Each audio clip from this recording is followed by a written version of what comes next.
The Valley of Fear by Sir Arthur Conan Doyle. Part 1. The Tragedy of Brockstone. Chapter 1. The Warning. "I'm inclined to think," said I. "I should do so," Sherlock Holmes remarked impatiently. "I believe that I am one of the most long-suffering of mortals. But I'll admit that I was annoyed at the sardonic interruption. "Really, Holmes," said I severely, "you are a little trying at times." He was too much absorbed with his own thoughts to give any immediate answer to my remonstrance. He leaned upon his hand, with his untasted breakfast before him, and he stared at the slip of paper which he had just drawn from its envelope. Then he took the envelope itself, held it up to the light, and very carefully studied both the exterior and the flap. "It is Porlock's writing," said he thoughtfully. "I can hardly doubt that it is Porlock's writing, though I have seen it only twice before. The Greek E, with a peculiar top flourish, is distinctive. But if it is Porlock, then it must be something of the very first importance." He was speaking to himself rather than to me, but my vexation disappeared in the interest which the words awakened. "Who then is Porlock?" I asked. "Porlock, Watson, is a nom de plume, a mere identification mark, but behind it lies a shifty and evasive personality.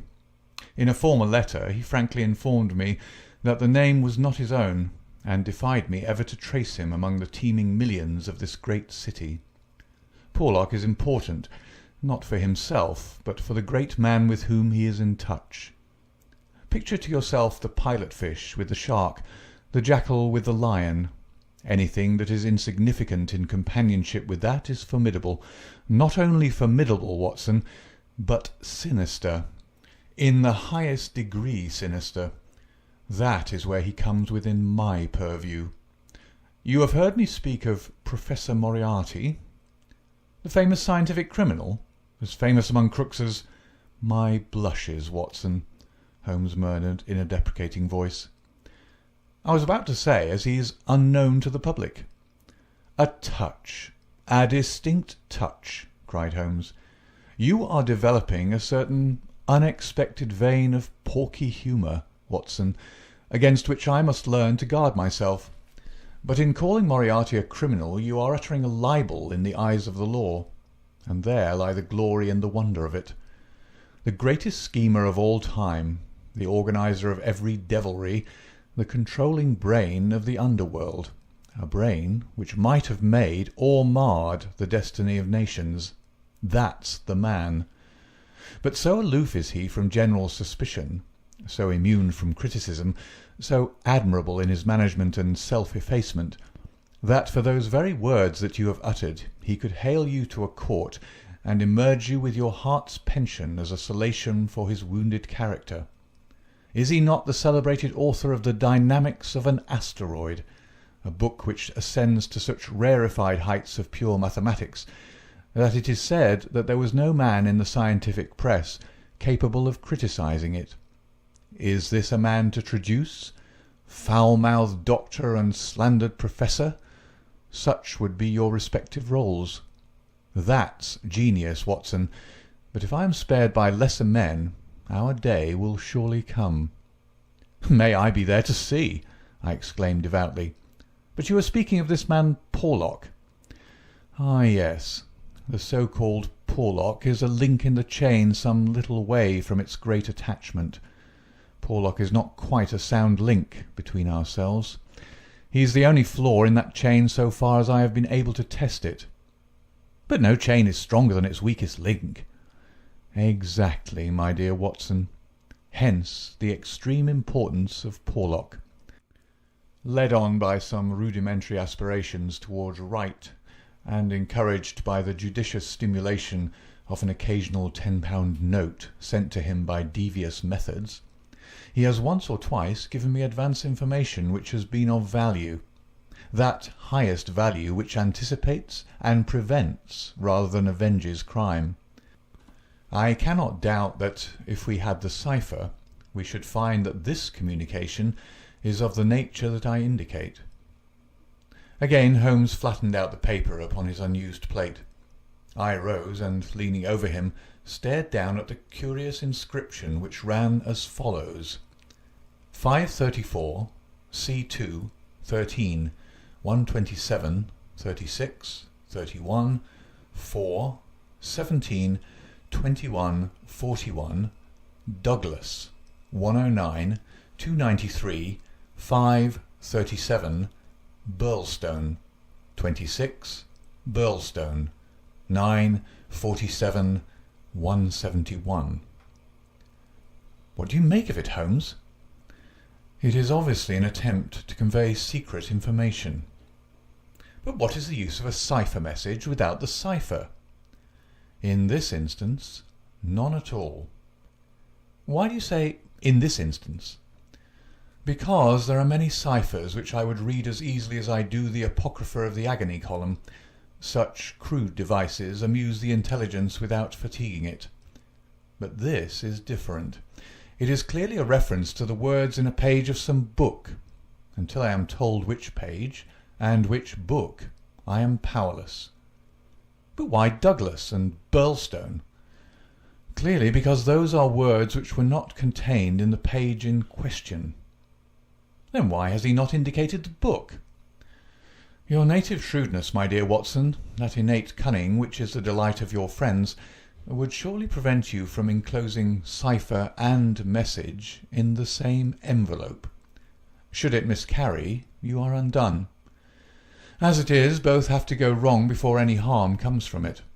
Our second post is now overdue, and I shall be surprised if it does not bring us either a further letter of explanation, or, as is more probable, the very volume to which these figures refer. Holmes's calculation was fulfilled within a very few minutes by the appearance of Billy the page, with the very letter which we were expecting. "The same writing," remarked Holmes, as he opened the envelope, "and actually signed," he added in an exultant voice as he unfolded the epistle. "Come, we are getting on, Watson." His brow clouded, however, as he glanced over the contents. "Dear me, this is very disappointing. I fear, Watson, that all our expectations come to nothing. I trust that the man Porlock will come to no harm. Dear Mr. Holmes," he says, "I will go no further in this matter. It is too dangerous. He suspects me. I can see that he suspects me. He came to me quite unexpectedly after I had actually addressed this envelope with the intention of sending you the key to the cipher. I was able to cover it up. If he had seen it, it would have gone hard with me, but I read suspicion in his eyes. Please burn the cipher message, which can now be of no use to you. Fred Porlock." Holmes sat for some little time, twisting this letter between his fingers and frowning as he stared into the fire. "After all," he said at last, "there may be nothing in it. It may be only his guilty conscience. Knowing himself to be a traitor, he may have read the accusation in the other's eyes. The other being, I presume, Professor Moriarty?" "No less. When any of that party talk about 'he,' you know whom they mean. There is one predominant 'he' for all of them. But what can he do?" That's a large question. When you have one of the first brains of Europe up against you, and all the powers of darkness at his back, there are infinite possibilities. Anyhow, friend Porlock is evidently scared out of his senses. Kindly compare the writing in the note to that upon its envelope, which was done, he tells us, before this ill-omened visit. The one is clear and firm, the other hardly legible.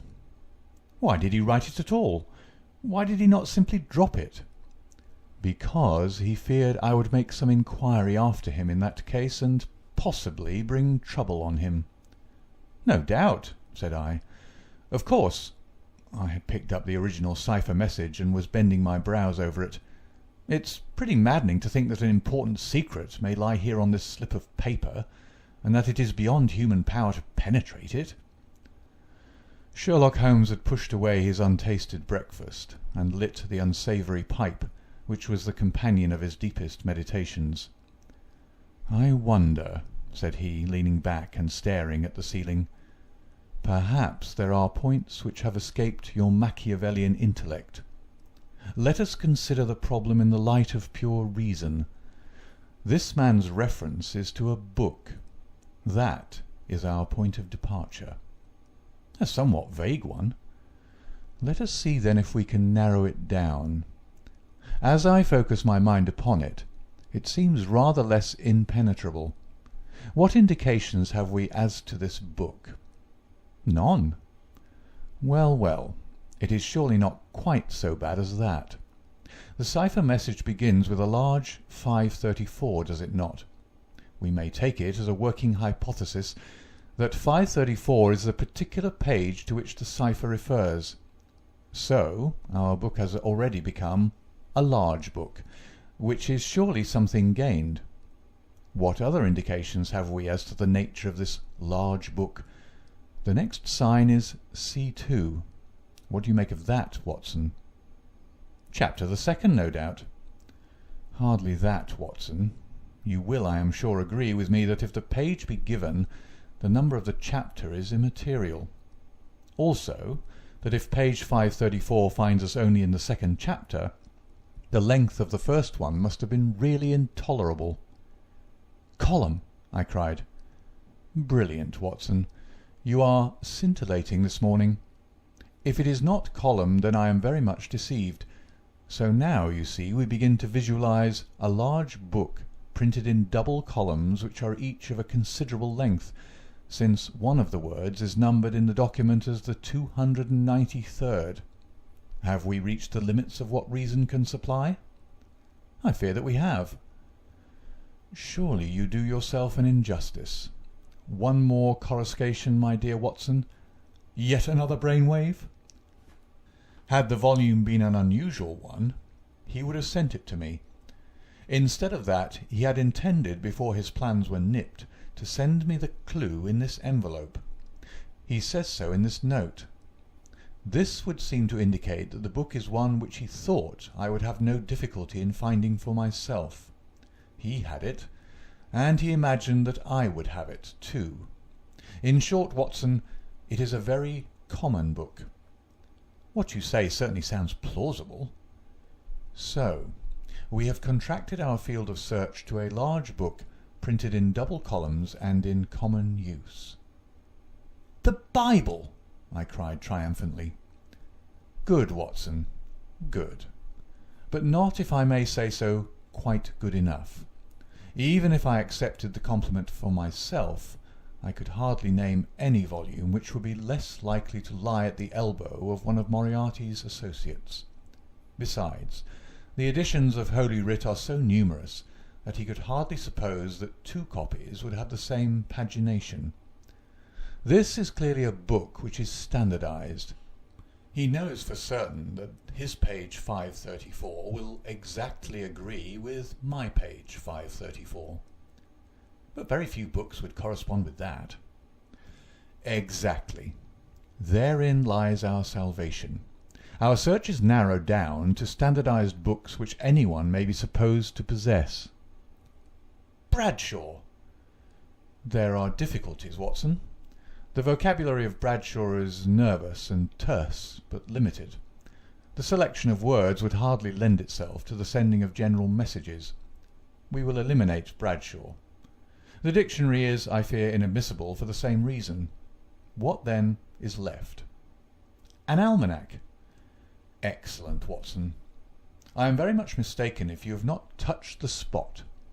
An almanac. Let us consider the claims of Whitaker's almanac. It is in common use. It has the requisite number of pages. It is in double column. Though reserved in its earlier vocabulary, it becomes, if I remember right, quite garrulous towards the end. He picked the volume from his desk. Here is page 534, column 2. A substantial block of print dealing, I perceive, with the trade and resources of British India. Jot down the words, Watson. Number 13 is Mahratta. Not, I fear, a very auspicious beginning. Number 127 is Government, which at least makes sense, though somewhat irrelevant to ourselves and Professor Moriarty. Now, let us try again. What does the Mahratta government do? Alas, the next word is pig's bristles. We are undone, my good Watson. It is finished. He had spoken in jesting vein, but the twitching of his bushy eyebrows bespoke his disappointment and irritation. I sat helpless and unhappy, staring into the fire. A long silence was broken by a sudden exclamation from Holmes, who dashed at a cupboard from which he emerged with a second yellow-covered volume in his hand. "We pay the price, Watson, for being too up-to-date," he cried. "We are before our time and suffer the usual penalties. Being the 7th of January, we have very properly laid in the new almanac. It is more than likely that Porlock took his message from the old one. No doubt he would have told us so had his letter of explanation been written. Now, let us see what page 534 has in store for us. Number 13 is there, which is much more promising. Number 127 is. There is." Holmes's eyes were gleaming with excitement, and his thin, nervous fingers twitched as he counted the words. "Danger! Ha, ha! Capital! Put that down, Watson. There is danger. May come very soon. 1. Then we have the name Douglas. Rich country. Now. At Burlstone House. Burlstone. Confidence is pressing. There, Watson. What do you think of pure reason and its fruit? If the greengrocer had such a thing as a laurel wreath, I should send Billy round for it." I was staring at the strange message which I had scrawled as he deciphered it upon a sheet of foolscap on my knee. "What a queer scrambling way of expressing his meaning," said I. "On the contrary, he has done quite remarkably well," said Holmes. "When you search a single column for words with which to express your meaning, you can hardly expect to get everything you want. You are bound to leave something to the intelligence of your correspondent. The purport is perfectly clear. Some devilry is intended against one Douglas, whoever he may be, residing as stated, a rich country gentleman. He is sure, confidence was as near as he could get to confident, that it is pressing. There is our result, and a very workmanlike little bit of analysis it was." Holmes had the impersonal joy of the true artist in his better work, even as he mourned darkly when it fell below the high level to which he aspired. He was still chuckling over his success when Billy swung open the door, and Inspector MacDonald of Scotland Yard was ushered into the room.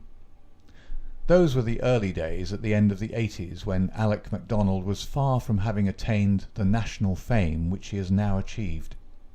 He was a young but trusted member of the detective force, who had distinguished himself in several cases which had been entrusted to him. His tall, bony figure gave promise of exceptional physical strength, while his great cranium and deep-set, lustrous eyes spoke no less clearly of the keen intelligence which twinkled out from behind his bushy eyebrows. He was a silent, precise man, with a dour nature and a hard Aberdonian accent. Twice already in his career had Holmes helped him to attain success, his own sole reward being the intellectual joy of the problem. For this reason, the affectation and respect of the Scotchman for his amateur colleague were profound, and he showed them by the frankness with which he consulted Holmes in every difficulty. Mediocrity knows nothing higher than itself, but talent instantly recognizes genius, and MacDonald had talent enough for his profession to enable him to perceive that there was no humiliation in seeking the assistance of one who already stood alone in Europe, both in his gifts and in his experience. Holmes was not prone to friendship, but he was tolerant of the big Scotchman, and smiled at the sight of him. "You are an early bird, Mr. Mac," said he. "I wish you luck with your worm. I fear this means that there is some mischief afoot." "If you said hope instead of fear, it would be nearer the truth, I'm thinking, Mr. Holmes," the inspector answered with a knowing grin. "Well, Maybe a wee nip would keep out the raw morning chill. No, I won't smoke, I thank you. I'll have to be pushing on my way for the early hours of a case are the precious ones, as no man knows better than your own self, but... The inspector had stopped suddenly and was staring with a look of absolute amazement at a paper upon the table. It was the sheet upon which I had scrawled the enigmatic message. Douglas, he stammered. Burlstone? What's this, Mr. Holmes? Man, it's witchcraft. Where's the name of all that is wonderful did you get these names?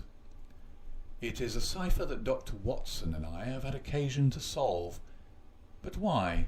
What's amiss with the names? The inspector looked from one to the other of us in dazed amazement. Just this, said he, that Mr. Douglas of Burlstone Manor House was horribly murdered last night. End of chapter 1. Chapter 2. Sherlock Holmes Discourses. It was one of those dramatic moments for which my friend existed. It would be an overstatement to say that he was shocked or even excited by the amazing announcement. Without having a tinge of cruelty in his singular composition, he was undoubtedly callous from long overstimulation. Yet, if his emotions were dulled, his intellectual perceptions were exceedingly active. There was no trace, then, of the horror which I had myself felt at this curt declaration, but his face showed rather the quiet and interested composure of the chemist who sees the crystals falling into position from his oversaturated solution. "Remarkable," said he. "Remarkable. You don't seem surprised." "Interested, Mr. Mac, but hardly surprised. Why should I be surprised? I receive an anonymous communication from a quarter which I know to be important, warning me that danger threatens a certain person. Within an hour I learn that this danger has actually materialized, and that the person is dead. I am interested, but as you observe, I am not surprised." In a few short sentences he explained to the inspector the facts about the letter and the cipher. MacDonald sat with his chin on his hands, and his great sandy eyebrows bunched into a yellow tangle. "I was going down to Burlstone this morning," said he. "I'd come to ask you if you cared to come with me, you and your friend here, but from what you say, we might perhaps be doing better work in London." "I rather think not," said Holmes. "Hang it all, Mr. Holmes," cried the inspector. "The papers will be full of the Burlstone mystery in a day or two. But where's the mystery if there's a man in London who prophesied the crime before ever it occurred? We've only to lay our hands on that man, and the rest will follow." "No doubt, Mr. Mac. But how do you propose to lay your hands on the so-called Porlock?" MacDonald turned over the letter which Holmes had handed him. "Posted in Camberwell. That doesn't help us much. Name, you say, is assumed. Not much to go on, certainly. Didn't you say that you sent him money?"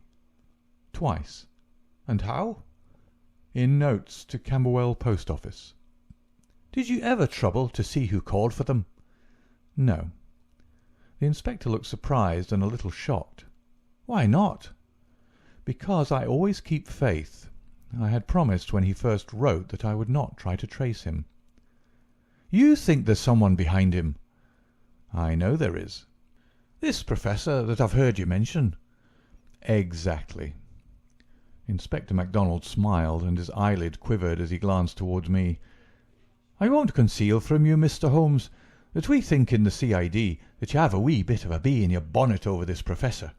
I made some inquiries myself about the matter. He seems to be a very respectable, learned and talented sort of man." "I'm glad you've got so far as to recognise the talent." "Man, you can't but recognise it after I heard your view. I made it my business to see him. I had a chat with him on eclipses. How the talk got that way I canna think, but he had out a reflector lantern and a globe, and he made it all clear in a minute. He lent me a book, but I don't mind saying that it was a bit above my head, though I had a good Aberdeen upbringing.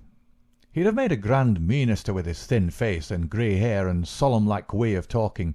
When he put his hand on my shoulder, as we were parting, it was like a father's blessing before you go out into the cold, cruel world. Holmes chuckled and rubbed his hands. "Great," he said. "Great. Tell me, friend MacDonald, this pleasing and touching interview was, I suppose, in the Professor's study?" "That's so." "A fine room, is it not?" "Very fine. Very handsome indeed, Mr. Holmes." "You sat in front of his writing desk?" "Just so." "Sun in your eyes, and his face in the shadow?" "Well, it was evening, but I mind that the lamp was turned on my face." "It would be. Did you happen to observe a picture over the Professor's head?" "I don't miss much, Mr. Holmes. Maybe I learned that from you. Yes, I saw the picture. A young woman with her head on her hands, peeping at you sideways." "That painting was by Jean-Baptiste Greuze." The inspector endeavoured to look interested. "Jean-Baptiste Greuze," Holmes continued, joining his fingertips and leaning well back in his chair, "was a French artist who flourished between the years 1750 and 1800. I allude, of course, to his working career. Modern criticism has more than endorsed the high opinion formed of him by his contemporaries." The inspector's eyes grew abstracted. "Hadn't we better—" he said. "We are doing so," Holmes interrupted. "All that I'm saying has a very direct and vital bearing upon what you have called the Brockstone mystery. In fact, it may in a sense be called the very centre of it." MacDonald smiled feebly and looked appealingly to me. "Your thoughts move a bit too quick for me, Mr. Holmes. You leave out a link or two, and I can't get over the gap. What in the whole wide world can be the connection between this dead painting man and the affair at Brockstone?" "All knowledge comes useful to the detective," remarked Holmes. "Even the trivial fact that in the year 1865 a picture by Greuze entitled La Jeune Fille à l'Agneau fetched 1,200,000 francs, more than £40,000 at the Portalis sale, may start a train of reflection in your mind." It was clear that it did. The inspector looked honestly interested. "I may remind you," Holmes continued, "that the Professor's salary can be ascertained in several trustworthy books of reference. It is 700 a year." "And how could he buy—" "Quite so. How could he?" "Aye, that's remarkable," said the inspector thoughtfully.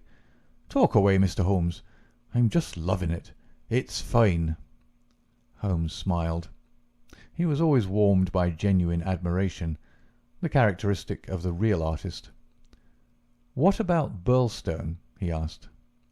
"We've time yet," said the inspector, glancing at his watch. "I've a cab at the door, and it won't take us 20 minutes to Victoria. But about this picture. I thought you told me once, Mr. Holmes, that you had never met Professor Moriarty." "No, I never have." "And how do you know about his rooms?" "Ah, that's another matter. I have been 3 times in his rooms, twice waiting for him under different pretexts and leaving before he came. Once, well, I can hardly tell about the once to an official detective. It was on the last occasion that I took the liberty of running over his papers, with the most unexpected results." "You found something compromising?" "Absolutely nothing. That was what amazed me. However, you have now seen the point of the picture. It shows him to be a very wealthy man. How did he acquire wealth? He is unmarried. His younger brother is a station master in the west of England. His chair is worth 700 a year, and he owns a Greuze." "Well?" "Surely the inference is plain." "You mean that he has a great income, and that he must earn it in an illegal fashion?" "Exactly. Of course, I have other reasons for thinking so. Dozens of exiguous threads which lead vaguely up towards the centre of the web where the poisonous, motionless creature is lurking. I only mention the Greuze because it brings the matter within the range of your own observation." "Well, Mr. Holmes, I admit that what you say is interesting. It's more than interesting. It's just wonderful. But let us have it a little clearer if you can. Is it forgery, coining, burglary? Where does the money come from?" "Have you ever read of Jonathan Wild?" "Well, the name has a familiar sound. Someone in a novel, was he not? I don't take much stock of detectives in novels. Chaps that do things and never let you see how they do them. That's just inspiration, not business. Jonathan Wild wasn't a detective, and he wasn't in a novel. He was a master criminal, and he lived last century, 1750 or thereabouts. Then he's no use to me. I'm a practical man. Mr. Mac, the most practical thing that you ever did in your life would be to shut yourself up for 3 months and read 12 hours a day at the annals of crime. Everything comes in circles, even Professor Moriarty. Jonathan Wild was the hidden force of the London criminals, to whom he sold his brains and his organisation on a 15% commission. The old wheel turns and the same spoke comes up. It's all been done before and will be again. I'll tell you 1 or 2 things about Moriarty which may interest you. You'll interest me right enough. I happen to know who is the first link in his chain. A chain with this Napoleon gone wrong at one end and 100 broken fighting men, pickpockets, blackmailers and card sharpers at the other, with every sort of crime in between. His chief of staff is Colonel Sebastian Moran, as aloof and guarded and inaccessible to the law as himself. What do you think he pays him? I'd like to hear. 6,000 a year. That's paying for brains. You see, the American business principle. I learned that detail quite by chance. It's more than the Prime Minister gets. That gives you an idea of Moriarty's gains and of the scale on which he works. Another point, I made it my business to hunt down some of Moriarty's cheques lately. Just common innocent cheques that he pays his household bills with. They were drawn on 6 different banks. Does that make any impression on your mind? Queer, certainly. But what do you gather from it? That he wanted no gossip about his wealth. No single man should know what he had. I have no doubt that he has 20 banking accounts, the bulk of his fortune abroad in the Deutsche Bank or the Crédit Lyonnais, as likely as not. Sometime, when you have a year or 2 to spare, I commend to you the study of Professor Moriarty. Inspector MacDonald had grown steadily more impressed as the conversation proceeded. He had lost himself in his interest. Now his practical Scotch intelligence brought him back with a snap to the matter in hand. "He can keep, anyhow," said he. "You've got us sidetracked with your interesting anecdotes, Mr. Holmes. What really counts is your remark that there is some connection between the Professor and the crime. That you get from the warning received through the man Porlock. Can we, for our present practical needs, get any further than that?" We may form some conception as to the motives of the crime. It is, as I gather from your original remarks, an inexplicable, or at least an unexplained murder. Now, presuming that the source of the crime is as we suspect it to be, there might be 2 different motives. In the first place, I may tell you that Moriarty rules with a rod of iron over his people. His discipline is tremendous. There is only one punishment in his code. It is death. Now we might suppose that this murdered man, this Douglas, whose approaching fate was known by one of the arch-criminal's subordinates, had in some way betrayed the chief. His punishment followed, and would be known to all, if only to put the fear of death into them. Well, that is one suggestion, Mr. Holmes. The other is that it has been engineered by Moriarty in the ordinary course of business. Was there any robbery? I have not heard. If so, it would of course be against the first hypothesis and in favour of the second. Moriarty may have been engaged to engineer it on a promise of part spoils, or he may have been paid so much down to manage it. Either is possible, but whichever it may be, or if it's some third combination, it is down at Brockstone that we must seek the solution. I know our man too well to suppose that he has left anything up here which may lead us to him. "Then to Brockstone we must go," cried MacDonald, jumping from his chair. "My word, it's later than I thought.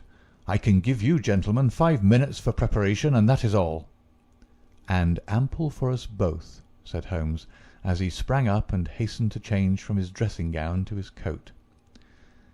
"While we are on our way, Mr. Mac, I will ask you to be good enough to tell me all about it." All about it proved to be disappointingly little, and yet there was enough to assure us that the case before us might well be worthy of the expert's closest attention. He brightened and rubbed his thin hands together as he listened to the meagre but remarkable details. A long series of sterile weeks lay behind us, and here at last there was a fitting object for those remarkable powers which, like all special gifts, become irksome to their owner when they are not in use, that razor brain blunted and rusted with inaction. Sherlock Holmes's eyes glistened, his pale cheeks took a warmer hue, and his whole eager face shone with an inward light when the call for work reached him. Leaning forward in the cab, he listened intently to MacDonald's short sketch of the problem which awaited us in Sussex. The inspector was himself dependent, as he explained to us, upon a scribbled account forwarded to him by the milk train in the early hours of the morning. White Mason, the local officer, was a personal friend, and hence MacDonald had been notified much more promptly than is usual at Scotland Yard when provincials need their assistance. It is a very cold scent upon which the metropolitan expert is generally asked to run. "Dear Inspector MacDonald," said the letter which he read to us, "official requisition for your services is in separate envelope. This is for your private eye. Wire me what train in the morning you can get for Brockstone, and I will meet it, or have it met if I am too occupied. This case is a snorter. Don't waste a moment in getting started. If you can bring Mr. Holmes, please do so, for he will find something after his own heart. We would think the whole had been fixed up for theatrical effect, if there wasn't a dead man in the middle of it. My word, it is a snorter." "Your friend seems to be no fool," remarked Holmes. "No, sir. White Mason is a very live man, if I'm any judge." "Well, have you anything more?" "Only that he'll give us every detail when we meet." "Then how did you get at Mr. Douglas and the fact that he had been horribly murdered?" "That was in the enclosed official report. It didn't say horrible. That's not a recognized official term. It gave the name John Douglas. It mentioned that his injuries had been in the head from the discharge of a shotgun. It also mentioned the hour of the alarm, which was close on to midnight last night. It added that the case was undoubtedly one of murder, but that no arrest had been made, and that the case was one which presented some very perplexing and extraordinary features. That's absolutely all we have at present, Mr. Holmes." "Then, with your permission, we will leave it at that, Mr. Mac. The temptation to form premature theories upon insufficient data is the bane of our profession. I can see only two things for certain at present: a great brain in London and a dead man in Sussex. It's the chain between that we are going to trace." End of chapter 2.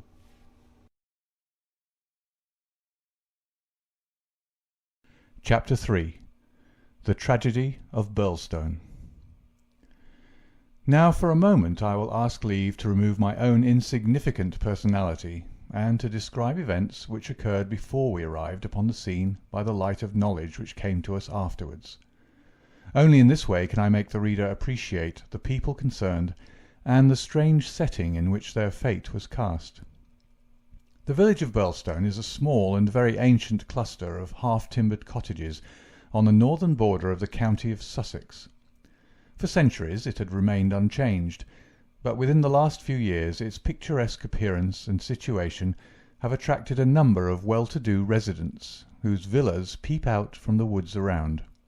These woods are locally supposed to be the extreme fringe of the great Weald Forest, which thins away until it reaches the northern chalk downs. A number of small shops have come into being to meet the wants of the increased population, so there seems some prospect that Brockstone may soon grow from an ancient village into a modern town. It is the centre for a considerable area of country, since Tunbridge Wells, the nearest place of importance, is 10 or 12 miles to the eastward over the borders of Kent. About half a mile from the town, standing in an old park famous for its huge beech trees, is the ancient manor house of Brockstone. Part of this venerable building dates back to the time of the First Crusade, when Hugo de Capus built a fortalice in the centre of the estate, which had been granted to him by the Red King. This was destroyed by fire in 1543, and some of its smoke-blackened cornerstones were used when, in Jacobean times, a brick country house rose upon the ruins of the feudal castle. The manor house, with its many gables and its small diamond-paned windows, was still much as the builder had left it in the early 17th century. Of the double moats which had guarded its more warlike predecessor, the outer had been allowed to dry up, and served the humble function of a kitchen garden. The inner one was still there, and lay 40 feet in breadth, though now only a few feet in depth round the whole house. A small stream fed it, and continued beyond it, so that the sheet of water, though turbid, was never ditch-like or unhealthy. The ground-floor windows were within a foot of the surface of the water. The only approach to the house was over a drawbridge, the chains and windlass of which had long been rusted and broken. The latest tenants of the manor house had, however, with characteristic energy, set this right, and the drawbridge was not only capable of being raised, but actually was raised every evening and lowered every morning. By thus renewing the custom of the old feudal days, the manor house was converted into an island during the night, a fact which had very direct bearing upon the mystery which was soon to engage the attention of all England. The house had been untenanted for some years, and was threatening to moulder into a picturesque decay when the Douglases took possession of it. This family consisted of only 2 individuals, John Douglas and his wife. Douglas was a remarkable man, both in character and in person. In age he may have been about 50, with a strong-jawed, rugged face, a grizzling moustache, peculiarly keen grey eyes, and a wiry, vigorous figure which had lost nothing of the strength and activity of youth. He was cheery and genial to all, but somewhat off-hand in his manners, giving the impression that he had seen life in social strata on some far lower horizon than the county society of Sussex. Yet, though looked at with some curiosity and reserve by his more cultivated neighbours, he soon acquired a great popularity among the villagers, subscribing handsomely to all local objects, and attending their smoking concerts and other functions, where, having a remarkably rich tenor voice, he was always ready to oblige with an excellent song. He appeared to have plenty of money, which was said to have been gained in the California gold-fields, and it was clear from his own talk and that of his wife that he had spent a part of his life in America. The good impression which had been produced by his generosity and by his democratic manners was increased by a reputation gained for utter indifference to danger. Though a wretched rider, he turned out at every meet, and took the most amazing falls in his determination to hold his own with the best. When the vicarage caught fire, he distinguished himself also by the fearlessness with which he re-entered the building to save property, after the local fire brigade had given it up as impossible. Thus it came about that John Douglas of the manor house had within 5 years won himself quite a reputation in Birlstone. His wife, too, was popular with those who had made her acquaintance, though after the English fashion, the callers upon a stranger who settled in the county without introductions were few and far between. This mattered the less to her, as she was retiring by disposition, and very much absorbed, to all appearance, in her husband and her domestic duties. It was known that she was an English lady who had met Mr. Douglas in London, he being at the time a widower. She was a beautiful woman, tall, dark, and slender, some 20 years younger than her husband, a disparity which seemed in no wise to mar the contentment of their family life. It was remarked sometimes, however, by those who knew them best, that the confidence between the two did not appear to be complete, since the wife was either very reticent about her husband's past life, or else, as seemed more likely, was imperfectly informed about it. It had also been noted, and commented upon by a few observant people, that there were signs sometimes of some nerve strain upon the part of Mrs. Douglas, and that she would display acute uneasiness if her absent husband should ever be particularly late in his return. On a quiet countryside where all gossip is welcome, this weakness of the lady of the manor-house did not pass without remark, and it bulked large upon people's memory when the events arose which gave it a very special significance. There was yet another individual whose residence under that roof was, it is true, only an intermittent one, but whose presence at the time of the strange happenings which will now be narrated brought his name prominently before the public. This was Cecil James Barker of Hales Lodge, Hampstead. Cecil Barker's tall, loose-jointed figure was a familiar one in the main street of Brockstone village, for he was a frequent and welcome visitor at the manor-house. He was the more noticed as being the only friend of the past unknown life of Mr. Douglas, who was ever seen in his new English surroundings. Barker was himself an undoubted Englishman, but by his remarks it was clear that he had first known Douglas in America, and had there lived on intimate terms with him. He appeared to be a man of considerable wealth, and was reputed to be a bachelor. In age he was rather younger than Douglas, 45 at the most, a tall, straight, broad-chested fellow with a clean-shaved, prize-fighter face, thick, strong, black eyebrows, and a pair of masterful black eyes, which might, even without the aid of his very capable hands, clear a way for him through a hostile crowd. He neither rode nor shot, but spent his days in wandering around the old village with his pipe in his mouth, or in driving with his host, or in his absence with his hostess, over the beautiful countryside. "An easy-going, free-handed gentleman," said Ames the butler, "but my word, I had rather not be the man that crossed him." He was cordial and intimate with Douglas, and he was no less friendly with his wife, a friendship which more than once seemed to cause some irritation to the husband, so that even the servants were able to perceive his annoyance. Such was the third person, who was one of the family when the catastrophe occurred. As to the other denizens of the old building, it will suffice, out of a large household, to mention the prim, respectable, and capable Ames, and Mrs. Allen, a buxom and cheerful person, who relieved the lady of some of her household cares. The other 6 servants in the house bear no relation to the events of the night of January 6th. It was at 11:45 that the first alarm reached the small local police station, in charge of Sergeant Wilson of the Sussex Constabulary. Cecil Barker, much excited, had rushed up to the door and pealed furiously upon the bell. A terrible tragedy had occurred at the manor-house, and John Douglas had been murdered. That was the breathless burden of his message. He had hurried back to the house, followed within a few minutes by the police sergeant, who arrived at the scene of the crime a little after 12 o'clock, after taking prompt steps to warn the county authorities that something serious was afoot. On reaching the manor-house, the sergeant had found the drawbridge down, the windows lighted up, and the whole household in a state of wild confusion and alarm. The white-faced servants were huddling together in the hall, with the frightened butler wringing his hands in the doorway. Only Cecil Barker seemed to be master of himself and his emotions. He had opened the door which was nearest to the entrance, and he had beckoned to the sergeant to follow him. At that moment there arrived Dr. Wood, a brisk and capable general practitioner from the village.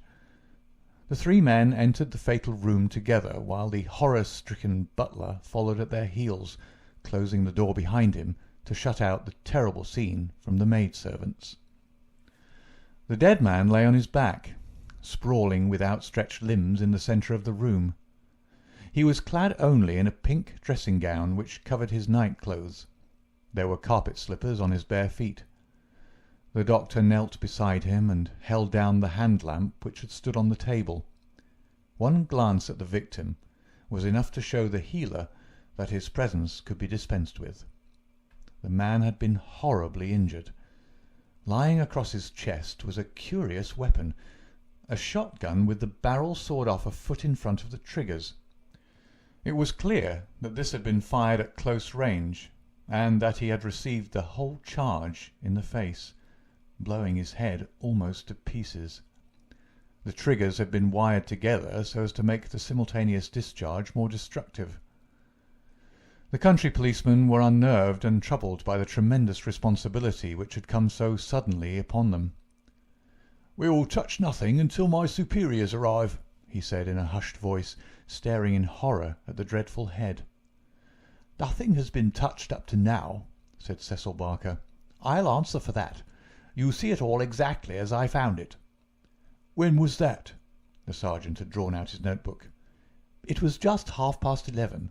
I had not begun to undress, and I was sitting by the fire in my bedroom when I heard the report. It was not very loud. It seemed to be muffled. I rushed down. I don't suppose it was 30 seconds before I was in the room." "Was the door open?" "Yes, it was open. Poor Douglas was lying as you see him. His bedroom candle was burning on the table. It was I who lit the lamp some minutes afterward." "Did you see no one?" "No, I heard Mrs. Douglas coming down the stair behind me, and I rushed out to prevent her from seeing this dreadful sight. Mrs. Allen, the housekeeper, came and took her away. Ames had arrived, and we ran back into the room once more." "But surely I've heard that the drawbridge is kept up all night." "Yes, it was up until I lowered it." "Then how could any murderer have got away? It is out of the question. Mr. Douglas must have shot himself." "That was our first idea. But see." Barker drew aside the curtain and showed that the long, diamond-paned window was open to its full extent. "And look at this." He held the lamp down and illuminated a smudge of blood like the mark of a boot sole upon the window-sill. "Someone has stood there in getting out." "You mean that someone waded across the moat?" "Exactly." "Then if you were in the room within half a minute of the crime, he must have been in the water at that very moment." "I have not a doubt of it. I wish to heaven that I had rushed to the window, but the curtain screened it, as you can see, and so it never occurred to me. Then I heard the step of Mrs. Douglas, and I could not let her enter the room. It would have been too horrible." "Horrible enough," said the doctor, looking at the shattered head and the terrible marks which surrounded it. "I've never seen such injuries since the Brockstone railway smash." "But I say," remarked the police sergeant, whose slow, bucolic common sense was still pondering the open window, "it's all very well you saying that a man escaped by wading this moat, but why I ask you is, how did he ever get into the house at all if the bridge was up?" "Ah, that's the question," said Barker. "At what o'clock was it raised?" "It was nearly 6 o'clock," said Ames, the butler. "I've heard," said the sergeant, "that it was usually raised at sunset. That would be near 4:30 than 6 at this time of year." "Mrs. Douglas had visitors to tea," said Ames. "I couldn't raise it until they went. Then I wound it up myself." "Then it comes to this," said the sergeant. "If anyone came from outside, if they did, they must have got in across the bridge before 6 and been in the hiding ever since, until Mr. Douglas came into the room after 11. "That is so. Mr. Douglas went round the house every night, the last thing before he turned in to see that the lights were right. That brought him in here. The man was waiting and shot him. Then he got away through the window and left his gun behind him. That's how I read it, for nothing else will fit the facts." The sergeant picked up a card which lay beside the dead man on the floor. The initials V.V. and under them the number 341 were rudely scrawled in ink upon it. "What's this?" he asked, holding it up. Barker looked at it with curiosity. "I never noticed it before," he said. "The murderer must have left it behind him." "V.V. 341. I can make no sense of that." The sergeant kept turning it over in his big fingers. "What's V.V.? Somebody's initials, maybe. What have you got there, Dr. Wood?" It was a good-sized hammer which had been lying on the rug in front of the fireplace, a substantial workmanlike hammer. Cecil Barker pointed to a box of brass-headed nails upon the mantelpiece. "Mr. Douglas was altering the pictures yesterday," he said. "I saw him myself, standing upon that chair and fixing the big picture above it. That accounts for the hammer." "We'd best put it back on the rug where we found it," said the sergeant, scratching his puzzled head in his perplexity. "You'll want the best brains in the force to get to the bottom of this thing. It'll be a London job before it's finished." He raised the hand lamp and walked slowly round the room. "Hello," he cried excitedly, drawing the window curtain to one side. "What o'clock were these curtains drawn?" "When the lamps were lit," said the butler. "It will be shortly after 4. "Someone had been hiding here, sure enough." He held down the light, and the marks of muddy boots were very visible in the corner. "I'm bound to say this bears out your theory, Mr. Barker. It looks as if the man got into the house after 4 when the curtains were drawn, and before 6 when the bridge was raised. He slipped into his room because it was the first that he saw. There was no other place where he could hide, so he popped in behind this curtain. That all seems clear enough.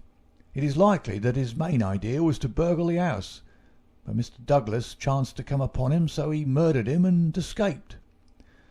"That's how I read it," said Barker. "But I say, aren't we wasting precious time? Couldn't we start out and scout the country before the fellow gets away?" The sergeant considered for a moment. "There are no trains before 6 in the morning, so he can't get away by rail. If he goes by road with his legs all dripping, it's odds that someone will notice him. Anyhow, I can't leave here myself until I'm relieved, but I think none of you should go until we see more clearly how we all stand." The doctor had taken the lamp and was narrowly scrutinizing the body. "What's this mark?" he asked. "Could this have any connection with the crime?" The dead man's right arm was thrust out from his dressing gown and exposed as high as the elbow. About halfway up the forearm was a curious brown design, a triangle inside a circle, standing out in vivid relief upon the lard-coloured skin. "It's not tattooed," said the doctor, peering through his glasses. "I never saw anything like it. The man has been branded at some time, as they brand cattle. What is the meaning of this?" "I don't profess to know the meaning of it," said Cecil Barker, "but I have seen the mark on Douglas many times this last 10 years. "And so have I," said the butler. "Many a time when the master has rolled up his sleeves, I have noticed that very mark. I've often wondered what it could be." "Then it has nothing to do with the crime anyhow," said the sergeant. "But it's a rum thing all the same. Everything about this case is rum. Well, what is it now?" The butler had given an exclamation of astonishment and was pointing at the dead man's outstretched hand. "They've taken his wedding ring," he gasped. "What?" "Yes, indeed. Master always wore his plain gold wedding ring on the little finger of his left hand. That ring with the saw nugget on it was above it, and a twisted snake ring on the third finger. There's the nugget and there's the snake, but the wedding ring is gone."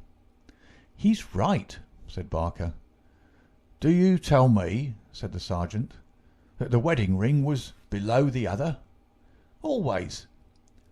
"Then the murderer, or whoever it was, first took off this ring you call the nugget ring, then the wedding ring, and afterwards put the nugget ring back again." "That is so." The worthy country policeman shook his head. "Seems to me the sooner we get London onto this case, the better," said he. "White Mason is a smart man. No local job has ever been too much for White Mason. It won't be long now before he's here to help us. But I expect we'll have to look to London before we're through. Anyhow, I'm not ashamed to say that it's a deal too thick for the likes of me." End of chapter 3.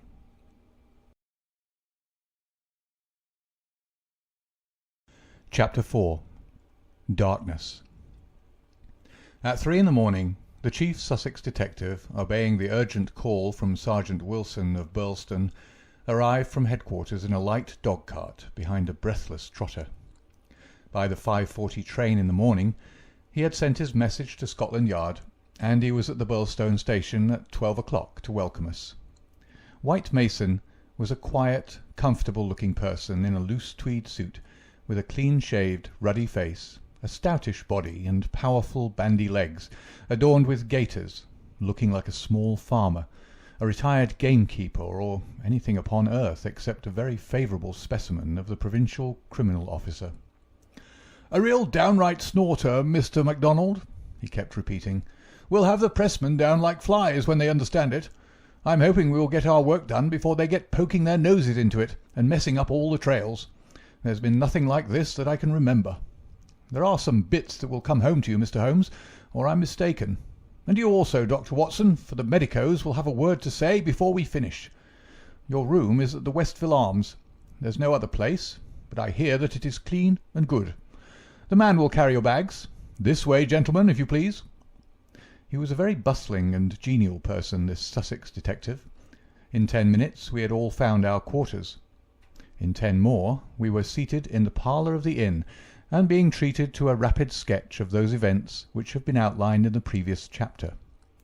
MacDonald made an occasional note, while Holmes sat absorbed with the expression of surprised and reverent admiration with which the botanist surveys the rare and precious bloom.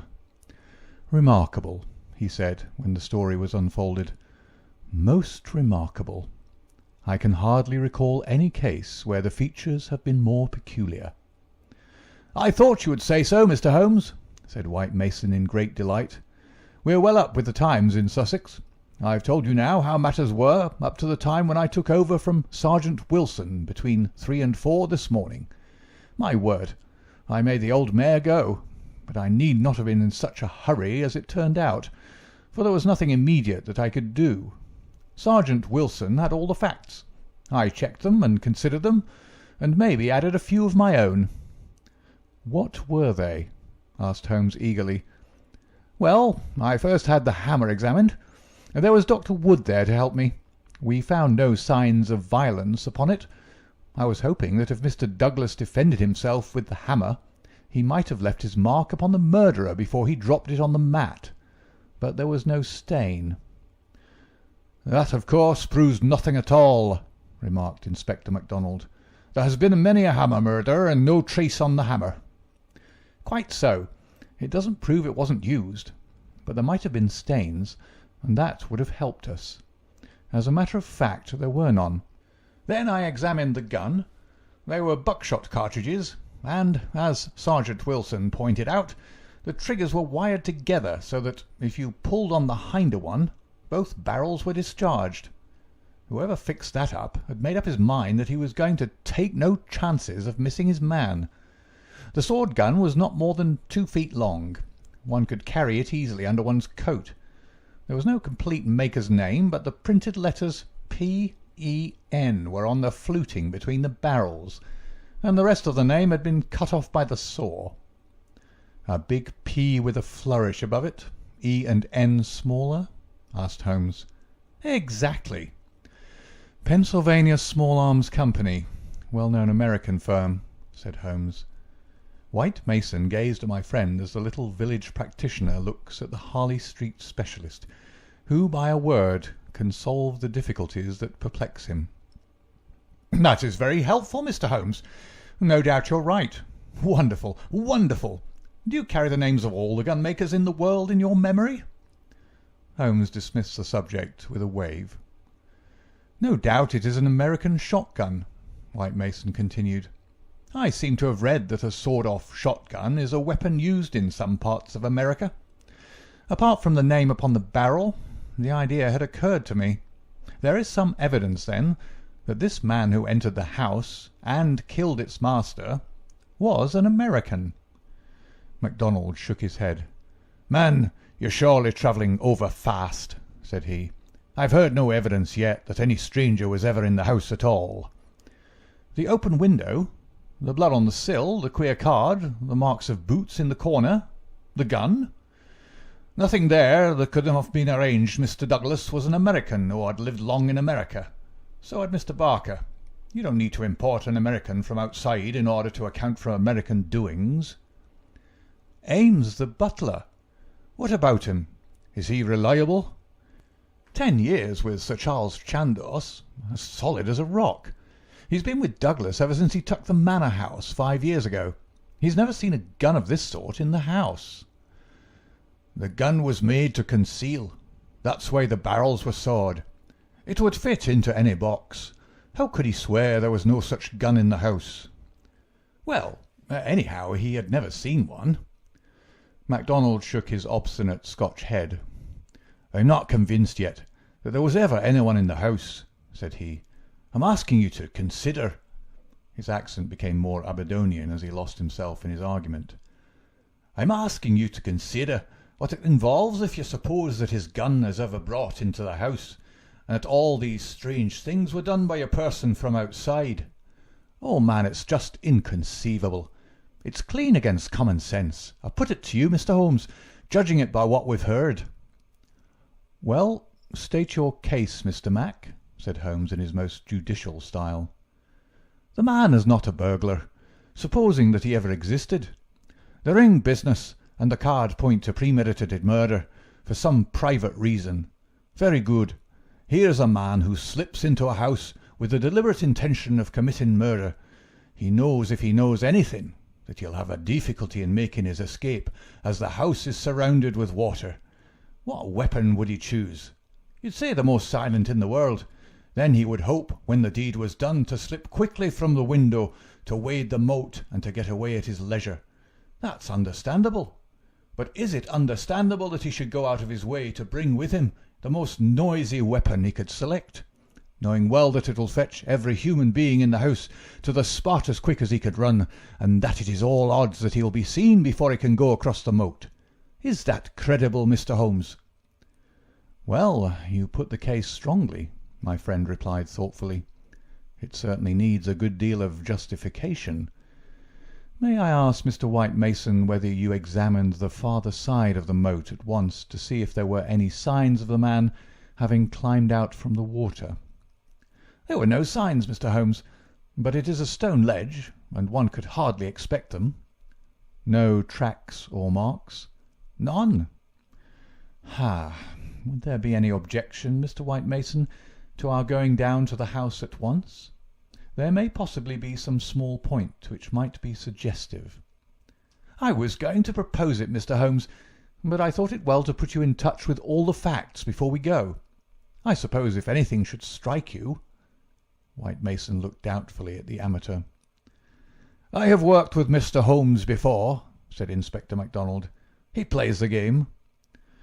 "My own idea of the game, at any rate," said Holmes with a smile. "I go into a case to help the ends of justice and the work of the police. If I have ever separated myself from the official force, it is because they have first separated themselves from me. I have no wish ever to score at their expense. At the same time, Mr. White Mason, I claim the right to work in my own way, and give my results at my own time, complete rather than in stages." "I'm sure we are honoured by your presence, and to show you all we know," said White Mason cordially. "Come along, Dr. Watson, and when the time comes we'll all hope for a place in your book." We walked down the quaint village street, with a row of pollarded elms on each side of it. Just beyond were two ancient stone pillars, weather-stained and lichen-blotched, bearing upon their summits a shapeless something which had once been the rampant lion of Capus of Brockstone. A short walk along the winding drive, with such sward and oaks around it as one only sees in rural England, then a sudden turn, and the long, low Jacobean house of dingy, liver-coloured brick lay before us, with an old-fashioned garden of cut yews on each side of it. As we approached it, there was the wooden drawbridge, and the beautiful broad moat, as still and luminous as quicksilver in the cold winter sunshine. 3 centuries had flowed past the old manor house, centuries of births and of homecomings, of country dances and of the meetings of fox hunters. Strange that now in its old age this dark business should have cast its shadow upon the venerable walls. And yet those strange peaked roofs and quaint overhung gables were a fitting covering to grim and terrible intrigue. As I looked at the deep-set windows and the long sweep of the dull-coloured water-lapped front, I felt that no more fitting scene could be set for such a tragedy. "That's the window," said White Mason. "That one on the immediate right of the drawbridge. It's open just as it was found last night." "It looks rather narrow for a man to pass." "Well, it wasn't a fat man, anyhow. We don't need your deductions, Mr. Holmes, to tell us that. But you or I could squeeze through all right." Holmes walked to the edge of the moat and looked across. Then he examined the stone ledge and the grass border beyond it. "I've had a good look, Mr. Holmes," said White Mason. "There's nothing there, no sign that anyone has landed. But why should he leave any sign?" "Exactly. Why should he? Is the water always turbid?" "Generally about this colour. The stream brings down the clay." "How deep is it?" "About 2 feet at each side and 3 in the middle." "So we can put aside all idea of the man having been drowned in crossing." "No, a child could not be drowned in it." We walked across the drawbridge and were admitted by a quaint, gnarled, dried-up person who was the butler Ames. The poor old fellow was white and quivering from the shock. The village sergeant, a tall, formal, melancholy man, still held his vigil in the room of fate. The doctor had departed. "Anything fresh, Sergeant Wilson?" asked White Mason. "No, sir." "Then you can go home. You've had enough. We can send for you if we want you. The butler had better wait outside. Tell him to warn Mr. Cecil Barker, Mrs. Douglas, and the housekeeper that we may want a word with them presently. Now, gentlemen, perhaps you'll allow me to give you the views I've formed first, and then you'll be able to arrive at your own." He impressed me, this country specialist. He had a solid grip of fact and a cool, clear, common-sense brain, which should take him some way in his profession. Holmes listened to him intently, with no sign of that impatience which the official exponent too often produced. "Is it suicide or is it murder? That's our first question, gentlemen, is it not? If it was suicide, then we have to believe that this man began by taking off his wedding ring and concealing it, that he then came down here in his dressing-gown, trampled mud into a corner behind the curtain in order to give the idea someone had waited for him, opened the window, put blood on the—" "We can surely dismiss that," said MacDonald. "So I think. Suicide is out of the question. Then a murder has been done. What we have to determine is whether it was done by someone outside or inside the house."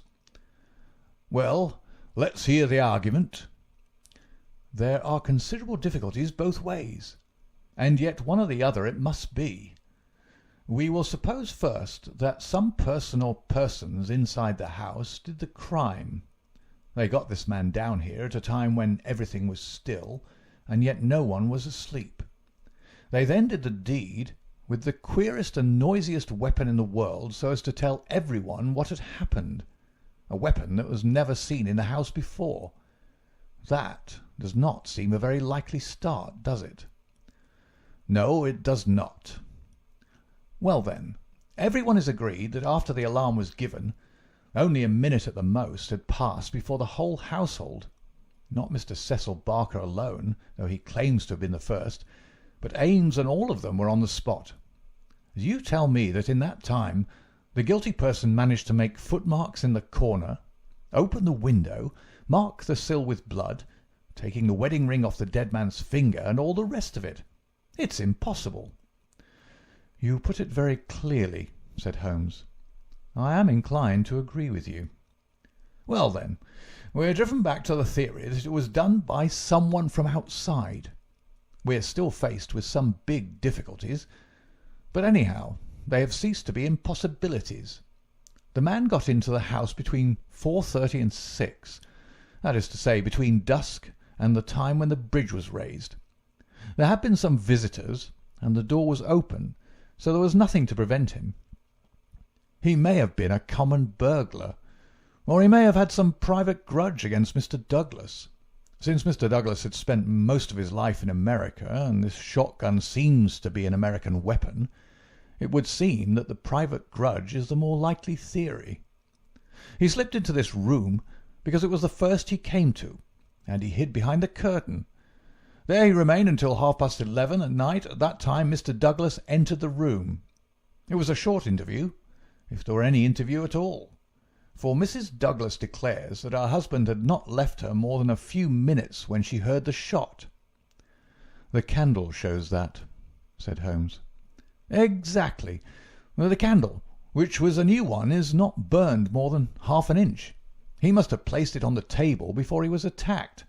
Otherwise, of course, it would have fallen when he fell. This shows that he was not attacked the instant that he entered the room. When Mr. Barker arrived, the candle was lit and the lamp was out." "That's all clear enough." "Well now, we can reconstruct things on those lines. Mr. Douglas enters the room. He puts down the candle. A man appears from behind the curtain. He's armed with this gun. He demands the wedding ring. Heaven only knows why, but so it must have been. Mr. Douglas gave it up. Then, either in cold blood or in the course of a struggle, Douglas may have gripped the hammer that was found upon the mat. He shot Douglas in this horrible way. He dropped his gun, and also, it would seem, this queer card, VV 341, whatever that may mean, and he made his escape through the window and across the moat at the very moment when Cecil Barker was discovering the crime. How's that, Mr. Holmes?" "Very interesting, but just a little unconvincing." "Man, it would be absolute nonsense if it wasn't that anything else is even worse," cried MacDonald. "Somebody killed the man, and whoever it was, I could clearly prove to you that he should have done it some other way. What does he mean by allowing his retreat to be cut off like that? What does he mean by using a shotgun when silence was his one chance of escape?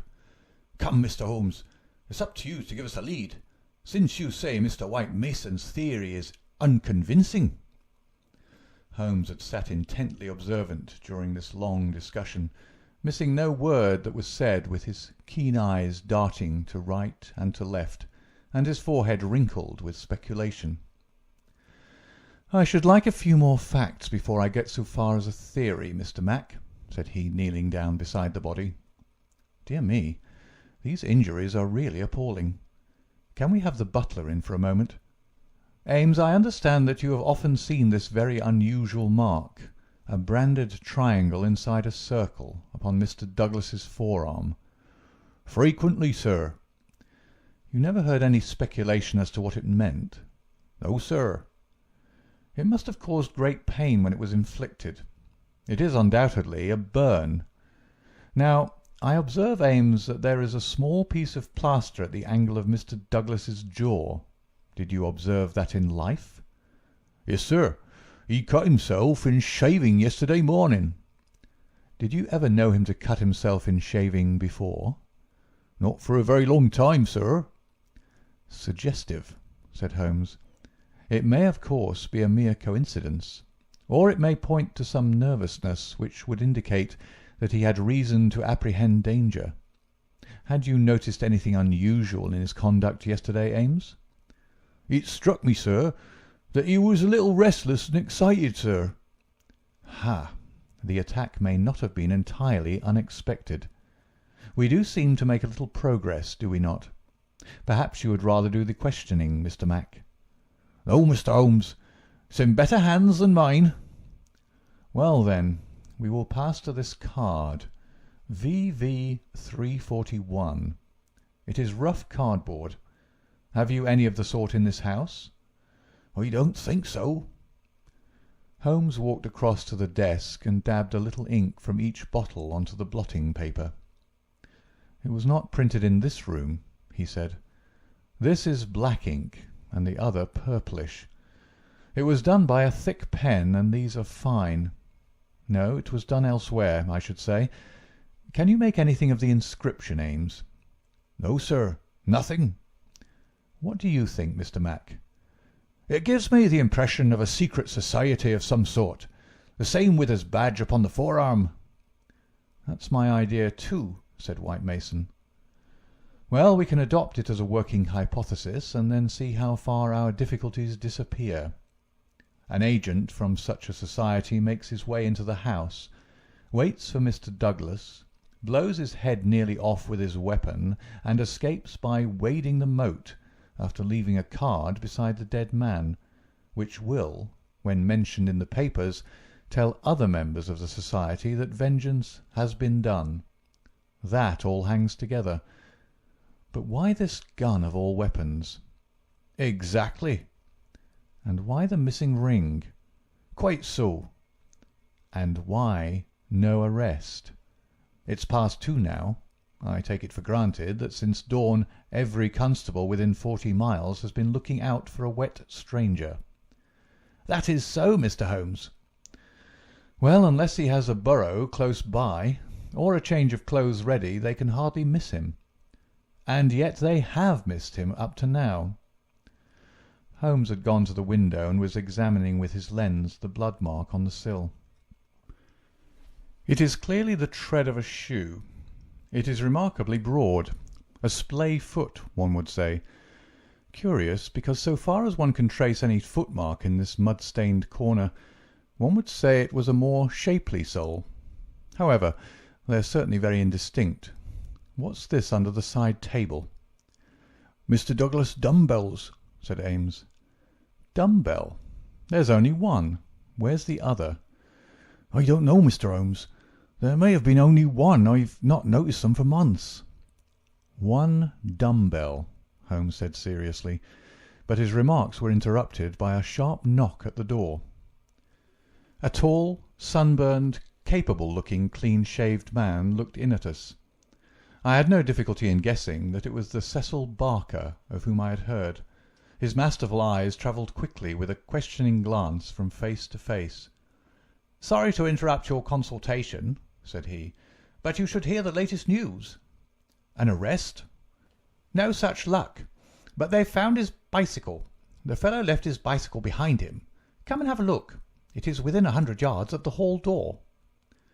We found 3 or 4 grooms and idlers standing in the drive, inspecting a bicycle which had been drawn out from a clump of evergreens in which it had been concealed. It was a well-used Rudge Whitworth, splashed as from a considerable journey. There was a saddle-bag with a spanner and oil can, but no clue as to the owner.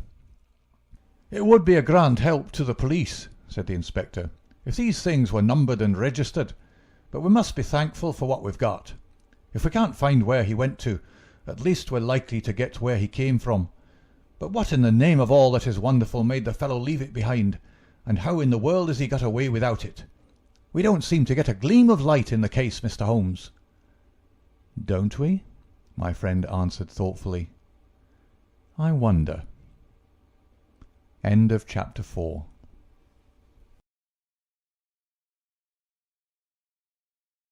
Chapter 5.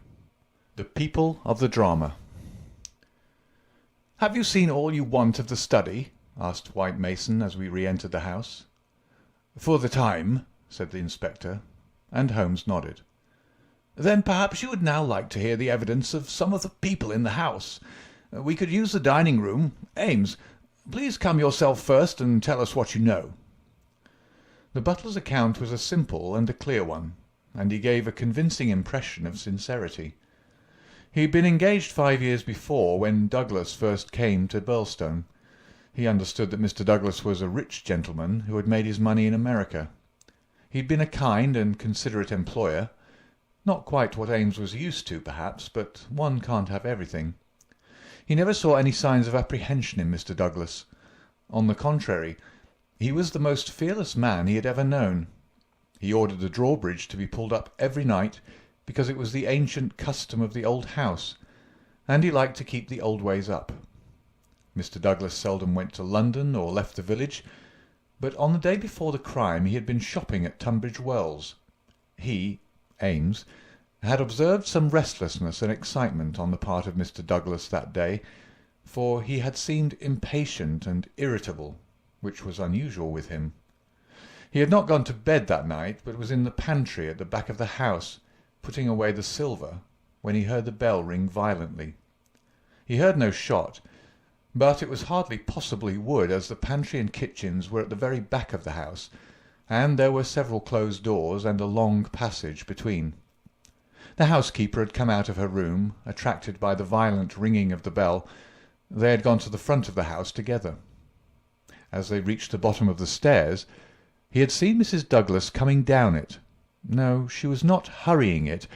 It did not seem to him that she was particularly agitated. Just as she reached the bottom of the stair, Mr. Barker had rushed out of the study. He had stopped Mrs. Douglas and begged her to go back. "For God's sake, go back to your room," he cried. "Poor Jack is dead. You can do nothing. For God's sake, go back." After some persuasion upon the stairs, Mrs. Douglas had gone back. She did not scream. She made no outcry whatever. Mrs. Allen, the housekeeper, had taken her upstairs and stayed with her in the bedroom. Ames and Mr. Barker had then returned to the study, where they had found everything exactly as the police had seen it. The candle was not lit at that time, but the lamp was burning. They had looked out of the window, but the night was very dark, and nothing could be seen or heard. They had then rushed out into the hall, where Ames had turned the windlass which lowered the drawbridge. Mr. Barker had then hurried off to get the police. Such, in its essentials, was the evidence of the butler. The account of Mrs. Allen, the housekeeper, was, so far as it went, a corroboration of that of her fellow servant. The housekeeper's room was rather nearer to the front of the house than the pantry in which Ames had been working. She was preparing to go to bed when the loud ringing of the bell had attracted her attention. She was a little hard of hearing. Perhaps that was why she had not heard the shot. But in any case the study was a long way off. She remembered hearing some sound which she imagined to be the slamming of a door. That was a good deal earlier, half an hour at least before the ringing of the bell. When Mr. Ames ran to the front, she went with him. She saw Mr. Barker, very pale and excited, come out of the study. He intercepted Mrs. Douglas, who was coming down the stairs. He entreated her to go back, and she answered him, but what she said could not be heard.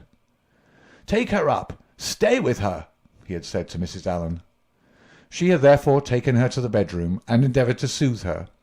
She was greatly excited, trembling all over, but made no other attempt to go downstairs. She just sat in her dressing-gown by her bedroom fire, with her head sunk in her hands. Mrs. Allen stayed with her most of the night. As to the other servants, they had all gone to bed, and the alarm did not reach them until just before the police arrived. They slept at the extreme back of the house, and could not possibly have heard anything. So far the housekeeper could add nothing on cross-examination save lamentations and expressions of amazement. Cecil Barker succeeded Mrs. Allen as a witness. As to the occurrences of the night before, he had very little to add to what he had already told the police. Personally, he was convinced that the murderer had escaped by the window. The bloodstain was conclusive, in his opinion, on that point. Besides, as the bridge was up, there was no other possible way of escaping. He could not explain what had become of the assassin, or why he had not taken his bicycle, if it were indeed his. He could not possibly have been drowned in the moat, which was at no place more than 3 feet deep. In his own mind he had a very definite theory about the murder. Douglas was a reticent man, and there were some chapters in his life of which he never spoke. He had emigrated to America when he was a very young man. He had prospered well, and Barker had first met him in California, where they had become partners in a successful mining claim at a place called Benito Canyon. They had done very well, but Douglas had suddenly sold out and started for England. He was a widower at that time. Barker had afterwards realized his money and come to live in London. Thus they had renewed their friendship. Douglas had given him the impression that some danger was hanging over his head, and he had always looked upon his sudden departure from California, and also his renting a house in so quiet a place in England, as being connected with this peril. He imagined that some secret society, some implacable organization, was on Douglas's track, which would never rest until it killed him. Some remarks of his had given him this idea, though he had never told him what the society was, nor how he had come to offend it. He could only suppose that the legend upon the placard had some reference to this secret society. "How long were you with Douglas in California?" asked Inspector MacDonald. "5 years altogether." "You was a bachelor, you say?" "A widower." "Have you ever heard where his first wife came from?" "No, I remember his saying that she was of German extraction, and I have seen her portrait. She was a very beautiful woman. She died of typhoid the year before I met him." "You don't associate his past with any particular part of America?" "I have heard him talk of Chicago. He knew that city well and had worked there. I have heard him talk of the coal and iron districts. He had travelled a good deal in his time." "Was he a politician?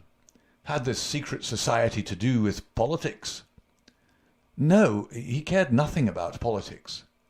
"You have no reason to think it was criminal?" "On the contrary, I never met a straighter man in my life." "Was there anything curious about his life in California?" "He liked best to stay and to work at our claim in the mountains. He would never go where other men were if he could help it. That's why I first thought that someone was after him. Then when he left so suddenly for Europe, I made sure that it was so. I believe that he had a warning of some sort. Within a week of his leaving, 6 men were inquiring for him." "What sort of men?" "Well, they were a mighty hard-looking crowd. They came up to the claim and wanted to know where he was. I told them that he's gone to Europe, and that I did not know where to find him. They meant him no good. It was easy to see that." "Were these men Americans? Californians?" "Well, I don't know about Californians. They were Americans all right, but they were not miners. I don't know what they were, and was very glad to see their backs." "That was 6 years ago?" "Nearer 7. "And then you were together 5 years in California, so that this business dates back a not less than 11 years at the least?" "That is so." "It must be a very serious feud that would be kept up with such earnestness for as long as that. It'd be no light thing that would give rise to it." "I think it shadowed his whole life. It was never quite out of his mind." "But if a man had a dagger hanging over him and knew what it was, don't you think he would turn to the police for protection?" "Maybe it was some danger that he could not be protected against. There's one thing you should know. He always went about armed. His revolver was never out of his pocket. But by bad luck he was in his dressing gown and had left it in the bedroom last night. Once the bridge was up, I guess he thought he was safe."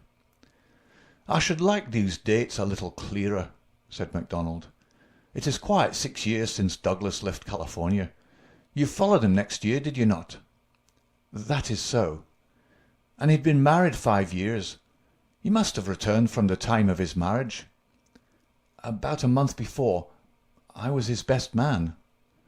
"Did you know Mrs. Douglas before her marriage?" "No, I did not. I had been away from England for 10 years." "But you have seen a good deal of her since?"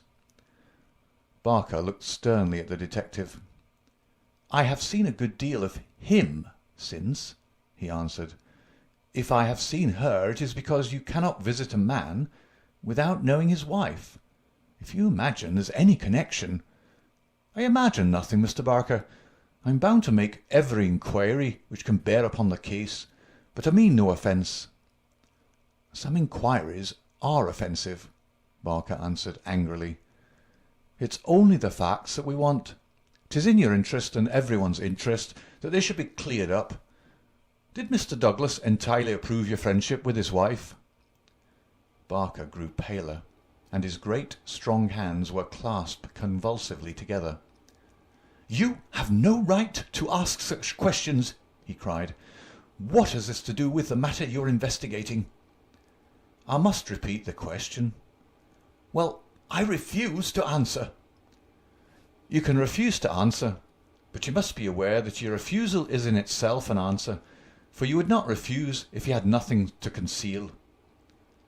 Barker stood for a moment with his face set grimly and his strong black eyebrows drawn low in intense thought.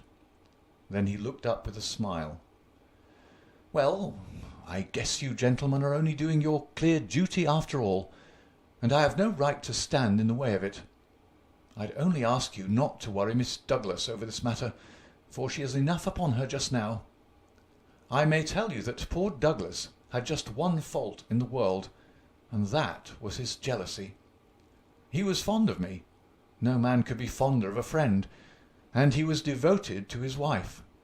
He loved me to come here, and was forever sending for me. And yet, if his wife and I talked together, or there seemed any sympathy between us, a kind of wave of jealousy would pass over him, and he would be off the handle and saying the wildest things in a moment. More than once I've sworn off coming for that reason, and then he would write me with such penitent, imploring letters that I just had to. But you can take it from me, gentlemen, if it was my last word, that no man ever had a more loving, faithful wife, and I can say also no friend could be more loyal than I." It was spoken with fervour and feeling, and yet Inspector MacDonald could not dismiss the subject. "You are aware," said he, "that the dead man's wedding ring has been taken from his fingers?" "So it appears," said Barker. "What do you mean by appears? You know it as a fact." The man seemed confused and undecided.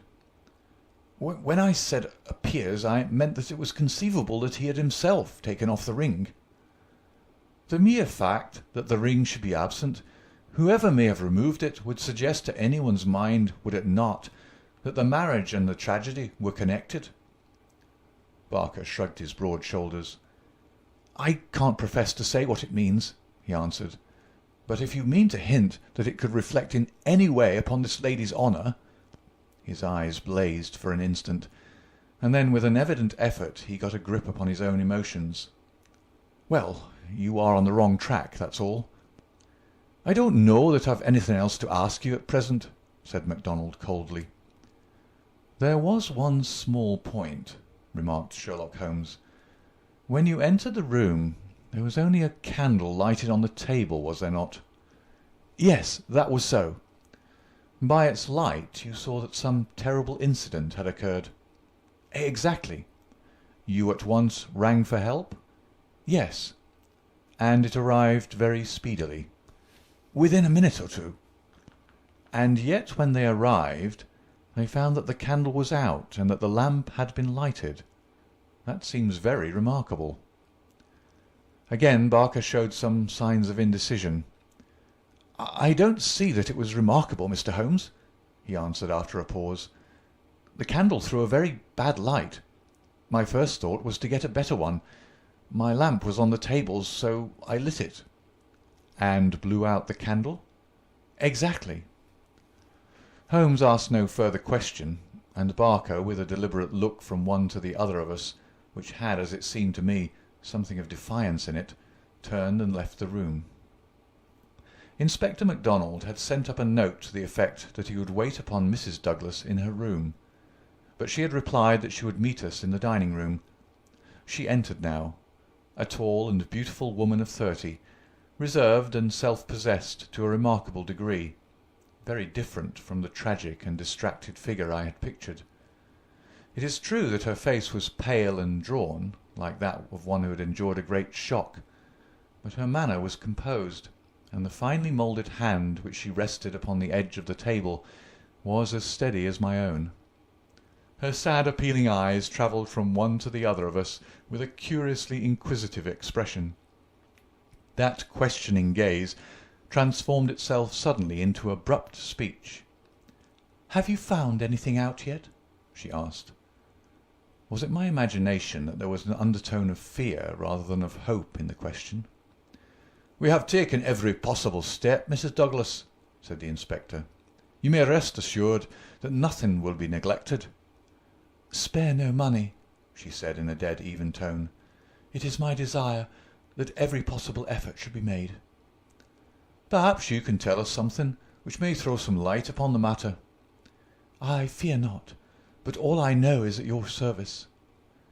We've heard from Mr. Cecil Barker that you did not actually see, that you were never in the room where the tragedy occurred."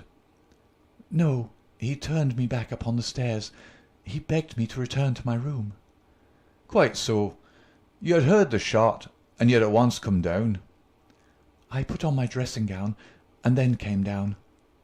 "How long was it after hearing the shot that you were stopped on the stair by Mr. Barker?" "It may have been a couple of minutes. It is so hard to reckon time at such a moment. He implored me not to go on. He assured me that I could do nothing. Then Mrs. Allen, the housekeeper, led me upstairs again.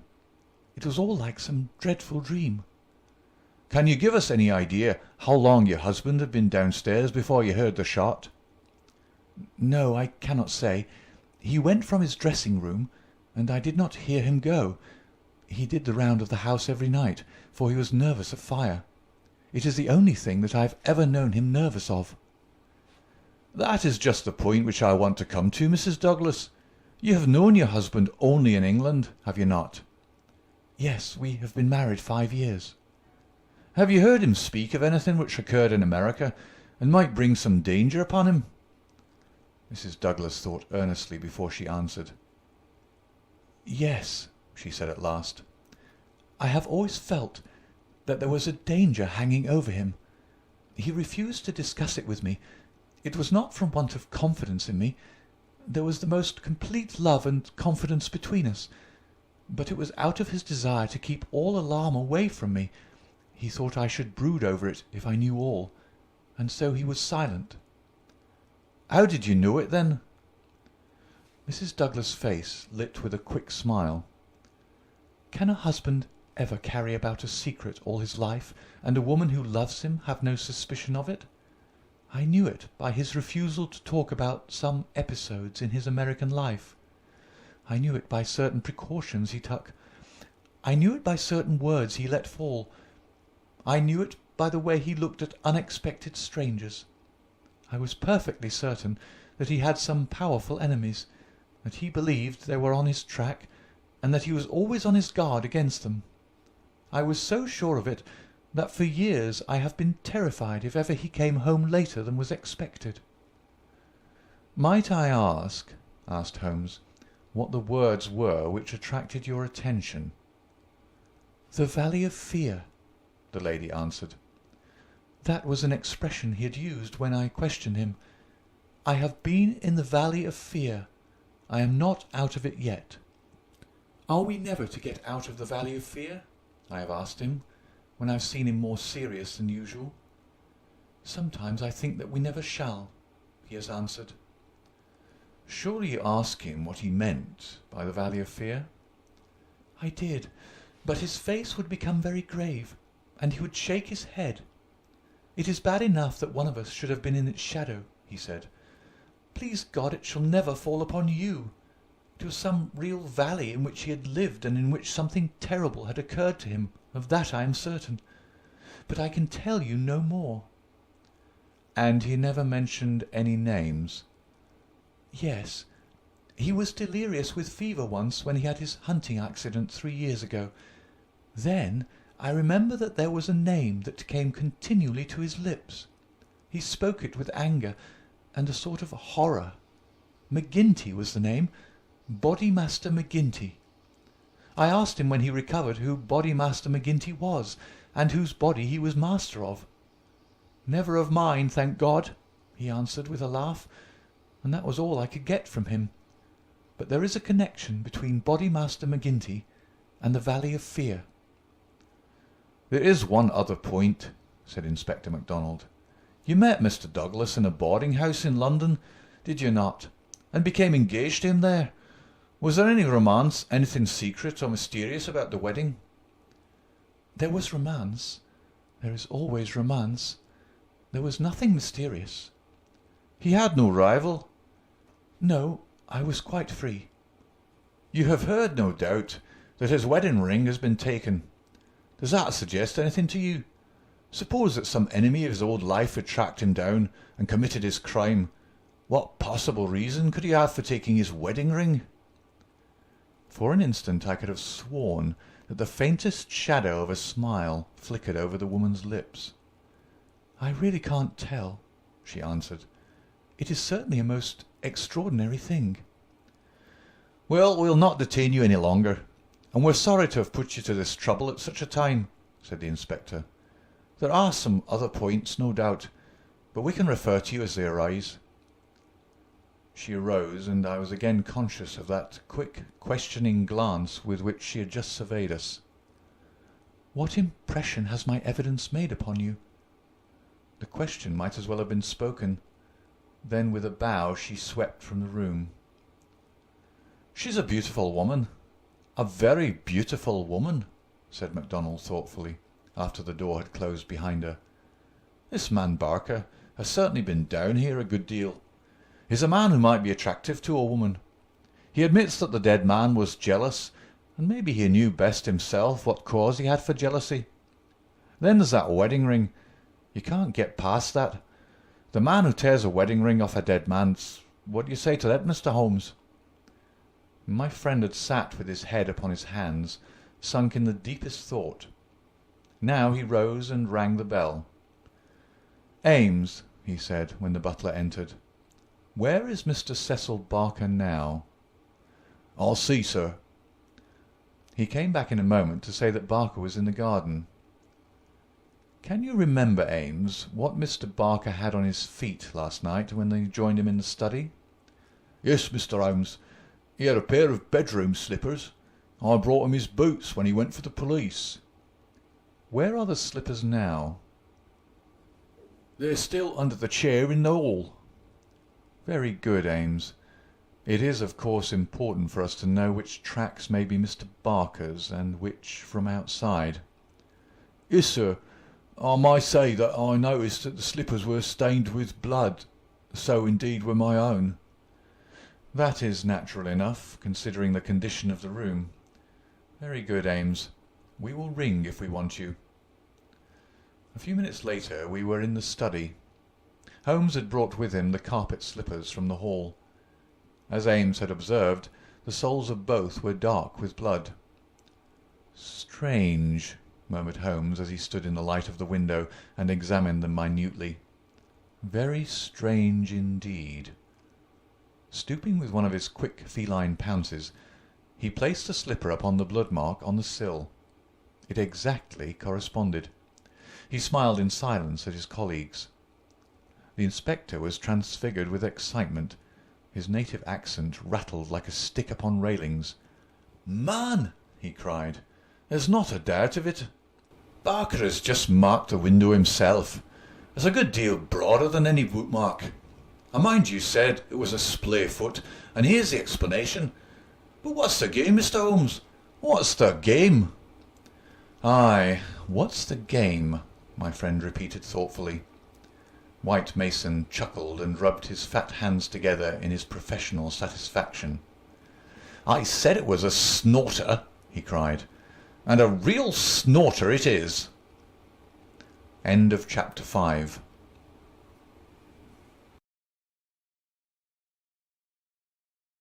Chapter 6. A Dawning Light. The three detectives had many matters of detail into which to inquire, so I returned alone to our modest quarters at the village inn. But before doing so I took a stroll in the curious old-world garden which flanked the house. Rows of very ancient yew trees cut into strange designs girded it around. Inside was a beautiful stretch of lawn with an old sundial in the middle, the whole effect so soothing and restful that it was welcome to my somewhat jangled nerves.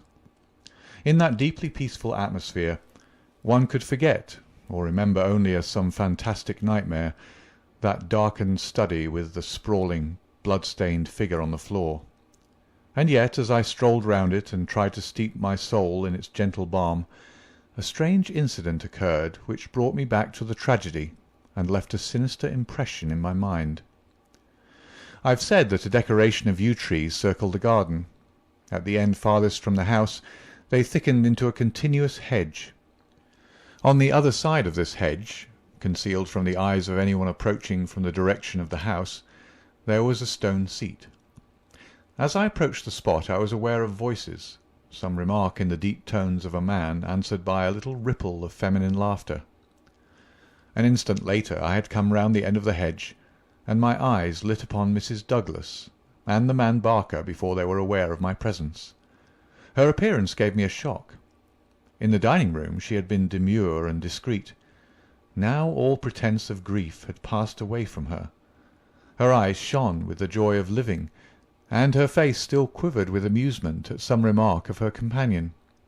He sat forward, his hands clasped and his forearms on his knees, with an answering smile upon his bold, handsome face. In an instant, but it was just one instant too late, they resumed their solemn masks as my figure came into view. A hurried word or two passed between them, and then Barker rose and came towards me. "Excuse me, sir," said he, "but am I addressing Dr. Watson?" I bowed with a coldness which showed, I dare say, very plainly the impression which had been produced upon my mind. "We thought that it was probably you, as your friendship with Mr. Sherlock Holmes is so well known. Would you mind coming over and speaking to Mrs. Douglas for one instant?" I followed him with a dour face. Very clearly I could see in my mind's eye that shattered figure on the floor. Here within a few hours of the tragedy were his wife and his nearest friend, laughing together behind a bush in the garden which had been his. I greeted the lady with reserve. I had grieved with her grief in the dining-room. Now I met her appealing gaze with an unresponsive eye. "I fear that you think me callous and hard-hearted," said she. I shrugged my shoulders. "It is no business of mine," said I.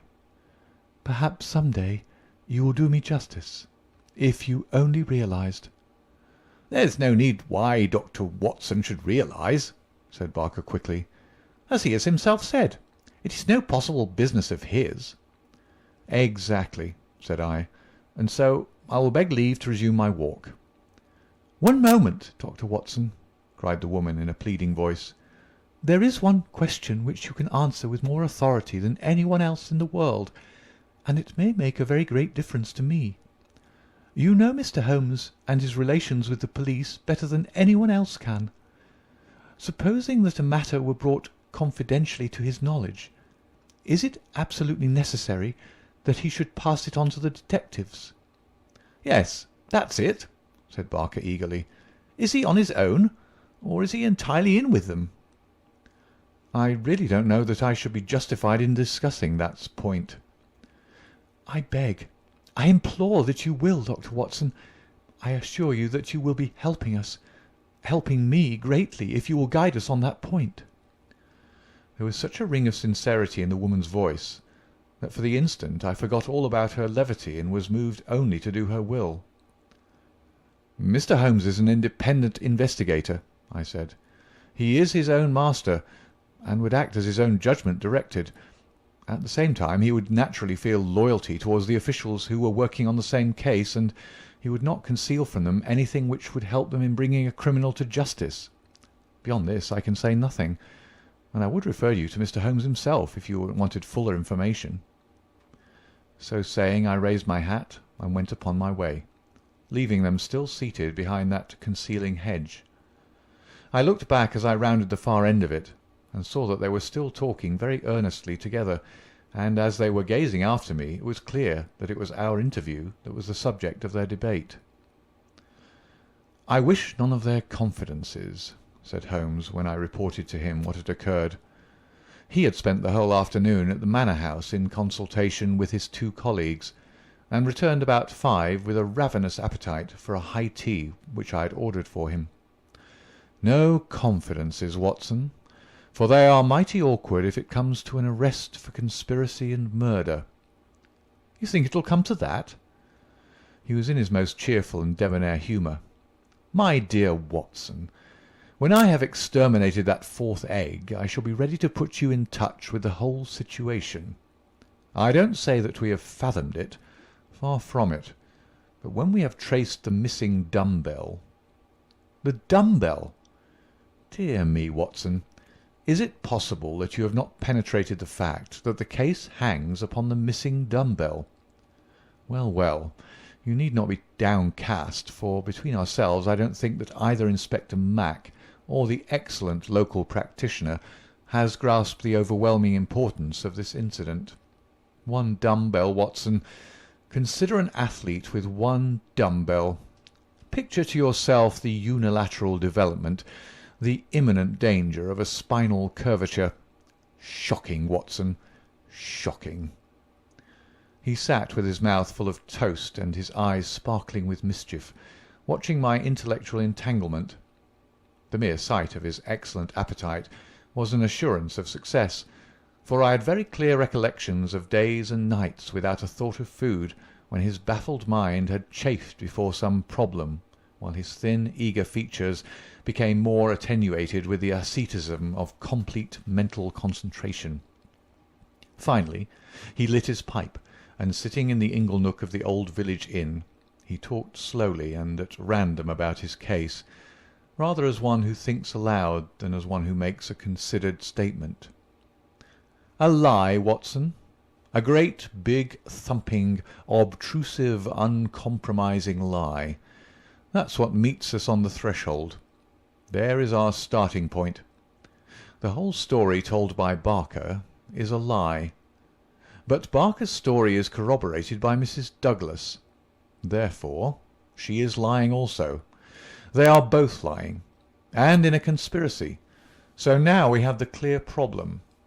Why are they lying? And what is the truth which they are trying so hard to conceal? Let us try, Watson, you and I, if we can get behind the lie and reconstruct the truth. How do I know that they are lying? Because it is a clumsy fabrication which simply could not be true. Consider. According to the story given to us, the assassin had less than a minute after the murder had been committed to take that ring, which was under another ring, from the dead man's finger, to replace the other ring, a thing which he would surely never have done, and to put that singular card beside his victim. I say that this was obviously impossible. You may argue, but I have too much respect for your judgment, Watson, to think that you will do so, that the ring may have been taken before the man was killed. The fact that the candle had been lit only a short time shows that there had been no lengthy interview.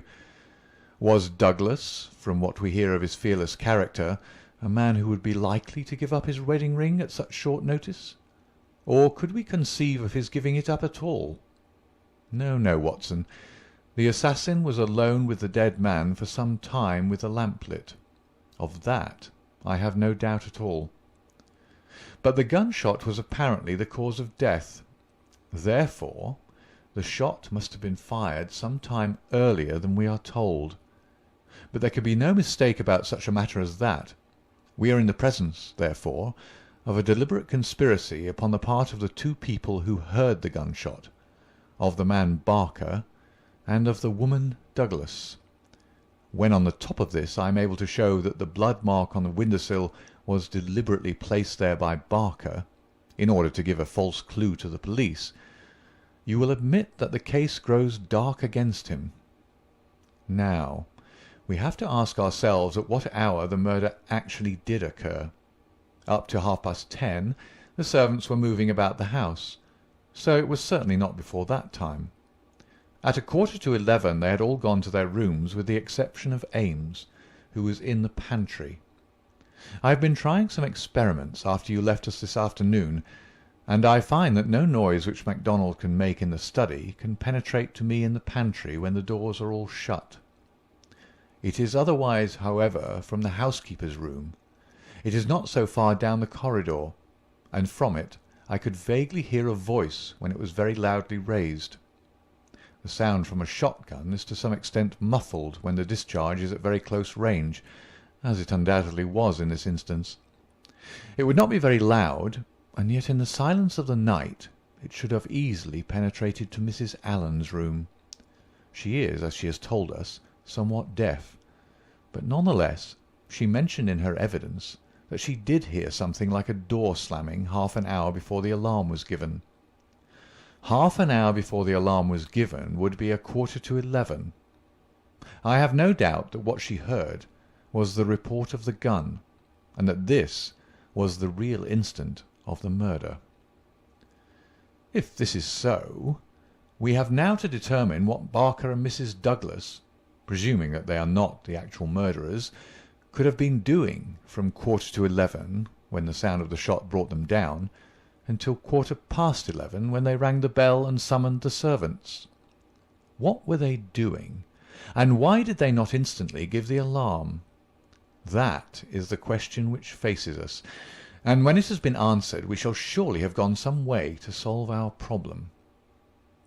"I'm convinced myself," said I, "that there's an understanding between those two people. She must be a heartless creature to sit laughing at some jest within a few hours of her husband's murder." "Exactly. She does not shine as a wife even in her own account of what occurred. I am not a whole-souled admirer of womankind, as you are aware, Watson, but my experience of life has taught me that there are few wives, having any regard for their husbands, who would let any man's spoken word stand between them and that husband's dead body. Should I ever marry, Watson, I should hope to inspire my wife with some feeling which would prevent her from being walked off by a housekeeper when my corpse was lying within a few yards of her. It was badly stage-managed, for even the rawest investigators must be struck by the absence of the usual feminine ululation. If there had been nothing else, this incident alone would have suggested a prearranged conspiracy to my mind." "You think then definitely that Barker and Mrs. Douglas are guilty of the murder?" "There is an appalling directness about your questions, Watson," said Holmes, shaking his pipe at me. "They come at me like bullets. If you put it that Mrs. Douglas and Barker know the truth about the murder, and are conspiring to conceal it, then I can give you a whole-souled answer. I am sure they do. But your more deadly proposition is not so clear. Let us for a moment consider the difficulties which stand in the way. We will suppose that this couple are united by the bonds of a guilty love, and that they have determined to get rid of the man who stands between them. It is a large supposition, for discreet inquiry among servants and others has failed to corroborate it in any way. On the contrary, there is a good deal of evidence that the Douglases were very attached to each other." "That, I am sure, cannot be true," said I, thinking of the beautiful smiling face in the garden. "Well, at least they gave that impression.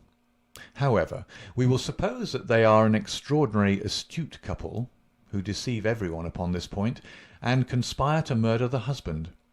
He happens to be a man over whose head some danger hangs." "We've only their word for that."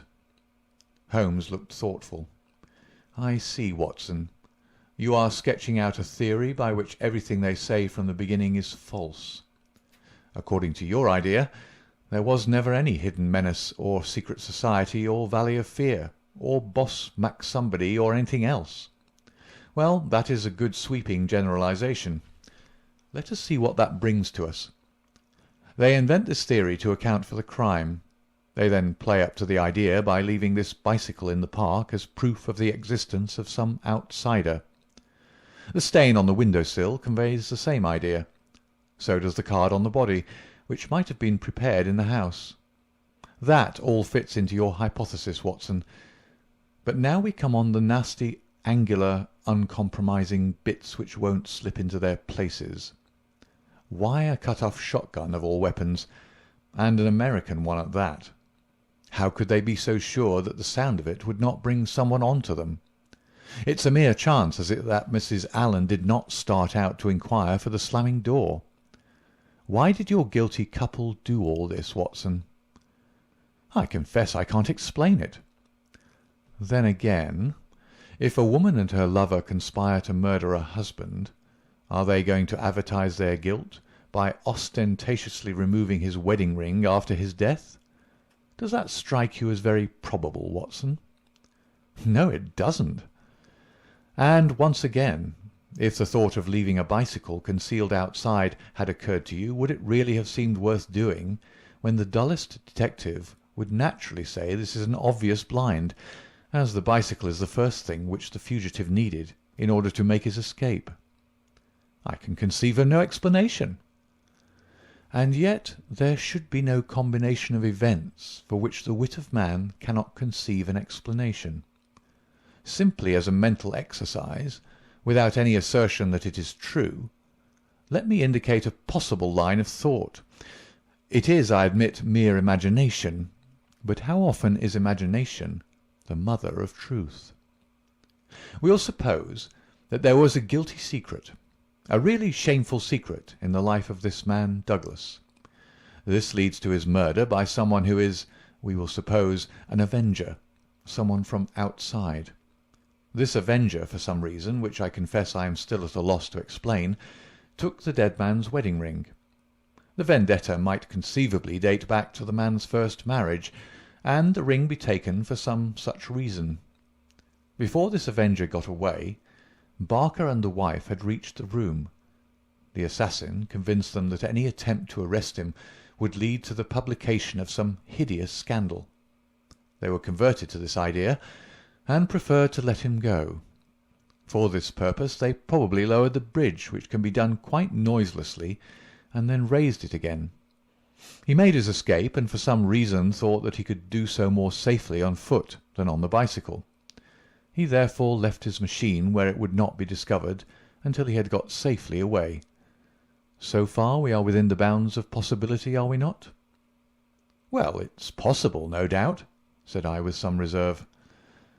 "We have to remember, Watson, that whatever occurred is certainly something very extraordinary.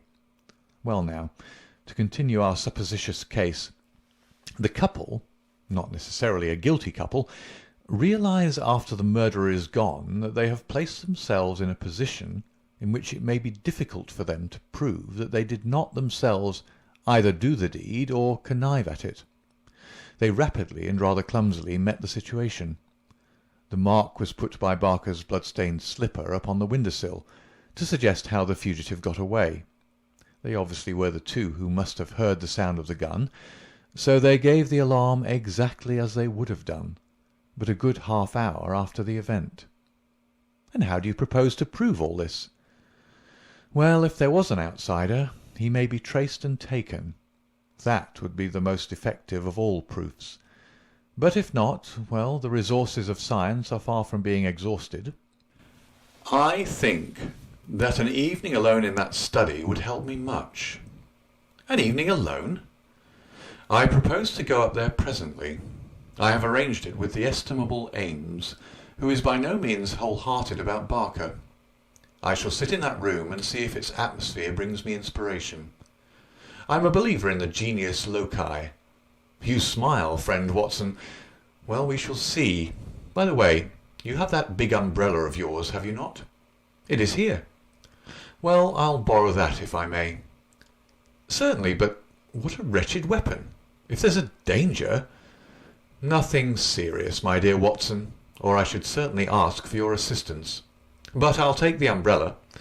At present I'm only awaiting the return of our colleagues from Tunbridge Wells, where they are at present engaged in trying for a likely owner of the bicycle. It was nightfall before Inspector MacDonald and White Mason came back from their expedition, and they arrived exultant, reporting a great advance in our investigation. "Man, I'll admit that I had my doubts if there was ever an outsider," said MacDonald. "But that's all past now.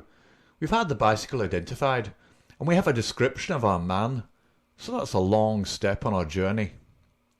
"It sounds to me like the beginning of the end," said Holmes. "I'm sure I congratulate you both with all my heart." "Well, I started from the fact that Mr. Douglas had seemed disturbed since the day before, when he'd been at Tunbridge Wells. It was at Tunbridge Wells then that he had become conscious of some danger. It was clear, therefore, that if a man had come over with a bicycle, it was from Tunbridge Wells that he might be expected to have come. We took the bicycle over with us and showed it at the hotels. It was identified at once by the manager of the Eagle Commercial as belonging to a man named Hargrave, who had taken a room there 2 days before. This bicycle and a small valise were his old belongings. He had registered his name as coming from London, but had given no address. The valise was London-made, and the contents were British, but the man himself was undoubtedly an American." "Well, well," said Holmes gleefully, "you have indeed done some solid work while I've been sitting spinning theories with my friend. It's a lesson in being practical, Mr. Mac." "Aye, it's just that, Mr. Holmes," said the inspector with satisfaction. "But this may all fit in with your theories," I remarked. "That may or may not be. But let us hear the end, Mr. Mac. Was there nothing to identify this man?" "So little that it was evident that he had carefully guarded himself against identification. There were no papers or letters, and no marking upon the clothes. A cycle map of the county lay on his bedroom floor. He'd left the hotel after breakfast yesterday morning on his bicycle, and no more was heard of him until our inquiries." "That's what puzzles me, Mr. Holmes," said White Mason. "If the fellow did not want the hue and cry raised over him, one would imagine that he would have returned and remained at the hotel as an inoffensive tourist. As it is, he must know that he will be reported to the police by the hotel manager, and that his disappearance will be connected with the murder." "So one would imagine. Still, he has been justified of his wisdom up to date, at any rate, since he has not been taken. But his description, what of that?" MacDonald referred to his notebook. "Here we have it so far as they could give it. They don't seem to have taken every particular stock of him, but still the porter, the clerk, and the chambermaid are all agreed that this about covers the points. He was a man about 5'9" in height, 50 or so years of age, his hair slightly grizzled, a greyish moustache, a curved nose, and a face which all of them described as fierce and forbidding." "Well, bar the expression that might almost be a description of Douglas himself," said Holmes. "He's just over 50, with grizzled hair and moustache, and about the same height. Did you get anything else?" "He was dressed in a heavy grey suit, with a reefer jacket, and he wore a short yellow overcoat and a soft cap." "What about the shotgun?" "It is less than 2 feet long. It could very well have fitted into his valise. He could have carried it inside his overcoat without difficulty." "And how do you consider that all this bears upon the general case?" "Well, Mr. Holmes," said MacDonald, "when we've got our man, and you may be sure that I had his description on the wires within 5 minutes of hearing it, we shall be better able to judge it. But even as it stands, we've surely gone a long way. We know that an American, calling himself Hargrave, came to Tunbridge Wells 2 days ago with bicycle and valise. In the latter was a sawed-off shotgun, so he came with a deliberate purpose of crime. Yesterday morning he set off for this place on his bicycle with his gun concealed in his overcoat. No one saw him arrive, so far as we can learn, but he need not pass through the village to reach the park gates, and there are many cyclists upon the road. Presumably he at once concealed his cycle among the laurels where it was found, and possibly lurked there himself, with his eye on the house, waiting for Mr. Douglas to come out. A shotgun is a strange weapon to use inside a house, but he had intended to use it outside, and there it has very obvious advantages, as it would be impossible to miss with it, and the sound of shots is so common in an English sporting neighbourhood that no particular notice would be taken." "That is all very clear," said Holmes. "Well, Mr. Douglas did not appear. What was he to do next? He left his bicycle and approached the house in the twilight. He found the bridge down and no one about. He took his chance, intending no doubt to make some excuse if he met someone. He met no one. He slipped into the first room that he saw, and concealed himself behind a curtain. Thence he could see that drawbridge go up, and he knew that his only escape was through the moat. He waited until 11:15, when Mr. Douglas, upon his usual nightly round, came into the room. He shot him, and escaped, as arranged. He was aware that the bicycle would be described by the hotel people, and be a clue against him, so he left it there and made his way by some other means to London, or to some safe hiding place which he'd already arranged. How's that, Mr. Holmes?" "Well, Mr. Mac, it is very good and very clear so far as it goes. That is your end of the story.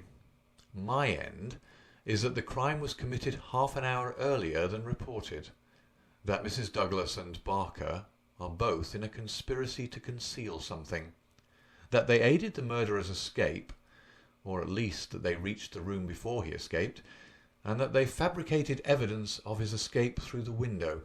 whereas in all probability they had themselves let him go by lowering the bridge. That's my reading of the first half." The two detectives shook their heads. "Well, Mr. Holmes, if this is true, we only tumble out of one mystery into another," said the London inspector. "And in some ways a worse one," added White Mason. "The lady has never been in America in all her life. What possible connection could she have with an American assassin which would cause her to shelter him?" "I freely admit the difficulties," said Holmes. "I propose to make a little investigation of my own tonight, and it is just possible that it may contribute something to the common cause." "Can we help you, Mr. Holmes?" "No, no. Darkness and Dr. Watson's umbrella. My wants are simple. And Ames, the faithful Ames. No doubt he will stretch a point for me. All my lines of thought lead me back invariably to the one basic question. Why should an athletic man develop his frame upon so unnatural an instrument as a single dumbbell?" It was late that night when Holmes returned from his solitary excursion. We slept in a double-bedded room, which was the best that the little country inn could do for us. I was already asleep when I was partly awakened by his entrance. "Well, Holmes," I murmured, "have you found anything out?" He stood beside me in silence, his candle in his hand. Then the tall, lean figure inclined towards me. "I say, Watson," he whispered, "would you be afraid to sleep in the same room with a lunatic, a man with softening of the brain, an idiot whose mind has lost its grip?" "Not in the least," I answered in astonishment. "Ah, that's lucky," he said, and not another word would he utter that night. End of chapter 6.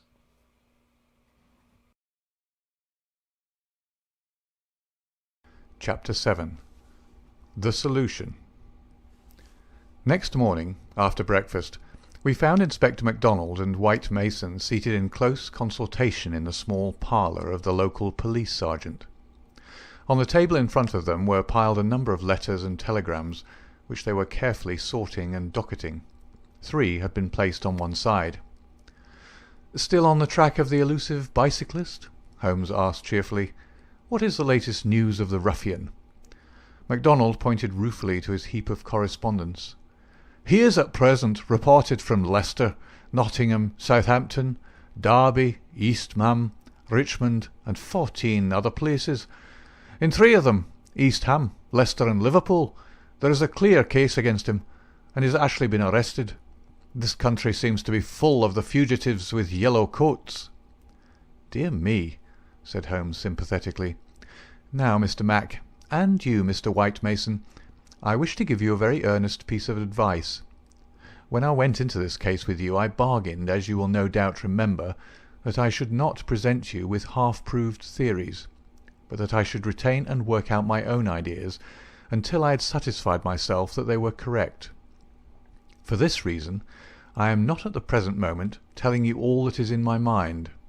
On the other hand, I said that I would play the game fairly by you, and I do not think it is a fair game to allow you for one unnecessary moment to waste your energies upon a profitless task. Therefore I am here to advise you this morning, and my advice to you is summed up in 3 words. Abandon the case." MacDonald and White Mason stared in amazement at their celebrated colleague. "You consider it hopeless?" cried the inspector. "I consider your case to be hopeless. I do not consider that it is hopeless to arrive at the truth." "But this cyclist is not an invention. We have his description, his valise, his bicycle. The fellow must be somewhere. Why should we not get him?" "Yes, yes, no doubt he is somewhere, and no doubt we shall get him. But I would not have you waste your energies in East Ham or Liverpool. I am sure that we can find some shorter cut to a result." "You're holding something back. It's hardly fair of you, Mr. Holmes." The inspector was annoyed. "You know my methods of work, Mr. Mac, but I will hold it back for the shortest time possible. I only wish to verify my details in one way, which can very readily be done, and then I make my bow and return to London, leaving my results entirely at your service. I owe you too much to act otherwise, for in all my experience I cannot recall any more singular and interesting study." "This is clean beyond me, Mr. Holmes. We saw you when we returned from Tunbridge Wells last night, and you are in general agreement with our results. What has happened since then to give you a completely new idea of the case?" "Well, since you ask me, I spent, as I told you that I would, some hours last night at the Manor House." "Well, what happened?" I can only give you a very general answer to that for the moment. By the way, I have been reading a short but clear and interesting account of the old building, purchasable at the modest sum of 1 penny from the local tobacconist. Here Holmes drew a small tract, embellished with a rude engraving of the ancient manor house, from his waistcoat pocket. "It immensely adds to the zest of an investigation, my dear Mr. Mac, when one is in conscious sympathy with the historical atmosphere of one's surroundings. Don't look so impatient, for I assure you that even so bald an account as this raises some sort of picture of the past in one's mind. Permit me to give you an example. Erected in the 5th year of the reign of James I, and standing upon the site of a much older building, the manor house of Brockstone presents one of the finest surviving examples of the moated Jacobean residence." "You're making fools of us, Mr. Holmes." "Tut, tut, Mr. Mac. The first sign of temper I have detected in you. Well, I won't read it verbatim, since you feel so strongly upon the subject. But when I tell you that there is some account of the taking of the place by a parliamentary colonel in 1644, of the concealment of Charles for several days in the course of the Civil War, and finally of a visit there by the 2nd George, you will admit that there are various associations of interest connected with this ancient house." "I don't doubt it, Mr. Holmes, but that is no business of ours." "Is it not? Is it not? Breadth of view, my dear Mr. Mac, is one of the essentials of our profession. The interplay of ideas and the oblique uses of knowledge are often of extraordinary interest. You will excuse these remarks from one who, though a mere connoisseur of crime, is still rather older and perhaps more experienced than yourself." "I'm the first to admit that," said the detective heartily. "You get to your point, I admit, but you have such a deuced round-the-corner way of doing it." "Well, well, I'll drop past history and get down to present-day facts. I called last night, as I have already said, at the manor house. I did not see either Barker or Mrs. Douglas. I saw no necessity to disturb them, but I was pleased to hear that the lady was not visibly pining, and that she had partaken of an excellent dinner. My visit was specially made to the good Mr. Ames, with whom I exchanged some amiabilities which culminated in his allowing me, without reference to anyone else, to sit alone for a time in the study." "What? With that?" I ejaculated. "No, no, everything is now in order. You gave permission for that, Mr. Mac. As I am informed, the room was in its normal state, and in it I passed an instructive quarter of an hour." "What were you doing?" "Well, not to make a mystery of so simple a matter, I was looking for the missing dumb-bell. It has always bulked rather large in my estimate of the case. I ended by finding it." "Where?" "Ah, there we come to the edge of the unexplored. Let me go a little further, a very little further, and I will promise that you shall share everything that I know." "Well, we're bound to take you on your own terms," said the inspector. "But when it comes to telling us to abandon the case, why in the name of goodness should we abandon the case?" "For the simple reason, my dear Mr. Mac, that you have not got the first idea what it is that you are investigating." "We are investigating the murder of Mr. John Douglas of Brockstone Manor." "Yes, yes, so you are. But don't trouble to trace the mysterious gentleman upon the bicycle. I assure you that it won't help." "Then what do you suggest we do?" I will tell you exactly what to do, if you will do it." "Well, I'm bound to say, I've always found you had reason behind all your queer ways. I'll do what you advise." "And you, Mr. White Mason?"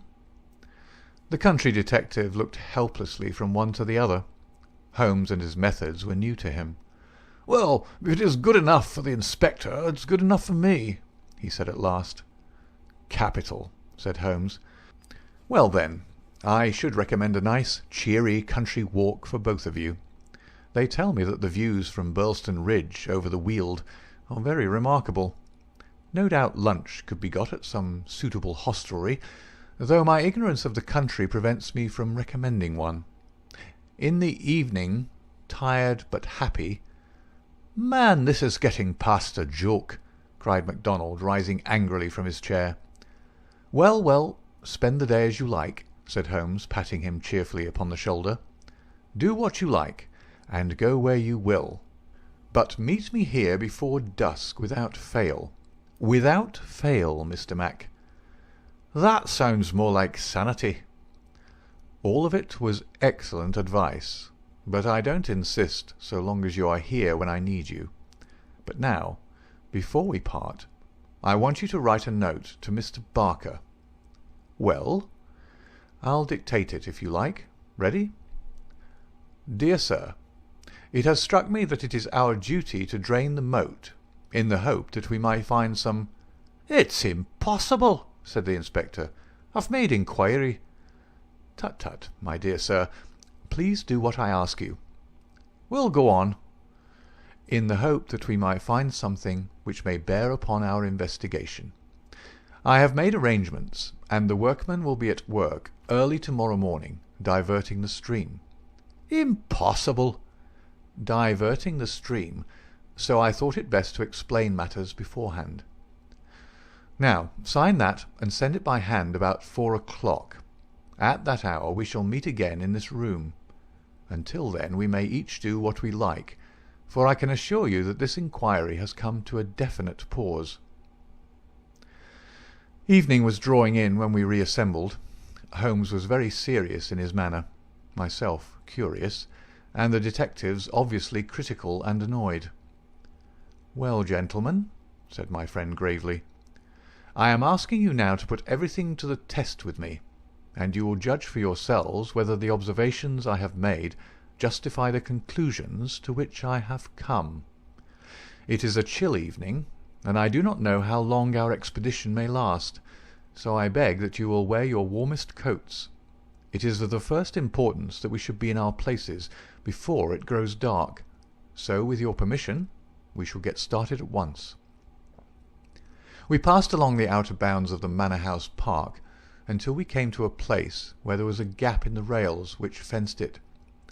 Through this we slipped, and then, in the gathering gloom, we followed Holmes until we had reached a shrubbery which lies nearby, opposite to the main door and the drawbridge. The latter had not been raised. Holmes crouched down behind a screen of laurels, and we all three followed his example. "Well, what are we to do now?" asked MacDonald with some gruffness. "Possess our souls in patience, and make as little noise as possible," Holmes answered. "What are we here for at all? I really think you might treat us with some more frankness." Holmes laughed. "Watson insists that I am the dramatist in real life," said he. "Some touch of the artist wells up within me, and calls insistently for a well-staged performance. Surely our profession, Mr. Mac, would be a drab and sordid one if we did not sometimes set the scene so as to glorify our results. The blunt accusation, the brutal tap upon the shoulder, what can one make of such a denouement? But the quick inference, the subtle trap, the clever forecast of coming events, the triumphant vindication of bold theories, are these not the pride and the justification of our life's work? At the present moment you thrill with the glamour of the situation and the anticipation of the hunt. Where would be that thrill if I had been as definite as a timetable? I only ask a little patience, Mr. Mac, and all will be clear to you." "Well, I hope the pride and justification and the rest of it will come before we all get our death of cold," said the London detective with comic resignation. We all had good reason to join in the aspiration, for our vigil was a long and bitter one. Slowly the shadows darkened over the long, sombre face of the old house. A cold, damp reek from the moat chilled us to the bones and set our teeth chattering. There was a single lamp over the gateway, and a steady globe of light in the fatal study. Everything else was dark and still. "How long is this to last?" asked the inspector finally. "And what is it we're waiting for?" "I have no more notion than you how long it is to last," Holmes answered with some asperity. "If criminals would always schedule their movements like railway trains, it would certainly be more convenient for all of us.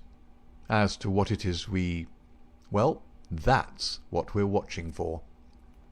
As he spoke, the bright yellow light in the study was obscured by somebody passing to and fro before it. The laurels among which we lay were immediately opposite the window, and not more than 100 feet from it. Presently it was thrown open with a whining of hinges, and we could dimly see the dark outline of a man's head and shoulders looking out into the gloom. For some minutes he peered forth in furtive, stealthy fashion, as one who wishes to be assured that he is unobserved. Then he leaned forward, and in the intense silence we were aware of the soft lapping of agitated water. He seemed to be stirring up the moat with something which he held in his hand. Then suddenly he hauled something in as a fisherman lands a fish, some large round object which obscured the light as it was dragged through the open casement. "Now!" cried Holmes. "Now!" We were all upon our feet, staggering after him with our stiffened limbs, while he ran swiftly across the bridge and rang violently at the bell.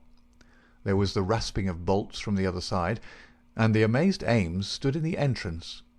Holmes brushed him aside without a word, and, followed by all of us, rushed into the room which had been occupied by the man whom we had been watching. The oil lamp on the table represented the glow which we had seen from outside. It was now in the hand of Cecil Barker, who held it towards us as we entered. Its light shone upon his strong, resolute, clean-shaved face and his menacing eyes. "What the devil is the meaning of all this?" he cried. "What are you after, anyhow?" Holmes took a swift glance around, and then pounced upon a sodden bundle tied together with cord, which lay where it had been thrust under the writing-table. "This is what we are after, Mr. Barker. This bundle, weighted with a dumbbell which you have just raised from the bottom of the moat." Barker stared at Holmes with amazement in his face. "How in thunder came you to know anything about it?" he asked. "Simply that I put it there." "You put it there? You?" "Perhaps I should have said replaced it there," said Holmes. "You will remember, Inspector MacDonald, that I was somewhat struck by the absence of a dumbbell. I drew your attention to it, but with the pressure of other events you had hardly the time to give it the consideration which would have enabled you to draw deductions from it. When water is near and a weight is missing, it is not a very far-fetched supposition that something has been sunk in the water. The idea was at least worth testing, so with the help of Ames, who admitted me to the room, and the crook of Dr. Watson's umbrella, I was able last night to fish up and inspect this bundle.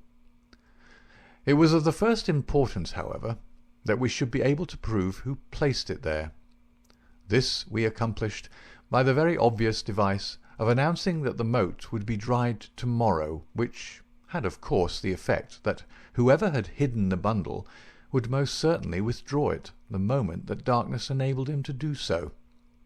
We have no less than 4 witnesses as to who it was who took advantage of the opportunity, and so, Mr. Barker, I think the word lies now with you." Sherlock Holmes put the sopping bundle upon the table beside the lamp, and undid the cord which bound it. From within he extracted a dumbbell, which he tossed down to its fellow in the corner. Next he drew forth a pair of boots. American, as you perceive," he remarked, pointing to the toes. Then he laid upon the table a long, deadly, sheathed knife.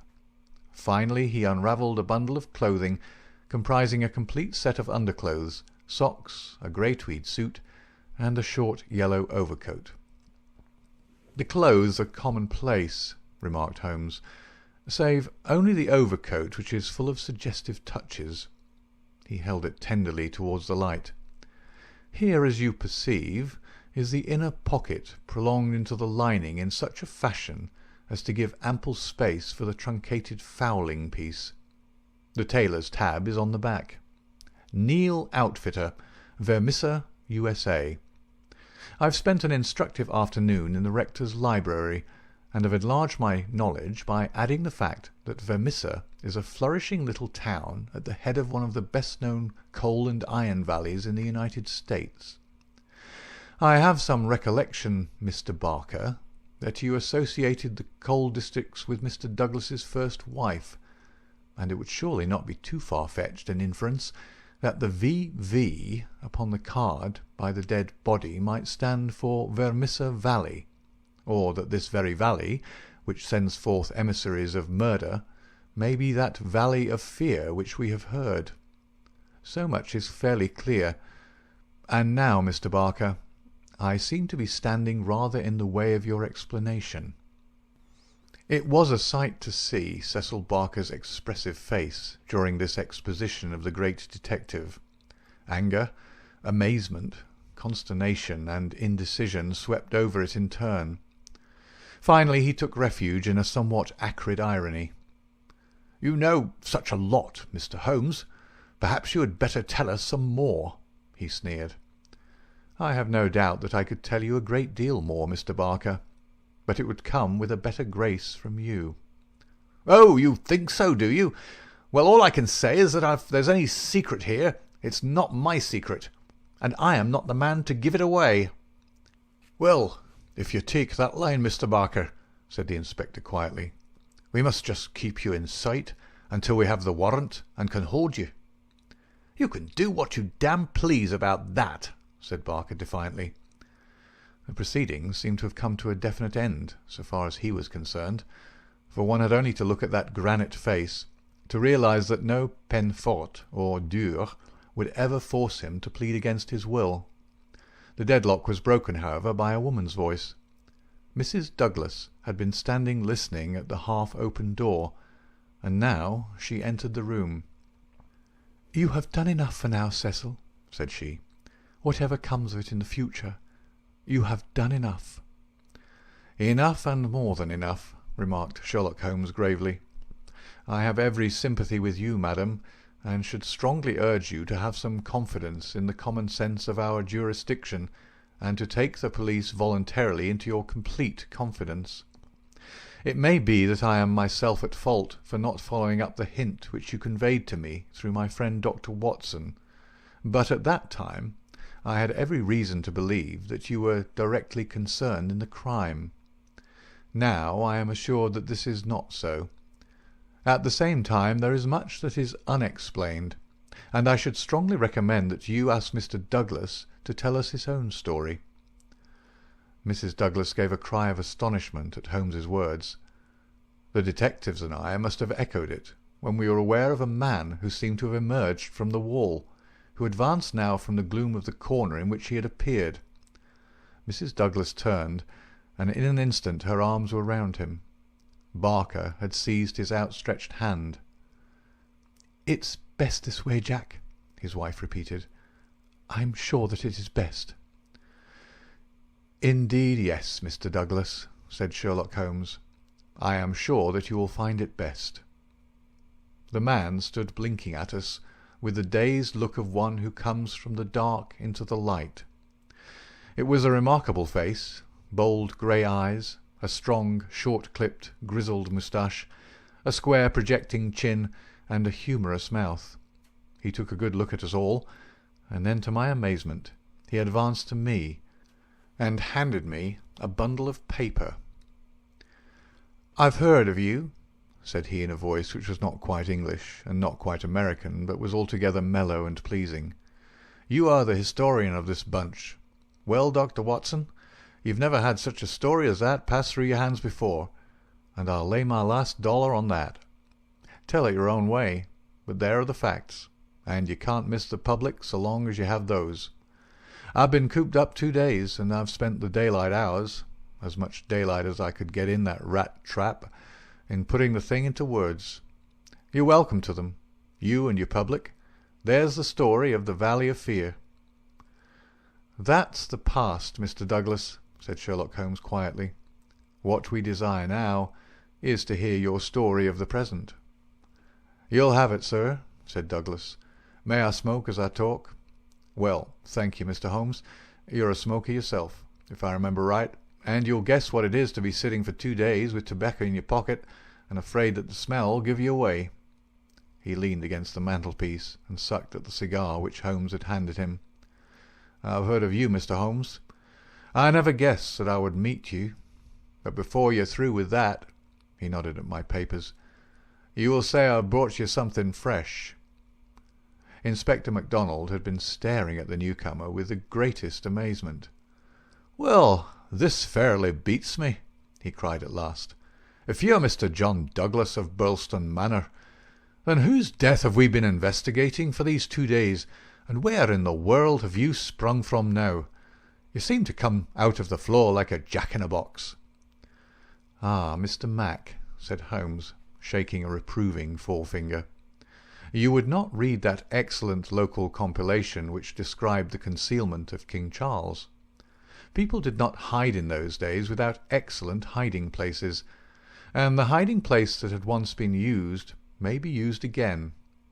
I had persuaded myself that we should find Mr. Douglas under this roof."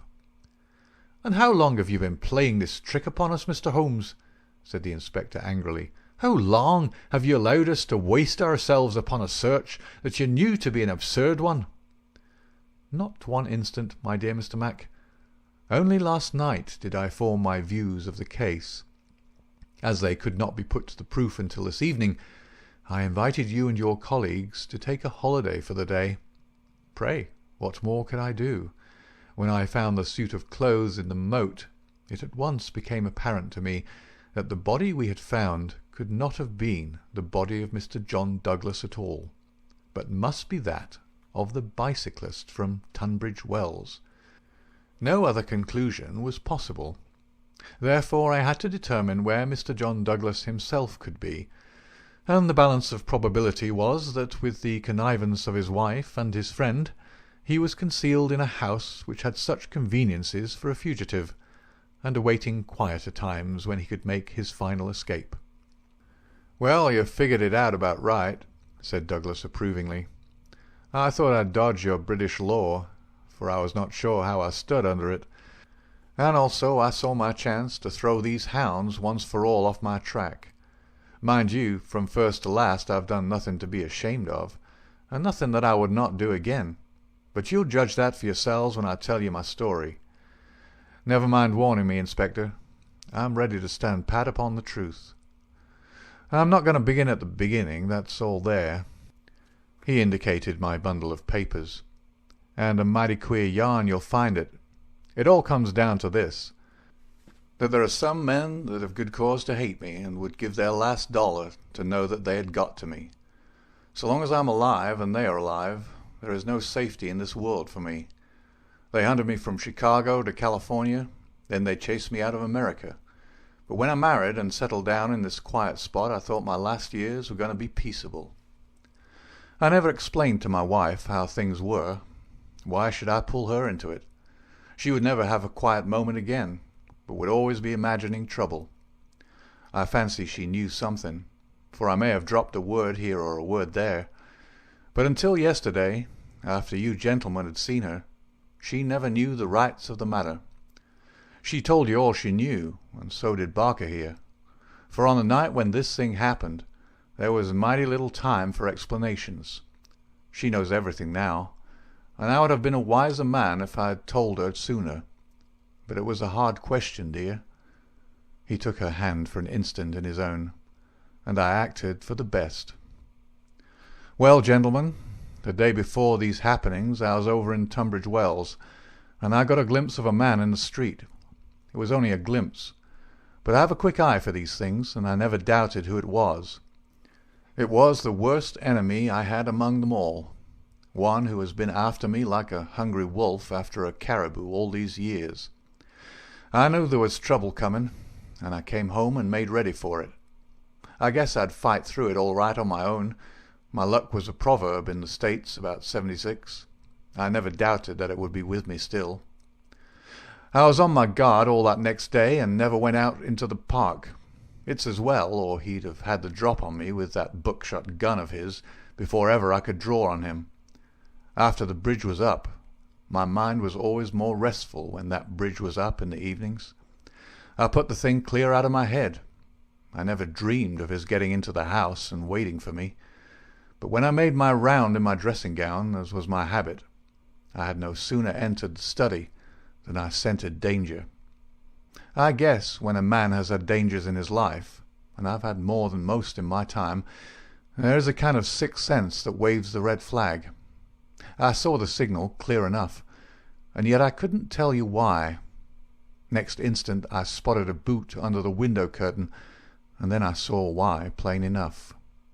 I'd just the one candle that was in my hand, but there was a good light from the hall lamp through the open door. I put down the candle and jumped for a hammer that I'd left on the mantel. At the same moment he sprang at me. I saw the glint of a knife, and I lashed at him with the hammer. I got him somewhere, for the knife tinkled down on the floor. He dodged around the table as quick as an eel, and a moment later he'd got his gun from under his coat. I heard him cock it, but I got hold of it before he could fire. I had it by the barrel, and we wrestled for it all ends up for a minute or more. It was death to the man that lost his grip. He never lost his grip, but he got it butt downward for a moment too long. Maybe it was I that pulled the trigger. Maybe we just jolted it off between us.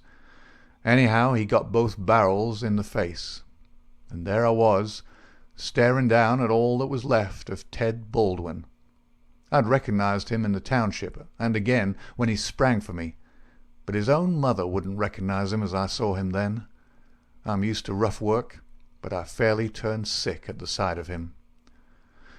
I was hanging on the side of the table when Barker came hurrying down. I heard my wife coming, and I ran to the door and stopped her. It was no sight for a woman. I promised I'd come to her soon. I said a word or two to Barker. He took it all in at a glance, and we waited for the rest to come along. But there was no sign of them. Then we understood that they could hear nothing, and that all that had happened was known only to ourselves. It was at that instant that the idea came to me. I was fairly dazzled by the brilliance of it. The man's sleeve had slipped up, and there was the branded mark of the lodge upon his forearm. See here. The man whom we had known as Douglas turned up his own coat and cuff to show a brown triangle within a circle, exactly like that which we'd seen upon the dead man. It was the sight of that which started me on it. I seemed to see it all clear at a glance. There were his height and hair and figure about the same as my own. No one could swear to his face, poor devil. I brought down this suit of clothes, and in a quarter of an hour Barker and I had put my dressing gown on him, and he lay as you found him. We tied all things into a bundle, and I weighted them with the only weight I could find, and put them through the window. The card he'd meant to lay upon my body was lying beside his own. My rings were put on his finger, but when it came to the wedding ring, he held out his muscular hand. You can see for yourselves that I had struck the limit. I have not moved it since the day I was married, and it would have taken a file to get it off.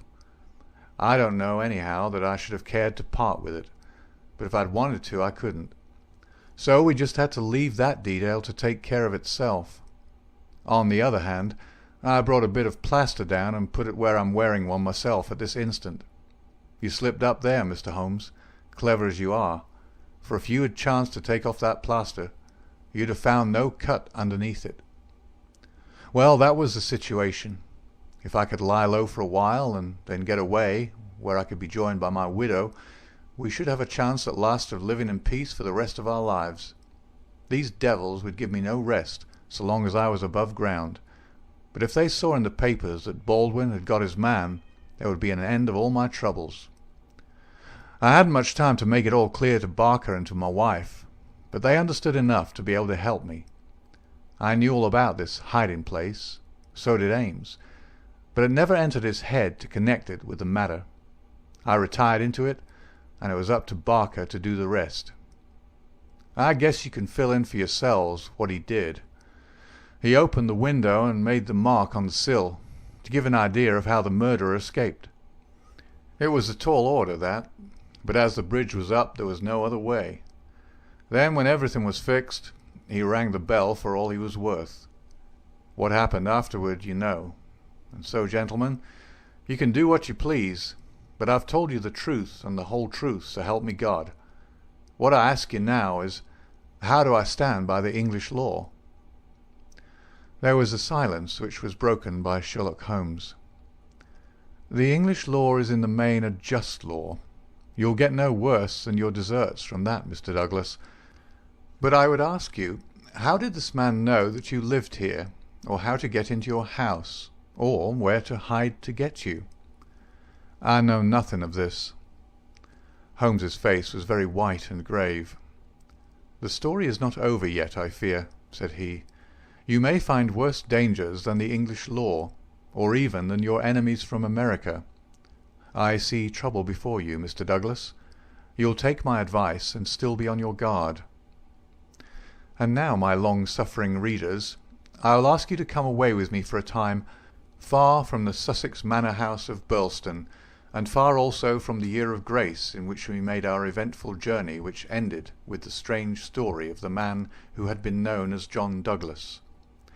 I wish you to journey back some 20 years in time, and westward some thousands of miles in space, that I may lay before you a singular and terrible narrative, so singular and so terrible that you may find it hard to believe that even as I tell it, even so did it occur.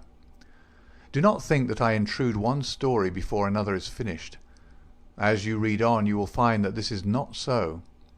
And when I have detailed those distant events, and you have solved this mystery of the past, we shall meet once more in those rooms on Baker Street, where this, like so many other wonderful happenings, will find its end.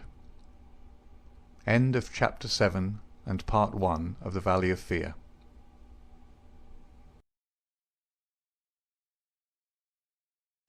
Part 2. The Scourers. Chapter 1. The Man. It was the 4th of February in the year 1875. It had been a severe winter, and the snow lay deep in the gorges of the Gilmerton Mountains. The steam ploughs had, however, kept the railroad open, and the evening train, which connects the long line of coal-mining and iron-working settlements, was slowly groaning its way up the steep gradients which led from Stagville on the plain to Vermissa, the central township which lies at the head of Vermissa Valley. From this point the track sweeps downward to Barton's Crossing, Helmdale, and the purely agricultural county of Merton. It was a single-track railroad, but at every siding, and they were numerous, long lines of trucks piled with coal and iron ore told of the hidden wealth which had brought a rude population and a bustling life to this most desolate corner of the United States of America. For desolate it was. Little could the first pioneer who had traversed it have ever imagined that the fairest prairies and the most lush water pastures were valueless compared to this gloomy land of black crag and tangled forest. Above the dark and often scarcely penetrable woods upon their flanks, the high, bare crowns of the mountains, white snow and jagged rock, towered upon each flank, leaving a long, winding, tortuous valley in the centre. Up this the little train was slowly crawling. The oil lamps had just been lit in the leading passenger car, a long, bare carriage, in which some 20 or 30 people were seated. The greater number of these were workmen returning from their day's toil in the lower part of the valley. At least a dozen, by their grimed faces and the safety lanterns which they carried, proclaimed themselves miners. These sat smoking in a group and conversed in low voices, glancing occasionally at two men on the opposite side of the car, whose uniforms and badges showed them to be policemen. Several women of the labouring class and one or two travellers who might have been small local storekeepers made up the rest of the company, with the exception of one young man in a corner by himself. It is with this man that we are concerned. Take a good look at him, for he is worth it.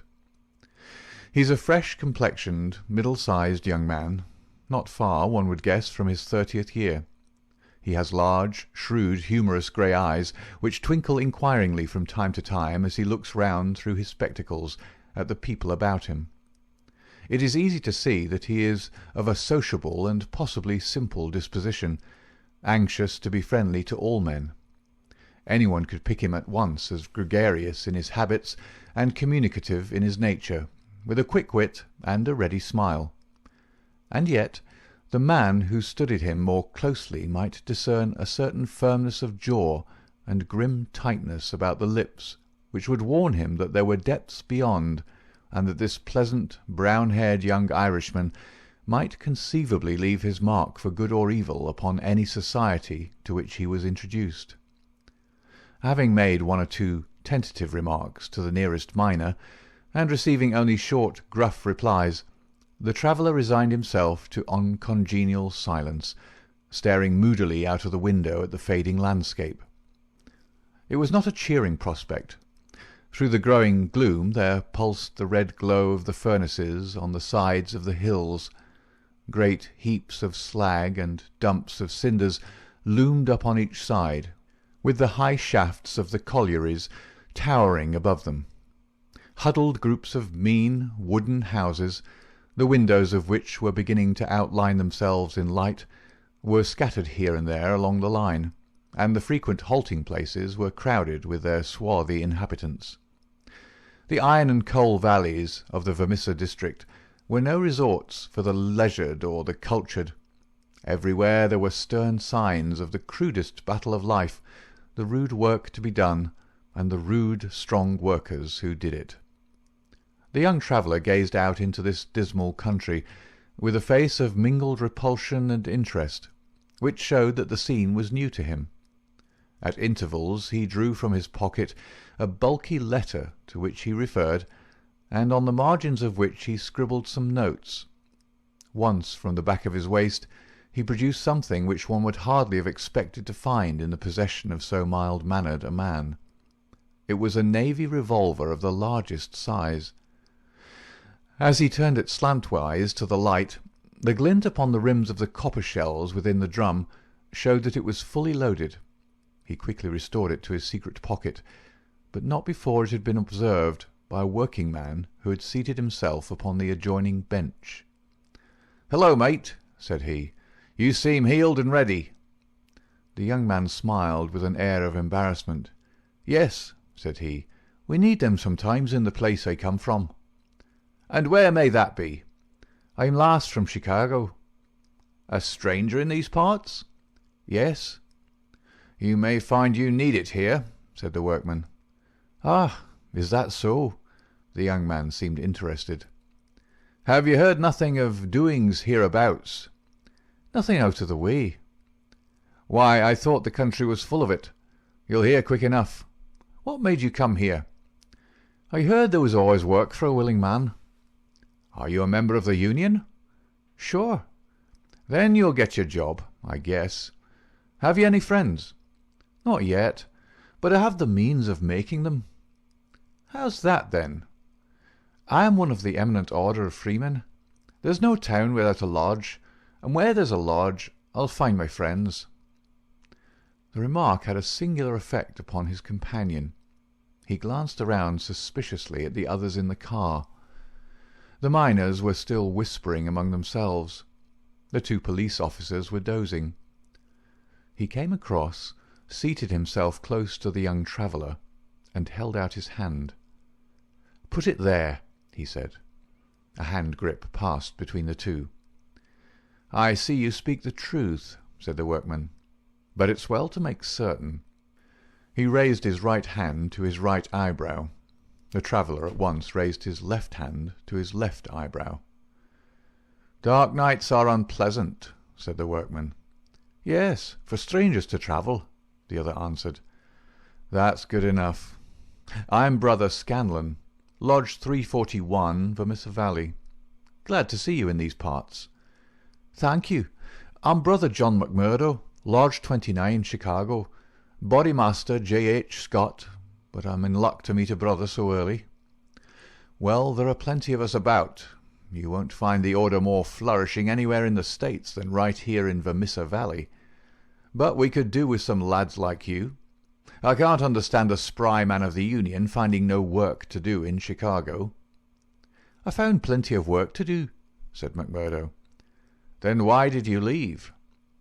McMurdo nodded toward the policeman and smiled. "I guess those chaps will be glad to know," he said. Scanlon groaned sympathetically. "In trouble?" he asked in a whisper. "Deep.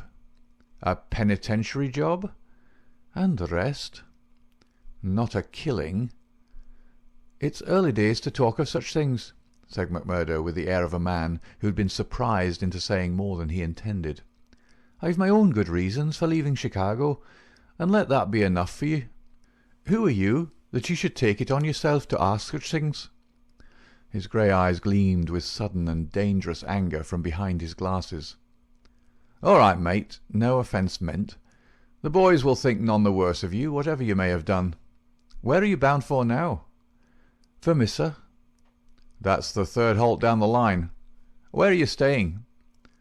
McMurdo took out an envelope and held it close to the murky oil lamp.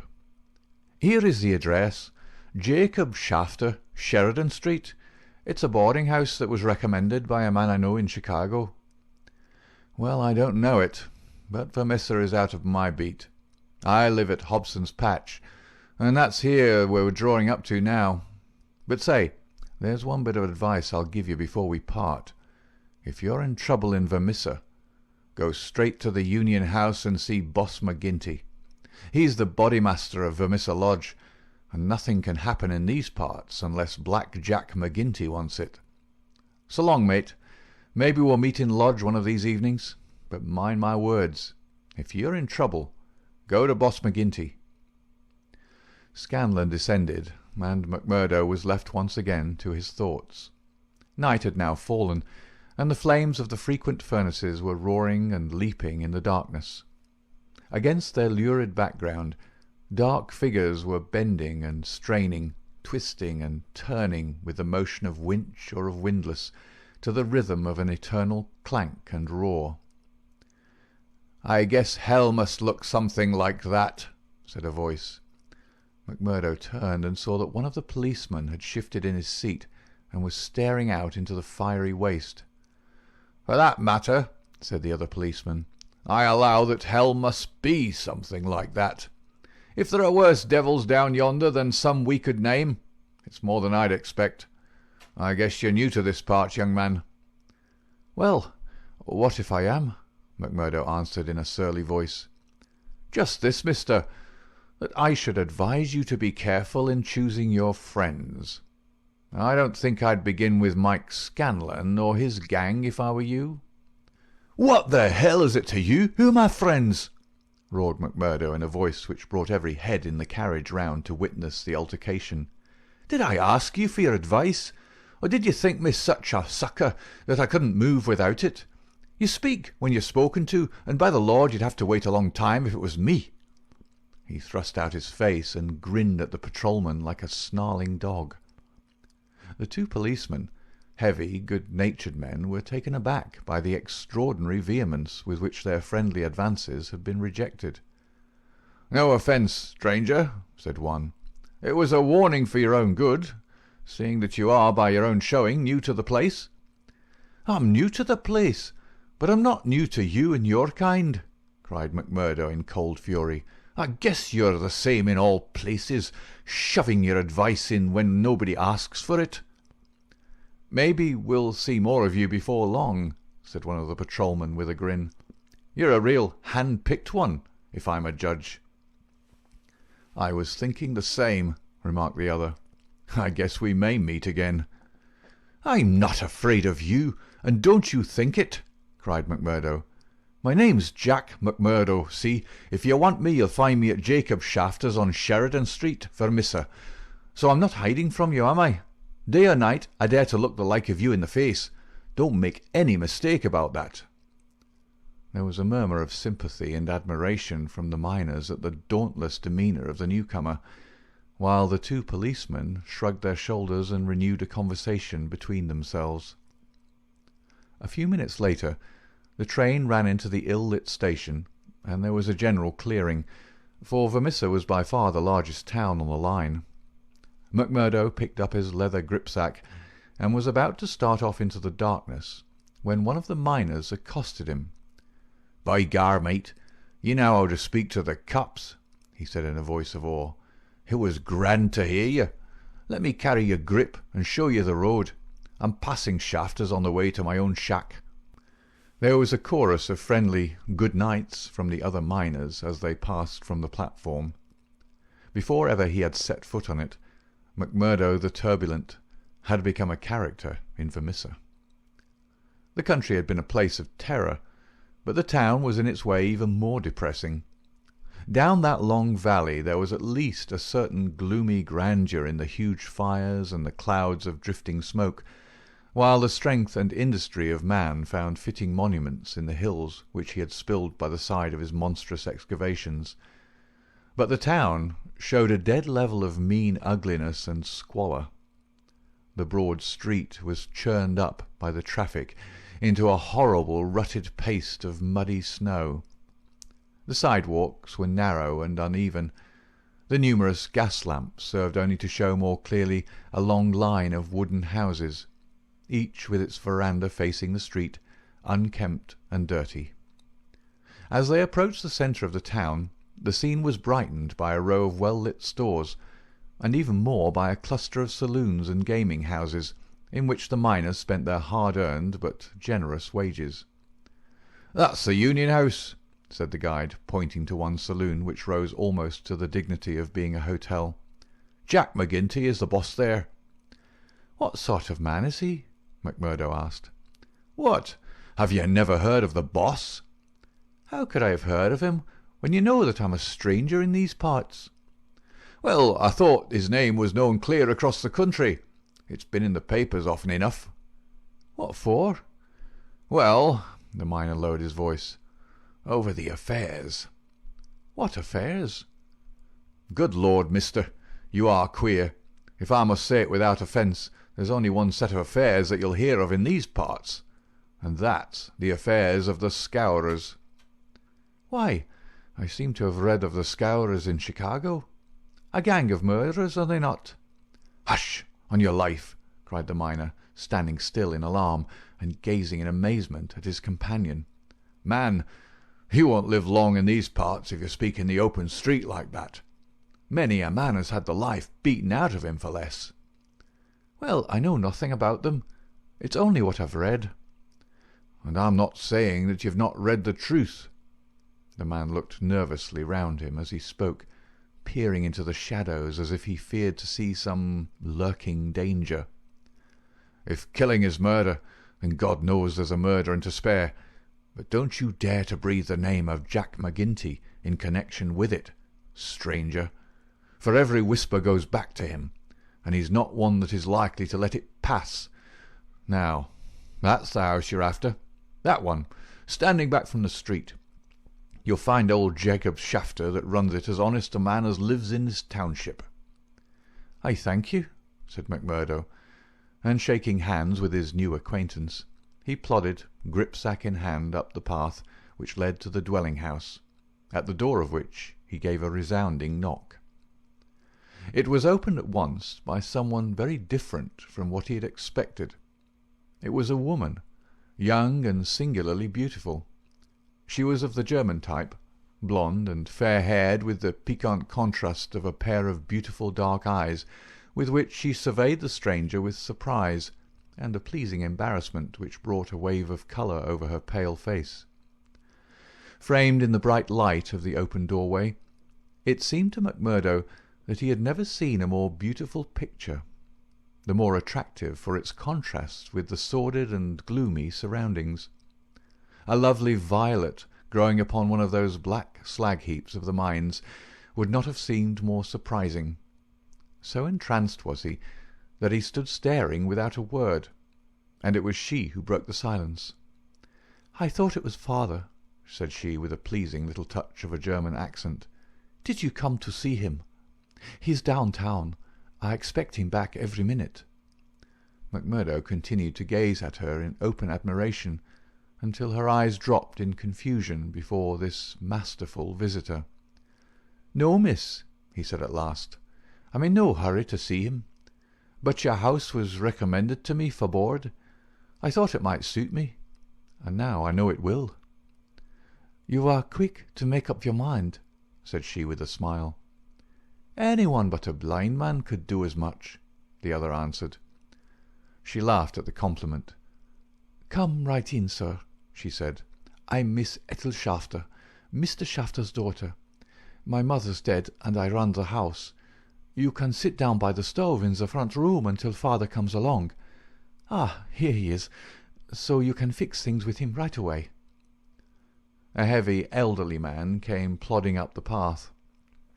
In a few words, McMurdo explained his business. A man of the name of Murphy had given him the address in Chicago.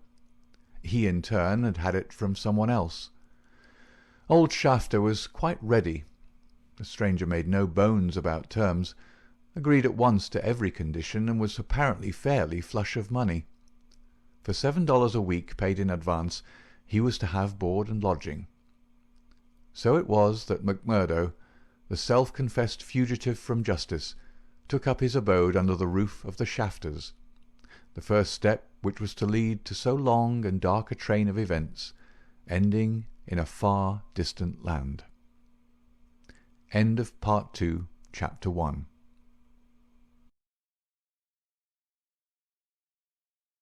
Chapter 2. The Bodymaster. McMurdo was a man who made his mark quickly. Wherever he was, the folk around soon knew it. Within a week he had become infinitely the most important person at Shafters. There were 10 or a dozen boarders there, but they were honest foremen or commonplace clerks from the stores, of a very different calibre from the young Irishman. Of an evening, when they gathered together, his joke was always the readiest, his conversation the brightest, and his song the best. He was a born boon companion, with a magnetism which drew good humour from all around him. And yet he showed again and again, as he had shown in the railway carriage, a capacity for sudden, fierce anger, which compelled the respect and even the fear of those who met him. For the law, too, and all who were connected with it, he exhibited a bitter contempt which delighted some and alarmed others of his fellow boarders. From the first he made it evident, by his open admiration, that the daughter of the house had won his heart from the instant that he had set eyes upon her beauty and her grace. He was no backward suitor. On the second day he told her that he loved her, and from then onward he repeated the same story, with an absolute disregard of what she might say to discourage him. "Someone else," he would cry. "Well, the worse luck for someone else. Let him look out for himself. Am I to lose my life's chance and all my heart's desire for someone else? You can keep on saying no, Etty. The day will come when you'll say yes, and I'm young enough to wait." He was a dangerous suitor, with his glib Irish tongue and his pretty coaxing ways. There was about him also that glamour of experience and of mystery which attracts a woman's interest, and finally her love. He could talk of the sweet valleys of County Monaghan, from which he came, of the lovely distant island, the low hills and green meadows of which seemed the more beautiful when imagination viewed them from this place of grime and snow. Then he was versed in the life of the cities of the north, of Detroit, and of the lumber camps of Michigan, and finally of Chicago, where he had worked in a planing mill. And afterwards came the hint of romance, the feeling that strange things had happened to him in that great city, so strange and so intimate that they might not be spoken of.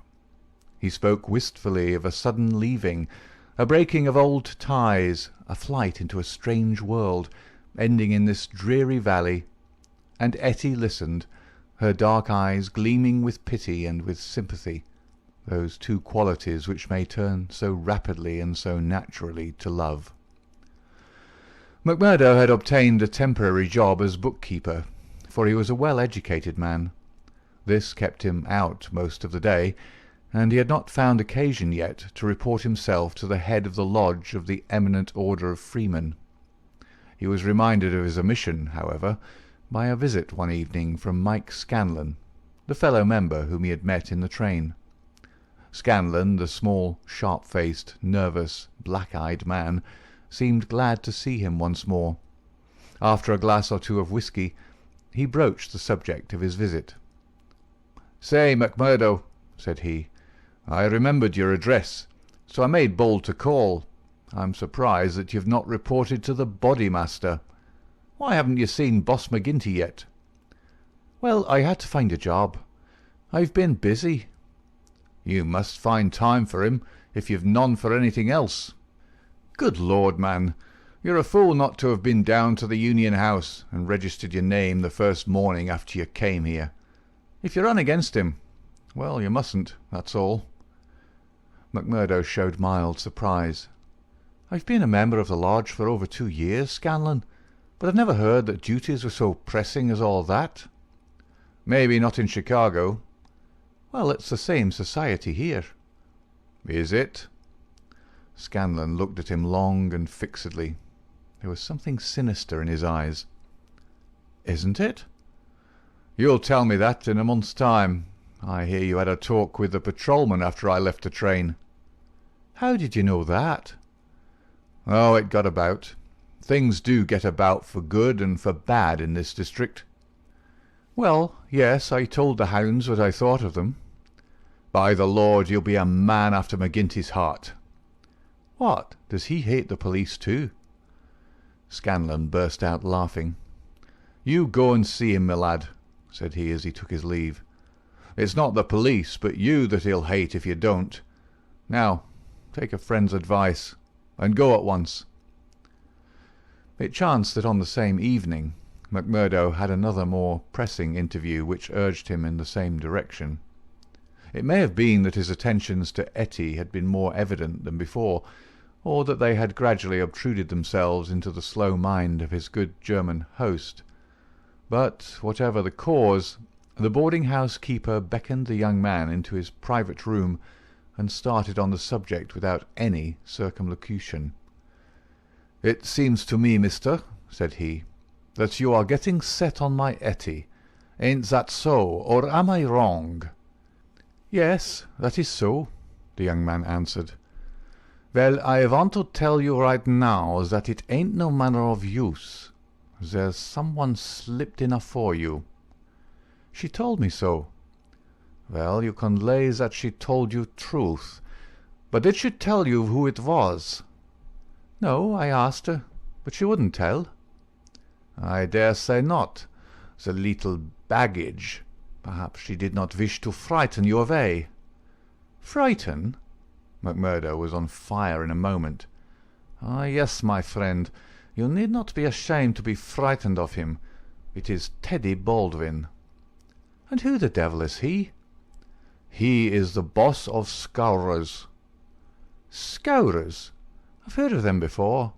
It's Scourers here and Scourers there, and always in a whisper. What are you all afraid of? Who are the Scourers?"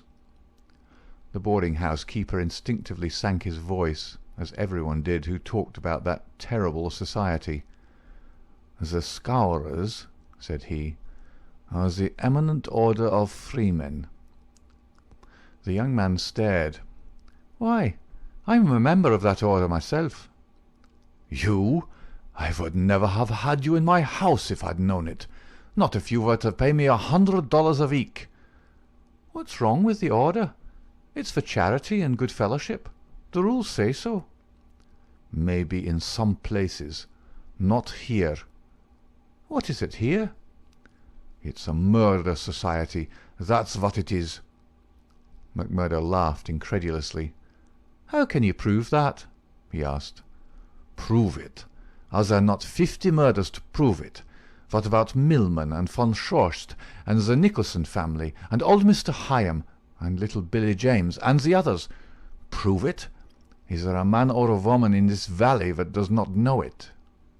See here, said McMurdo earnestly, I want you to take back what you said, or else make it good. One or the other you must do before I quit this room. Put yourself in my place. Here I am, a stranger in the town. I belong to a society that I know only as an innocent one. You'll find it through the length and breadth of the States, but always as an innocent one. Now, when I'm counting upon joining it here, you tell me that it's the same as a murder society called the Scourers. I guess you owe me either an apology, or else an explanation, Mr. Shafter. I can but tell you what the whole world knows, mister. The bosses of the one are the bosses of the other. If you offend the one, it is the other that will strike you. We have proved it too often. That's just gossip. I want proof, said McMurdo. If you live here long, you will get your proof. But I forget that you are yourself one of them. You will soon be as bad as the rest. But you will find other lodgings, mister. I cannot have you here. Is it not bad enough that one of these people come courting my Etty, and that I dare not turn him down, and that I should have another for my boarder? Yes, indeed, you shall not sleep here after tonight.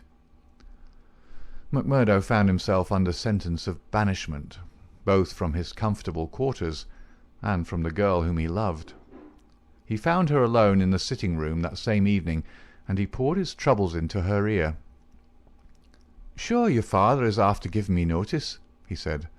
"It's little I would care if it was just my room, but indeed, Etty, though it's only a week that I've known you, you're the very breath of life to me, and I can't live without you." "Oh, hush, Mr. McMurdo, don't speak so," said the girl. "I've told you, have I not, that you're too late. There's another, and if I have not promised to marry him at once, at least I can promise no one else. Suppose I had been first, Etty, would have had a chance." The girl sank her face into her hands. "I wish to heaven that you had been first," she sobbed. McMurdo was down on his knees before her in an instant. "For God's sake, Etty, let it stand at that," he cried. "Will you ruin your life and my own for the sake of this promise? Follow your heart, acushla.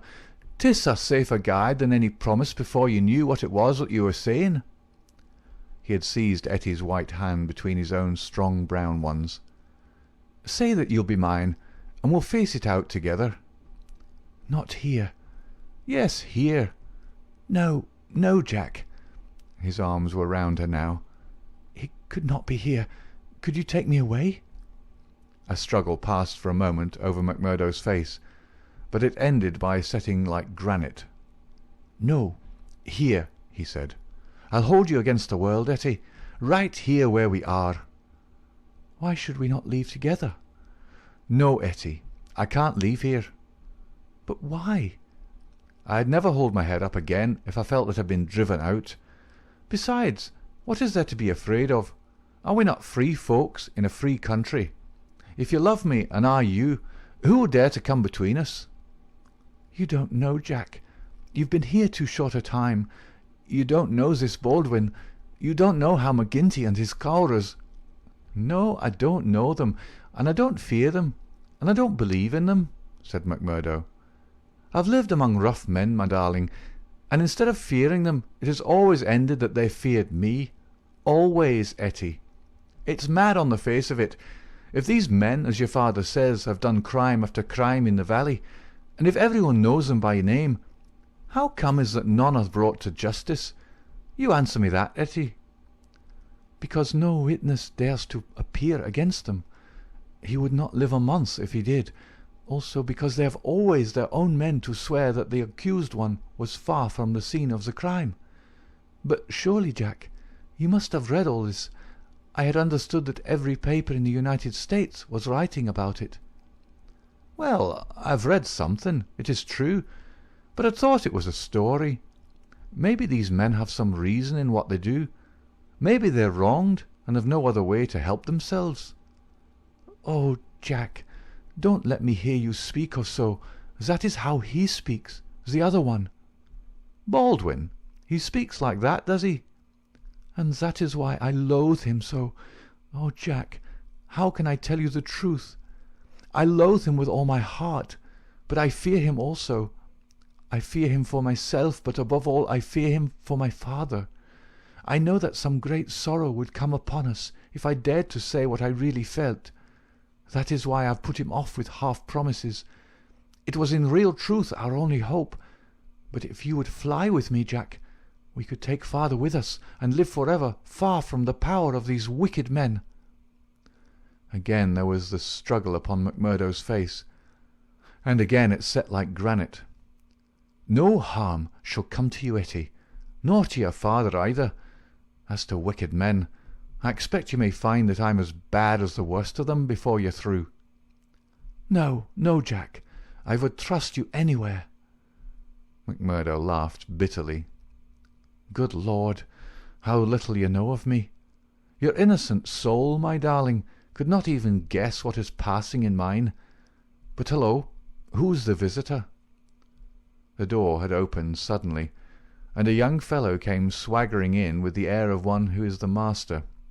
He was a handsome, dashing young man of about the same age and build as McMurdo himself.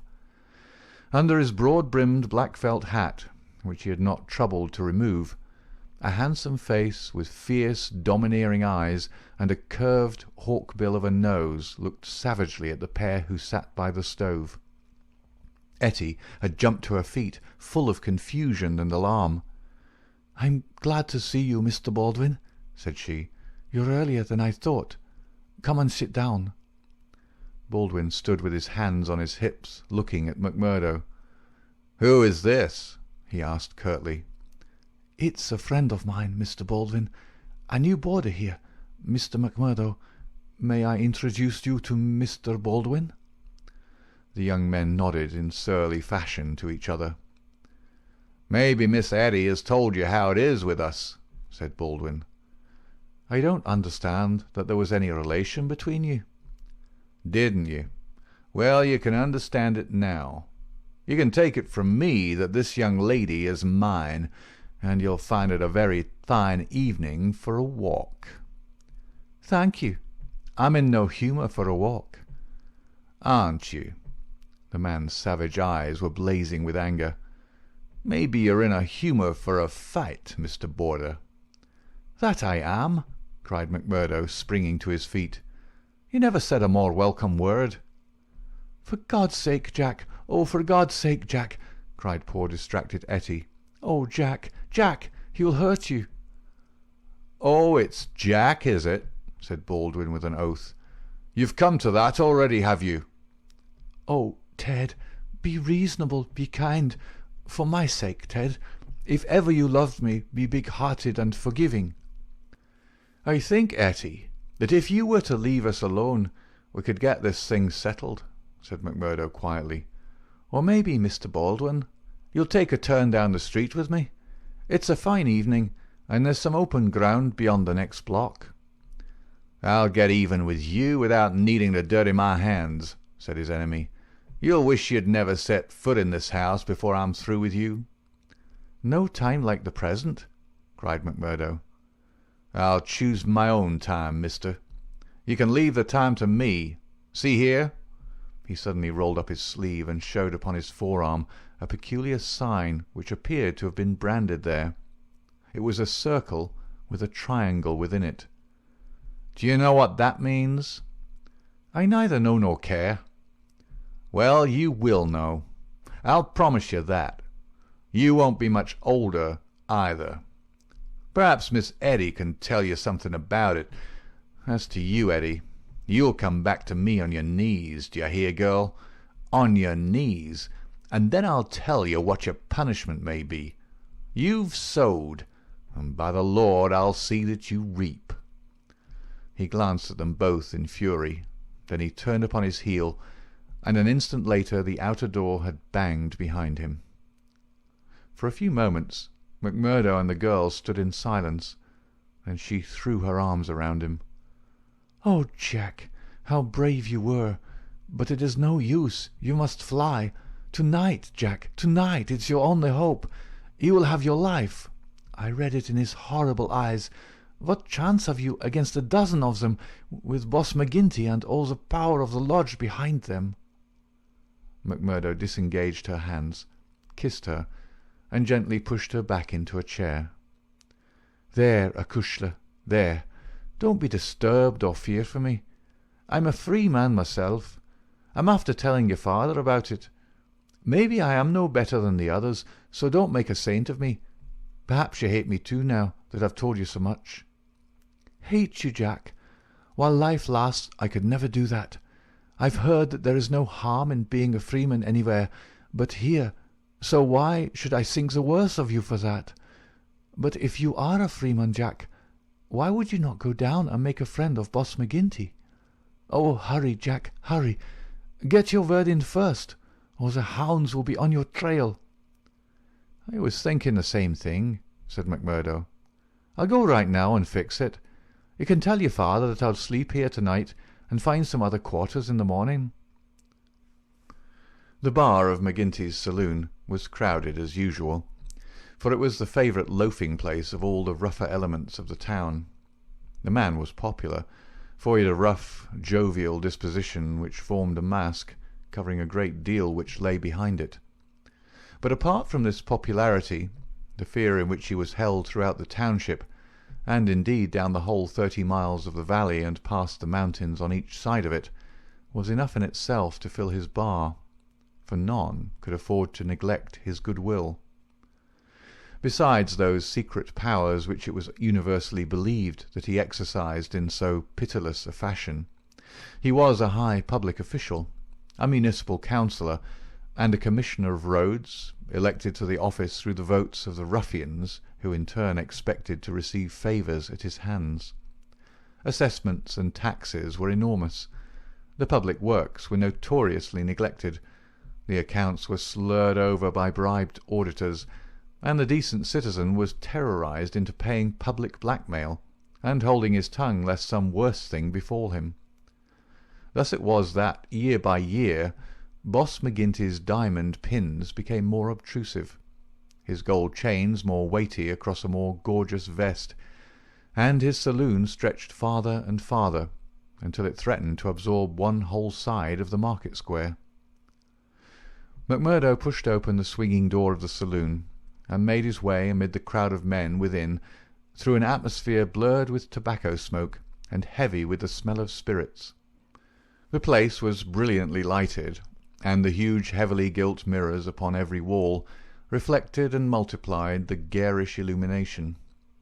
There were several bartenders in their shirt-sleeves, hard at work mixing drinks for the loungers who fringed the broad brass-trimmed counter.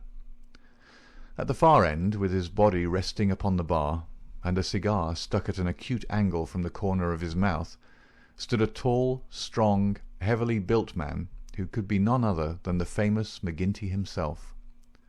He was a black-maned giant, bearded to the cheekbones, and with a shock of raven hair which fell to his collar. His complexion was as swarthy as that of an Italian, and his eyes were of a strange dead black, which, combined with a slight squint, gave them a particularly sinister appearance. All else in the man, his noble proportions, his fine features, and his frank bearing, fitted in with that jovial man-to-man manner which he affected. Here, one would say, is a bluff, honest fellow, whose heart would be sound, however rude his outspoken words might seem. It was only when those dead, dark eyes, deep and remorseless, were turned upon a man that he shrank within himself, feeling that he was face to face with an infinite possibility of latent evil, with a strength and courage and cunning behind it which made it 1,000 times more deadly. Having had a good look at this man, McMurdo elbowed his way forward with his usual careless audacity, and pushed himself through the little group of courtiers who were fawning upon the powerful boss, laughing uproariously at the smallest of his jokes. The young stranger's bold grey eyes looked back fearlessly through their glasses at the deadly black ones which turned sharply upon him, "Well, young man, I can't call your face to mind." "I'm new here, Mr. McGinty." "You are not so new that you can't give a gentleman his proper title." "He's Councillor McGinty, young man," said a voice from the group. "I'm sorry, Councillor. I'm strange to the ways of the place, but I was advised to see you." "Well, you see me. This is all there is. What do you think of me?" "Well, it's early days. If your heart is as big as your body, and your soul as fine as your face, then I'd ask for nothing better," said McMurdo. "By gar, you've got an Irish tongue in your head anyhow," cried the saloon-keeper, not quite certain whether to humour this audacious visitor or to stand upon his dignity. "So you are good enough to pass my appearance?" "Sure," said McMurdo. "And you were told to see me?" "I was." "And who told you?" "Brother Scanlon, of Lodge 341, Vermissa. I drink your health, Councillor, and to our better acquaintance." He raised a glass with which he had been served to his lips and elevated his little finger as he drank it. McGinty, who had been watching him narrowly, raised his thick black eyebrows. "Oh, it's like that, is it?" said he. "I'll have to look a bit closer into this, Mr. McMurdo." "A bit closer, Mr. McMurdo, for we don't take folk on trust in these parts, nor believe all we're told neither. Come in here for a moment, behind the bar." There was a small room there, lined with barrels. McGinty carefully closed the door, and then seated himself on one of them, biting thoughtfully on his cigar and surveying his companion with those disquieting eyes. For a couple of minutes he sat in complete silence. McMurdo bore the inspection cheerfully, one hand in his coat pocket, the other twisting his brown moustache. Suddenly McGinty stooped and produced a wicked-looking revolver. "See here, my joker," said he. "If I thought you were playing any game on us, it would be short work for you." "This is a strange welcome," McMurdo answered with some dignity, "for the bodymaster of a lodge of freemen to give to a stranger brother." "Aye, but it's just the same that you've to prove," said McGinty, "and God help you if you fail. Where were you made?" "Lodge 29, Chicago." "When?" "June 24th, 1872. "What bodymaster?" "James H. Scott." "Who is your district ruler?" "Bartholomew Wilson." You seem glib enough in your tests. What are you doing here?" "Working, the same as you, but a poorer job." "You have your back answer quick enough?" "Yes, I was always quick of speech." "Are you quick of action?" "I have had that name among those that knew me best." "Well, we may try you sooner than you think. Have you heard anything of the lodge in these parts?" "I've heard that it takes a man to be a brother."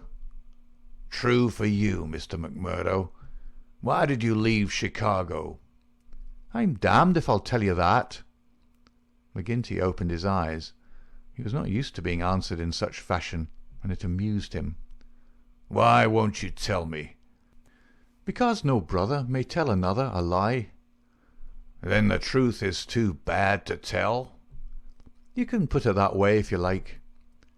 "See here, mister. You can't expect me as bodymaster to pass into the lodge a man for whose past he can't answer." McMurdo looked puzzled. Then he took a worn newspaper cutting from an inner pocket. "You wouldn't squeal on a fellow," said he. "I'll wipe my hand across your face if you say such words to me," cried McGinty hotly. "You're right, Councillor," said McMurdo meekly. "I should apologize. I spoke without thought. Well, I know that I'm safe in your hands. Look at that clipping." McGinty glanced his eyes over the account of the shooting of one Jonas Pinto in the Lake Saloon, Market Street, Chicago, in the New Year week of 1874. "Your work?" he asked as he handed back the paper. McMurdo nodded. Why did you shoot him?" "I was helping Uncle Sam to make dollars. Maybe mine were not as good gold as his, but they looked as well and were cheaper to make. This man Pinto helped me to shove the queer—" "To do what?" "Well, it means to pass the dollars out into circulation. Then he said he would split. Maybe he did split. I didn't wait to see. I just killed him and lighted out for the coal country." "Why the coal country?" "'Cause I'd read in the papers that they weren't too particular in those parts." McGinty laughed. "You're first a coiner and then a murderer, and you came to these parts because you thought you'd be welcome." "That's about the size of it," McMurdo answered. "Well, I guess you'll go far. Say, can you make those dollars yet?" McMurdo took half a dozen from his pocket. "Those never passed the Philadelphia Mint," said he. "You don't say." McGinty held them to the light in his enormous hand, which was hairy as a gorilla's. "I can see no difference. Gah, you'll be a mighty useful brother. I'm thinking we can do with a bad man or two among us, friend McMurdo, for there are times when we have to take our own part. We'd soon be against the wall if we didn't shove back at those that were pushing us." "Well, I guess I'll do my share of shoving with the rest of the boys." "You seem to have a good nerve. You didn't squirm when I shoved this gun at you." "It was not me that was in danger." "Who then?" "It was you, Councillor." McMurdo drew a cocked pistol from the side pocket of his pea-jacket. "I was covering you all the time. I guess my shot would have been as quick as yours." "By gar!" McGinty flushed an angry red and then burst into a roar of laughter. "Ha, ha, ha! Say, we've had no such holy terror come to hand this many a year. I reckon the lodge will learn to be proud of you. Well, what the hell do you want? And can't I speak alone with a gentleman for 5 minutes, but you must butt in on us?" The bartender stood abashed. "I'm sorry, Councillor, but it's Ted Baldwin. He says he must see you this very minute." The message was unnecessary, for the set, cruel face of the man himself was looking over the servant's shoulder. He pushed the bartender out and closed the door on him. "So," said he with a furious glance at McMurdo, "you got here first, did you? I've a word to say to you, Councillor, about this man." "Then say it here and now before my face," cried McMurdo. "I'll say it at my own time, in my own way." "Tut, tut," said McGinty, getting off his barrel. "This will never do. We have a new brother here, Baldwin, and it's not for us to greet him in such fashion. Hold out your hand, man, and make it up." "Never!" cried Baldwin in a fury. "I've offered to fight him if he thinks I've wronged him," said McMurdo. "I'll fight him with fists, or if that won't satisfy him, I'll fight him any other way he chooses. Now, I'll leave it to you, Councillor, to judge between us, as a bodymaster should." "What is it, then?" "A young lady. She's free to choose for herself." "Is she?" cried Baldwin. "As between two brothers of the lodge, I should say that she was," said the boss. "Oh, that's your ruling, is it?" "Yes, it is, Ted Baldwin," said McGinty, with a wicked stare. "Is it you that would dispute it?" "You would throw over one that has stood by you this 5 years in favour of a man that you never saw before in your life? You're not bodymaster for life, Jack McGinty, and by God, when next it comes to a vote—" The councillor sprang at him like a tiger. His hand closed round the other's neck, and he hurled him back across one of the barrels. In his mad fury he would have squeezed the life out of him if McMurdo had not interfered. "Easy, Councillor! For heaven's sake, go easy!" he cried as he dragged him back. McGinty released his hold, and Baldwin, cowed and shaken, gasping for breath and shivering in every limb, as one who has looked over the very edge of death, sat up on the barrel over which he had been hurled. "You've been asking for it this many a day, Ted Baldwin. Now you've got it," cried McGinty, his huge chest rising and falling. Maybe you think if I was voted down from Bodymaster, you'd find yourself in my shoes. It's for the lodge to say that, but so long as I'm the chief, I'll have no man lift his voice against me or my rulings." "I have nothing against you," mumbled Baldwin, feeling his throat. "Well, then," cried the other, relapsing in a moment into a bluff joviality, "we're all good friends again, and there's an end of the matter." He took a bottle of champagne down from the shelf and twisted out the cork. "See now," he continued as he filled 3 high glasses, "let us drink the quarrelling toast of the lodge. After that, as you know, there can be no bad blood between us. Now then, the left hand on the apple of my throat. I say to you, Ted Baldwin, what is the offence, sir?" "The clouds are heavy," answered Baldwin. "But they will forever brighten." "And this I swear." The men drank their glasses, and the same ceremony was performed between Baldwin and McMurdo.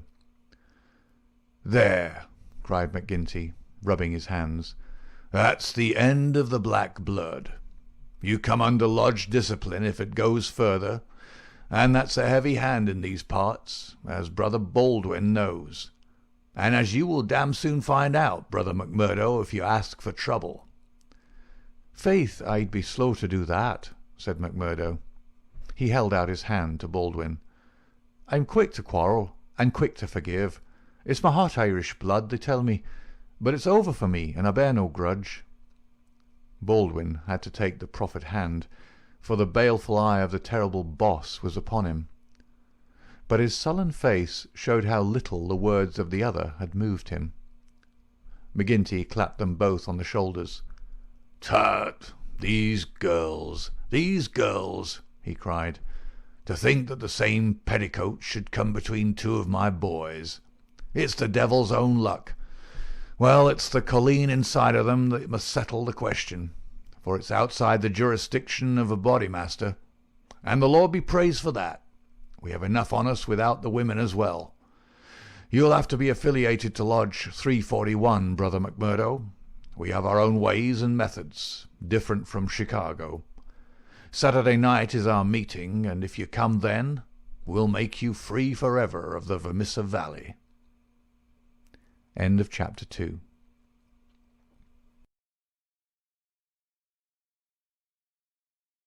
Chapter 3. Lodge 341, Vermissa. On the day following the evening which had contained so many exciting events, McMurdo moved his lodgings from old Jacob Shafter's and took up his quarters at the widow McNamara's on the extreme outskirts of the town. Scanlon, his original acquaintance aboard the train, had occasion shortly afterwards to move into Vermissa, and the 2 lodged together. There was no other boarder, and the hostess was an easy-going old Irish woman, who left them to themselves, so that they had a freedom for speech and action welcome to men who had secrets in common. Shafter had relented to the extent of letting McMurdo come to his meals there when he liked, so that his intercourse with Etty was by no means broken. On the contrary, it drew closer and more intimate as the weeks went by. In his bedroom at his new abode, McMurdo felt it safe to take out the coining moulds, and under many a pledge of secrecy a number of brothers from the lodge were allowed to come in and see them, each carrying away in his pocket some examples of the false money, so cunningly struck that there was never the slightest difficulty or danger in passing it. Why, with such a wonderful art at his command, McMurdo should condescend to work at all was a perpetual mystery to his companions, though he made it clear to anyone who asked him that if he lived without any visible means it would very quickly bring the police upon his track. One policeman was indeed after him already, but the incident, as luck would have it, did the adventurer a great deal more good than harm. After the first introduction there were few evenings when he did not find his way to McGinty's saloon, there to make closer acquaintance with the boys, which was the jovial title by which the dangerous gang who infested the place were known to one another. His dashing manner and fearlessness of speech made him a favourite with them all, while the rapid and scientific way in which he polished off his antagonist in an all-in bar-room scrap earned the respect of that rough community. Another incident, however, raised him even higher in their estimation. Just at the crowded hour one night, the door opened and a man entered with the quiet blue uniform and peaked cap of the mine police. This was a special body raised by the railways and colliery owners to supplement the efforts of the ordinary civil police, who were perfectly helpless in the face of the organised ruffianism which terrorised the district. There was a hush as he entered, and many a curious glance was cast at him, but the relations between policemen and criminals are peculiar in some parts of the States, and McGinty himself, standing behind his counter, showed no surprise when the policeman enrolled himself among his customers. "A straight whisky for the night is bitter," said the police officer. "I don't think we've met before, councillor." "You'll be the new captain," said McGinty. "That's so. We're looking to you, councillor, and to the other leading citizens, to help us in upholding law and order in this township. Captain Marvin is my name." "We do better without you, Captain Marvin, for we have our own police of the township, and no need for any imported goods. What are you but the paid tool of the capitalists, hired by them to club or shoot your poorer fellow citizen?" "Well, well, we won't argue about that," said the police officer good-humouredly. "I expect we all do our duty same as we see it, but we can't all see it the same." He'd drunk off his glass and had turned to go when his eyes fell upon the face of Jack McMurdo, who was scowling at his elbow. "Hello, hello!" he cried, looking him up and down. "Here's an old acquaintance." McMurdo shrank away from him. "I was never a friend to you, nor any other cursed copper in my life," said he. "An acquaintance isn't always a friend," said the police captain, grinning. "You're Jack McMurdo of Chicago right enough, and don't you deny it." McMurdo shrugged his shoulders. "I'm not denying it," said he. "Do you think I'm ashamed of my own name?" "You've got good cause to be, anyhow." "What the devil do you mean by that?" he roared with his fist clenched. "No, no, Jack, bluster won't do with me. I was an officer in Chicago before ever I came to this darned coal bunker, and I know a Chicago crook when I see one." McMurdo's face fell. "Don't tell me that you're Marvin of the Chicago Central," he cried. "Just the same old Teddy Marvin at your service. We haven't forgotten the shooting of Jonas Pinto up there." "I never shot him." "Did you not? That's good impartial evidence, ain't it? Well, his death came in uncommon handy for you, or they would have had you for shoving the queer. Well, we can let that be bygones, for between you and me, and perhaps I'm going further than my duty in saying it, they could get no clear case against you, and Chicago's open to you tomorrow." "I'm very well where I am." "Well, I've given you the pointer, and you're a sulky dog not to thank me for it." "Well, I suppose you mean well, and I do thank you," said McMurdo in no very gracious manner. "It's mum with me so long as I see you living on the straight," said the captain. "But by the Lord, if you get off after this, it's another story. So good night to you, and good night, councillor." He left the bar-room, but not before he'd created a local hero. McMurdo's deeds in far Chicago had been whispered before. He'd put off all questions with a smile, as one who did not wish to have greatness thrust upon him. But now the thing was officially confirmed. The bar loafers crowded round him and shook him heartily by the hand. He was free of the community from that time on. He could drink hard and show little trace of it. But that evening, had his mate Scanlon not been at hand to lead him home, the fated hero would surely have spent his night under the bar. On a Saturday night McMurdo was introduced to the lodge. He had thought to pass in without ceremony as being an initiate of Chicago, but there were particular rites in Vermissa of which they were proud, and these had to be undergone by every postulant.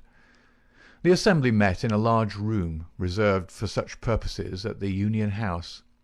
Some 60 members assembled at Vermissa, but that by no means represented the full strength of the organisation, for there were several other lodges in the valley, and others across the mountains on each side, who exchanged members when any serious business was afoot, so that a crime might be done by men who were strangers to the locality.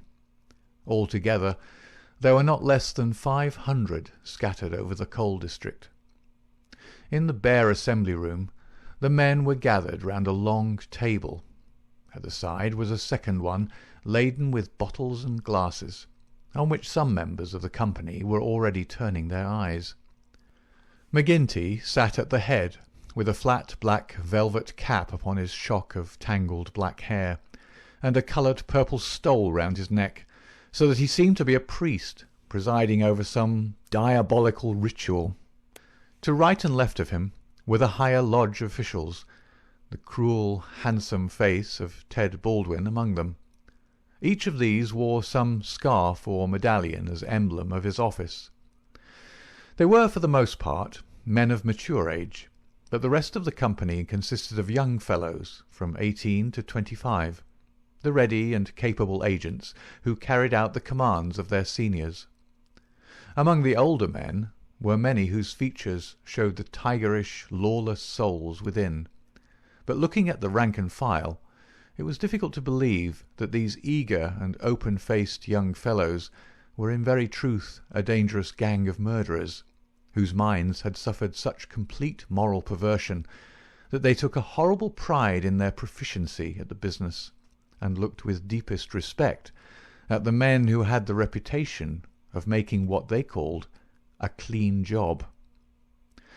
To their contorted natures it had become a spirited and chivalrous thing to volunteer for service against some man who had never injured them, and whom in many cases they had never seen in their lives. The crime committed, they quarrelled as to who had actually struck the fatal blow, and amused one another and the company by describing the cries and contortions of the murdered man. At first they had shown some secrecy in their arrangements, but at the time which this narrative describes, their proceedings were extraordinarily open, for the repeated failure of the law had proved to them that on the one hand no one would dare to witness against them, and on the other they had an unlimited number of staunch witnesses upon whom they could call, and a well-filled treasure chest from which they could draw the funds to engage the best legal talent in the state. In 10 long years of outrage there had been no single conviction, and the only danger that ever threatened the scourers lay in the victim himself, who, however outnumbered and taken by surprise, might and occasionally did leave his mark upon his assailants. MacMurdo had been warned that some ordeal lay before him, but no one would tell him in what it consisted. He was led now into an outer room by 2 solemn brothers. Through the plank partition he could hear the murmur of many voices from the assembly within. Once or twice he caught the sound of his own name, and he knew that they were discussing his candidacy. Then there entered an inner guard with a green and gold sash across his chest. "The bodymaster orders that he shall be trussed, blinded, and entered," said he. The 3 of them removed his coat, turned up the sleeve of his right arm, and finally passed a rope around above the elbows and made it fast. They next placed a thick black cap right over his head and the upper part of his face, so that he could see nothing. He was then led into the assembly hall. It was pitch dark, and very oppressive under his hood. He heard the rustle and murmur of the people round him, and then the voice of McGinty sounded dull and distant through the covering of his ears. "John McMurdo," said the voice, "are you already a member of the ancient order of freemen?" He bowed his assent. "Is your lodge number 29, Chicago?" He bowed again. "Dark nights are unpleasant," said the voice. "Yes, for strangers to travel," he answered. "The clouds are heavy." "Yes, a storm is approaching." "Are the brethren satisfied?" asked the Bodymaster. There was a general murmur of assent. "We know, brother, by your sign and by your countersign, that you are indeed one of us," said McGinty. "We would have you know, however, that in this county and in other counties of these parts we have certain rights, and also certain duties of our own which call for good men. Are you ready to be tested?" "I am." "Are you of stout heart?" "I am." "Take a stride forward to prove it." As the words were said, he felt two hard points in front of his eyes pressing upon them, so that it appeared as if he could not move forward without a danger of losing them. None the less, he nerved himself to step resolutely out, and as he did so the pressure melted away. There was a low murmur of applause. "He is of a stout heart," said the voice. "Can you bear pain?" "As well as another," he answered. "Test him." It was all he could do to keep himself from screaming out, for an agonizing pain shot through his forearm.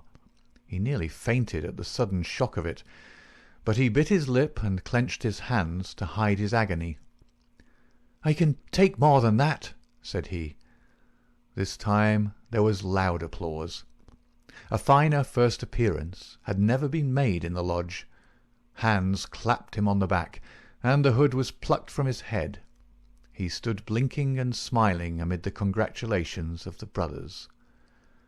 "One last word, Brother McMurdo," said McGinty. "You have already sworn the oath of secrecy and fidelity, and you are aware that the punishment for any breach of it is instant and inevitable death." "I am," said McMurdo. "And you accept the rule of the Bodymaster, for the time being, under all circumstances?" "I do." "Then, in the name of Lodge 341 Vermissa, I welcome you to its privileges and debates. You will put the liquor on the table, Brother Scanlon, and we will drink to our worthy brother." McMurdo's coat had been brought to him, but before putting it on he examined his right arm, which still smarted heavily. There on the flesh of the forearm was a circle with a triangle within it, deep and red as the branding iron had left it. One of the two of his neighbours pulled up their sleeves and showed their own lodge marks. "We've all had it," said one, "but not all as brave as you over it." "Tut, it was nothing," said he, but it burned and ached all the same. When the drinks which followed the ceremony of initiation had all been disposed of, the business of the lodge proceeded. McMurdo, accustomed only to the prosaic performances of Chicago, listened with open ears and more surprise than he ventured to show to what followed. "The first business on the agenda paper," said McGinty, "is to read the following letter from Division Master Windle of Merton County Lodge 249. He says, 'Dear Sir, there is a job to be done on Andrew Ray, of Ray and Sturmish, coal owners near this place. You will remember that your lodge owes us a return, having had the service of two brethren in the matter of the patrolman last fall. You will send 2 good men. They will be taken charge of by Treasurer Higgins of this lodge, whose address you know. He will show them when to act and where. Yours in freedom, J. W. Windle, D.M.A.O.F. Windle has never refused us when we have had occasion to ask for the loan of a man or two, and it's not for us to refuse him." McGinty paused and looked round the room with his dull, malevolent eyes. "Who will volunteer for the job?" Several young fellows held up their hands. The Bodymaster looked at them with an approving smile. "You'll do, Tiger Cormac. If you handle it as well as you did the last, you won't be wrong. And you, Wilson?" "I've no pistol," said the volunteer, a mere boy in his teens. "It's your first, is it not? Well, you have to be blooded sometime. It'll be a great start for you. As to the pistol, you'll find it waiting for you, or I'm mistaken. If you report yourselves on Monday, it'll be time enough. You'll get a great welcome when you return." "Any reward this time?" asked Cormac, a thick-set, dark-faced, brutal-looking young man whose ferocity had earned him the nickname of Tiger. "Never mind the reward. You just do it for the honour of the thing. Maybe when it's done there'll be a few odd dollars at the bottom of the box." "What has the man done?" asked the young Wilson. "Sure, it's not for the likes of you to ask what the man has done. He's been judged over there. That's no business of ours. All we have to do is to carry it out for them, same as they would for us. Speaking of that, 2 brothers from the Merton Lodge are coming over to us next week to do some business in this quarter." "Who are they?" asked someone. "Faith, it is wiser not to ask. If you know nothing, you can testify nothing, and no trouble can come of it. But they are men who will make a clean job when they're about it." "And time, too," cried Ted Baldwin. "Folk are getting out of hand in these parts. It was only last week that 3 of our men were turned off by Foreman Blaker. It's been owing him a long time, and he'll get it full and proper." "Get what?" McMurdo whispered to his neighbour. "The business end of a buckshot cartridge," cried the man with a loud laugh. "What think you of our ways, brother?" McMurdo's criminal soul seemed to have already absorbed the spirit of the vile association of which he was now a member. "I like it well," said he. "'Tis a proper place for a lad of mettle." Several of those who sat around heard his words and applauded them. "What's that?" cried the black-maned bodymaster from the end of the table. "'Tis our new brother, sir, who finds our ways to his taste." McMurdo rose to his feet for an instant. "I would say, eminent bodymaster, that if a man should be wanted, I should take it as an honour to be chosen to help the lodge." There was great applause at this. It was felt that a new sun was pushing its rim above the horizon. To some of the elders it seemed that the progress was a little too rapid. "I would move," said the Secretary Harraway, a vulture-faced old greybeard who sat near the chairman, "that Brother McMurdo should wait until it is the good pleasure of the lodge to employ him." "Sure, that was what I meant. I'm in your hands," said McMurdo. "Your time will come, brother," said the chairman. "We have marked you down as a willing man, and we believe that you will do good work in these parts. There is a small matter tonight in which you may take a hand, if it so please you." "I'll wait for something that is worth while." "You can come tonight anyhow, and it will help you to know what we stand for in this community. I will make the announcement later. Meanwhile," he glanced at his agenda paper, "I have 1 or 2 more points to bring before the meeting. First of all, I will ask the treasurer as to our bank balance. There is the pension to Jim Carnaway's widow. He was struck down during the work of the lodge, and it is for us to see that she is not the loser. "Jim was shot last month when they tried to kill Chester Wilcox of Marley Creek," McMurdo's neighbour informed him. "The funds are good at the moment," said the treasurer with the bank book in front of him. "The firms have been generous of late. Max Linder and Co. paid $500 to be left alone. Walker Brothers sent in $100, but I took it on myself to return it and ask for $5. If I do not hear by Wednesday, their winding gear may get out of order. We had to burn their breaker last year before they became reasonable. Then the West Section Coaling Company has paid its annual contribution. We have enough on hand to meet any obligations." "What about Archie Swindon?" asked a brother. "He has sold out and left the district. The old devil left a note for us to say that he'd had rather be a free crossing sweeper in a New York than a large mine owner under the power of a ring of blackmailers, By gar, it was as well that he made a break for it before the note reached us. I guess he won't show his face in this valley again." An elderly, clean-shaved man with a kindly face and a good brow rose from the end of the table which faced the chairman. "Mr. Treasurer," he asked, "may I ask who has bought the property of this man that we have driven out of the district?" "Yes, Brother Morris. It has been bought by the State and Merton County Railroad Company." "And who bought the mines of Todman and of Lee that came into the market in the same way last year?" "The same company, Brother Morris." "And who bought the ironworks of Manson and of Schumann and of Van Deer and of Atwood, which have all been given up of late?" "They were all bought by the West Gilmerton General Mining Company."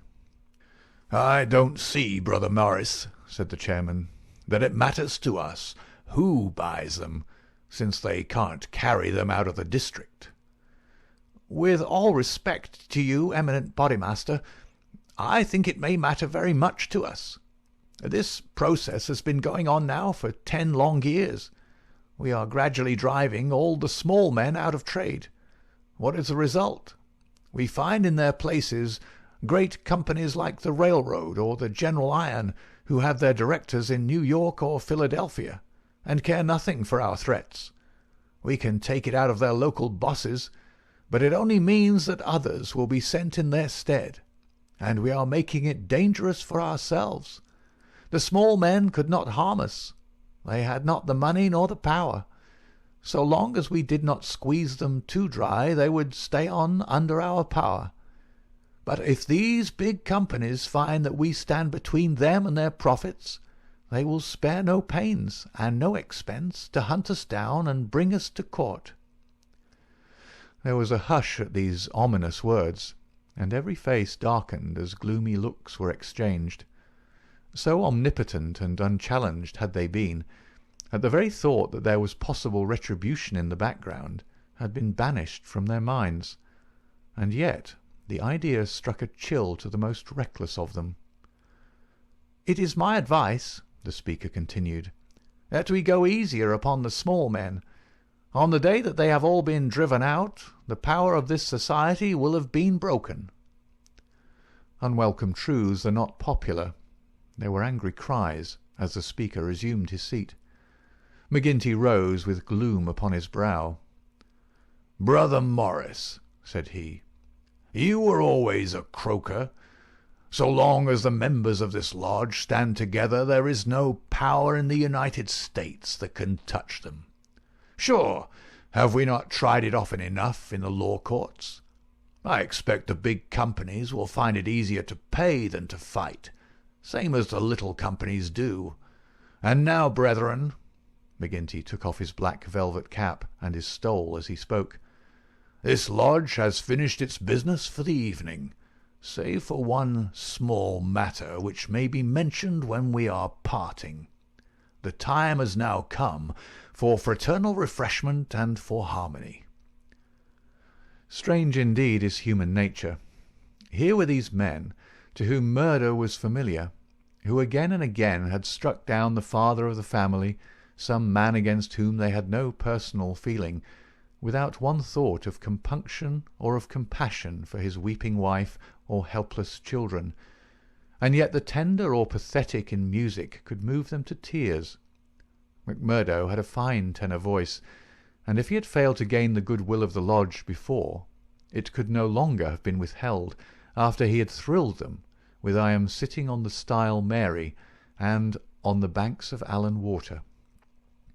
In his very first night, the new recruit had made himself one of the most popular of the brethren, marked already for advancement and high office. There were other qualities needed, however, besides those of good fellowship, to make a worthy freeman, and of these he was given an example before the evening was over. The whisky bottle had passed round many times, and the men were flushed and ripe for mischief when their bodymaster rose once more to address them. "Boys," said he, "there's one man in this town that wants trimming up, and it's for you to see that he gets it. I'm speaking of James Stanger of the Herald. You seen how he's been opening his mouth against us again?" There was a murmur of assent, with many a muttered oath. McGinty took a slip of paper from his waistcoat pocket. "Law and order. That's how he heads it. Reign of terror in the coal and iron district. 12 years have now elapsed since the first assassinations which prove the existence of a criminal organization in our midst. From that day these outrages have never ceased, until now they have reached a pitch which makes us the opprobrium of the civilized world. Is it for such results as this that our great country welcomes to its bosom the alien who flies from the despotisms of Europe? Is it that they shall themselves become tyrants over the very men who have given them shelter, and that a state of terrorism and lawlessness should be established under the very shadow of the sacred folds of the starry flag of freedom, which would raise horror in our minds if we read of it as existing under the most effete monarchy of the East? The men are known. The organization is patent and public. How long are we to endure it? Can we forever live?" "Sure, I've read enough of the slush," cried the chairman, tossing the paper down upon the table. "That's what he says of us. The question I'm asking is, what shall we say to him?" "Kill him!" cried a dozen fierce voices. "I protest against that," said Brother Morris, the man of the good brow and shaved face. "I tell you, brethren, that our hand is too heavy in this valley, and that there will come a point where in self-defence every man will unite to crush us out. James Stanger is an old man. He is respected in the township and the district. His paper stands for all that is solid in the valley. If that man is struck down, there will be a stir through this state that will only end with our destruction." "And how would they bring about our destruction, Mr. Standback?" cried McGinty. "Is it by the police? Sure, half of them are in our pay, and half of them are afraid of us. Or is it by the law courts and the judge? Haven't we tried that before now, and whatever came of it?" "There is a Judge Lynch that might try the case," said Brother Morris. A general shout of anger greeted the suggestion. "I have but to raise my finger," cried McGinty, "and I could put 200 men into this town that would clear it out from end to end." Then suddenly raising his voice and bending his huge black brows into a terrible frown, "See here, Brother Morris, I have my eye on you, and have had for some time. You've no heart yourself, and you try to take the heart out of others. It will be an ill day for you, Brother Morris, when your own name comes on our agenda paper, and I'm thinking that it's just there that I ought to place it." Morris had turned deadly pale, and his knees seemed to give way under him as he fell back into his chair. He raised his glass in his trembling hand, and drank before he could answer.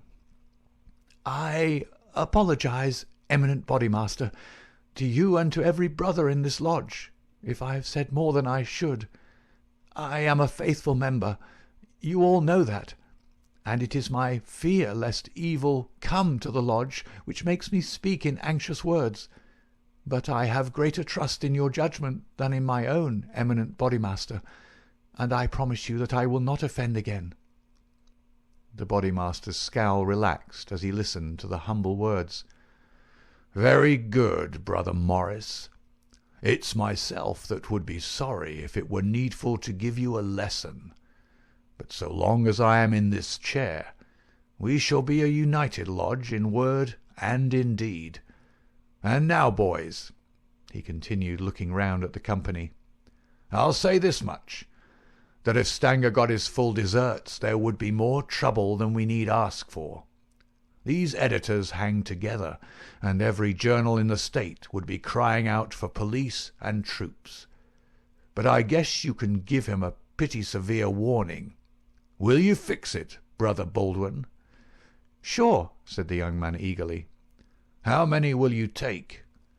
"Half a dozen, and 2 to guard the door.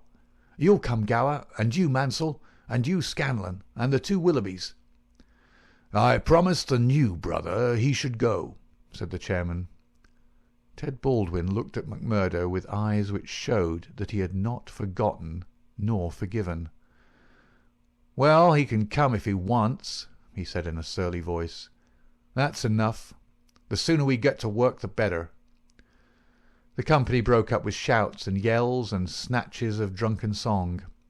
The bar was still crowded with revellers, and many of the brethren remained there. The little band who had been told off for duty passed out into the street, proceeding in 2s and 3s along the sidewalk so as not to provoke attention. It was a bitterly cold night, with a half-moon shining brilliantly in a frosty, star-spangled sky. The men stopped and gathered in a yard which faced a high building. The words "Vermissa Herald" were printed in gold lettering between the brightly lit windows.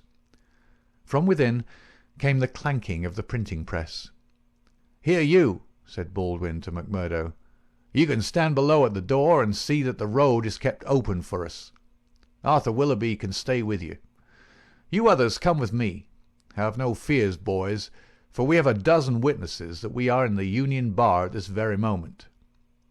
It was nearly midnight, and the street was deserted save for 1 or 2 revellers upon their way home. The party crossed the road, and, pushing open the door of the newspaper office, Baldwin and his men rushed in and up the stair which faced them. McMurdo and another remained below. From the room above came a shout, a cry for help, and then the sound of trampling feet and of falling chairs. An instant later, a grey-haired man rushed out on the landing. He was seized before he could get farther, and his spectacles came tinkling down to McMurdo's feet. There was a thud and a groan. He was on his face, and 6 sticks were clattering together as they fell upon him. He writhed, and his long, thin limbs quivered under the blows. The others ceased at last, but Baldwin, his cruel face set in an infernal smile, was hacking at the man's head, which he vainly endeavoured to defend with his arms. His white hair was dabbled with patches of blood. Baldwin was still stooping over his victim, putting in a short, vicious blow whenever he could see a part exposed, when McMurdo dashed up the stair and pushed him back. "You'll kill the man," said he. "Drop it." Baldwin looked at him in amazement. "Curse you!" he cried. "Who are you to interfere? You that are new to the lodge. Stand back." He raised his stick, but McMurdo had whipped his pistol out of his pocket. "Stand back yourself," he cried. "I'll blow your face in if you lay a hand on me. As to the lodge, wasn't it the order of the bodymaster that the man was not to be killed? And what are you doing but killing him?" "It's truth he says," remarked one of the men.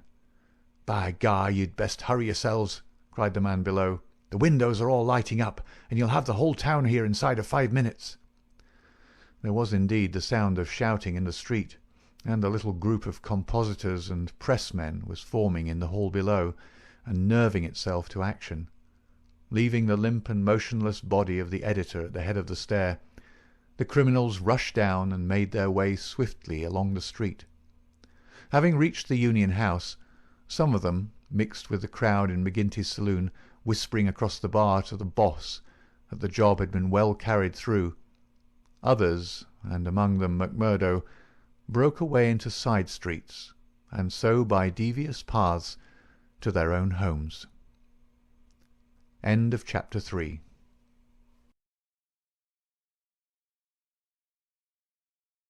Chapter 4. The Valley of Fear. When McMurdo awoke next morning, he had good reason to remember his initiation into the lodge. His head ached with the effect of the drink, and his arm, where he had been branded, was hot and swollen. Having his own peculiar source of income, he was irregular in his attendance at his work, so he had a late breakfast, and remained at home for the morning writing a long letter to a friend. Afterwards he read the Daily Herald.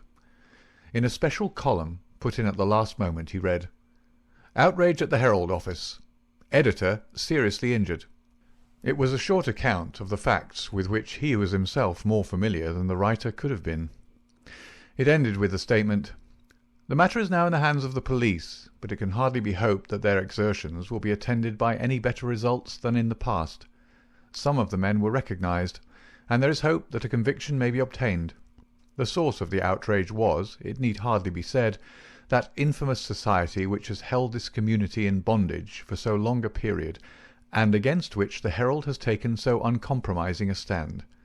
Mr. Stanger's many friends will rejoice to hear that, though he has been cruelly and brutally beaten, and though he has sustained severe injuries about the head, there is no immediate danger to his life. Below it stated that a guard of police, armed with Winchester rifles, had been requisitioned for the defence of the office. McMurdo had laid down the paper and was lighting his pipe with a hand which was shaky from the excesses of the previous evening, when there was a knock outside, and his landlady brought to him a note which had just been handed in by a lad. It was unsigned, and ran thus: "I should wish to speak to you, but would rather not do so in your house. You will find me beside the flagstaff upon Miller Hill. If you will come there now, I have something which is important for you to hear and for me to say." McMurdo read the note twice with the utmost surprise, for he could not imagine what it meant, or who was the author of it.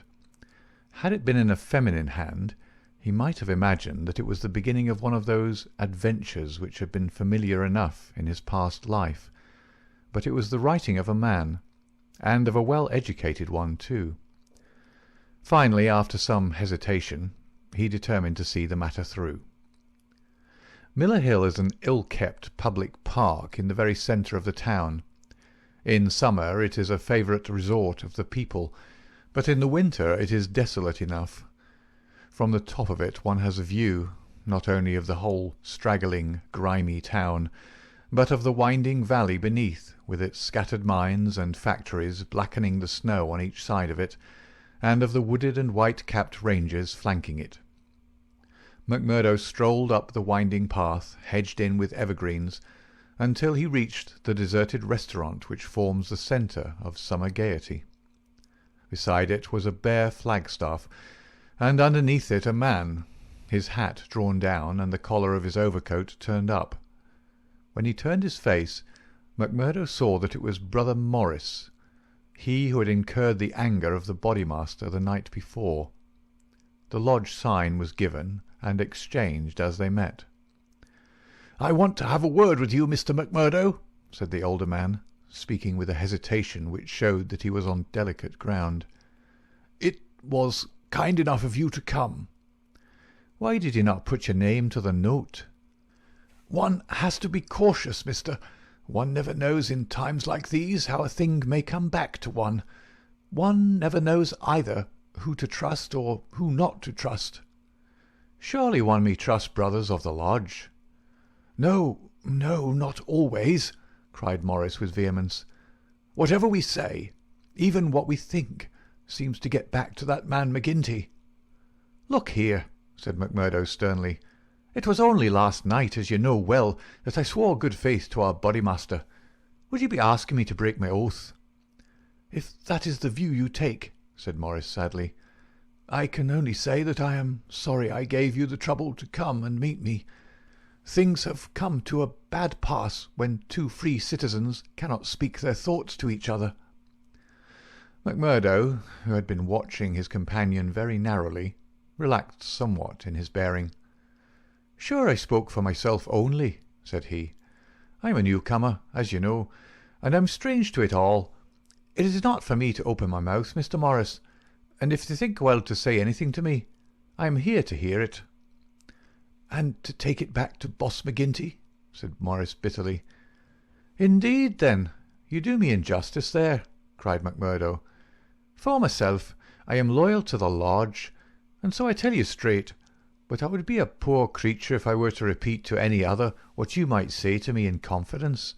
It'll go no further than me, though I warn you that you may get neither help nor sympathy." "I have given up looking for either the one or the other," said Morris. "I may be putting my very life in your hands by what I say, but bad as you are, and it seemed to me last night that you were shaping to be as bad as the worst, still you are new to it, and your conscience cannot yet be as hardened as theirs. That was why I thought to speak with you." "Well, what have you to say?" "If you give me away, may a curse be on you." "Sure, I said I would not." "I would ask you then, when you joined the Freemen's Society in Chicago and swore vows of charity and fidelity, did ever it cross your mind that you might find it would lead you to crime?" "If you call it crime," McMurdo answered. "Call it crime?" cried Morris, his voice vibrating with passion. "You have seen little of it, if you can call it anything else. Was it crime last night, when a man old enough to be your father was beaten till the blood dripped from his white hairs? Was that crime, or what else would you call it?" "There are some would say it was war," said McMurdo. "A war of two classes, with all in, so that each struck as best it could." "Well, did you think of such a thing when you joined the Freemen's Society at Chicago?" "No, I'm bound to say I did not." "Nor did I, when I joined it at Philadelphia. It was just a benefit club and a meeting place for one's fellows. Then I heard of this place. Curse the hour that the name first fell upon my ears. And I came to better myself. My God, to better myself. My wife and 3 children came with me. I started a dry goods store on Market Square, and I prospered well. The word had gone round that I was a freeman, and I was forced to join the local lodge, same as you did last night. I've the badge of shame on my forearm, and something worse branded on my heart. I found that I was under the orders of a black villain, and caught in a meshwork of crime. What could I do? Every word I said to make things better was taken as treason, same as it was last night. I can't get away, for all I have in the world is in my store.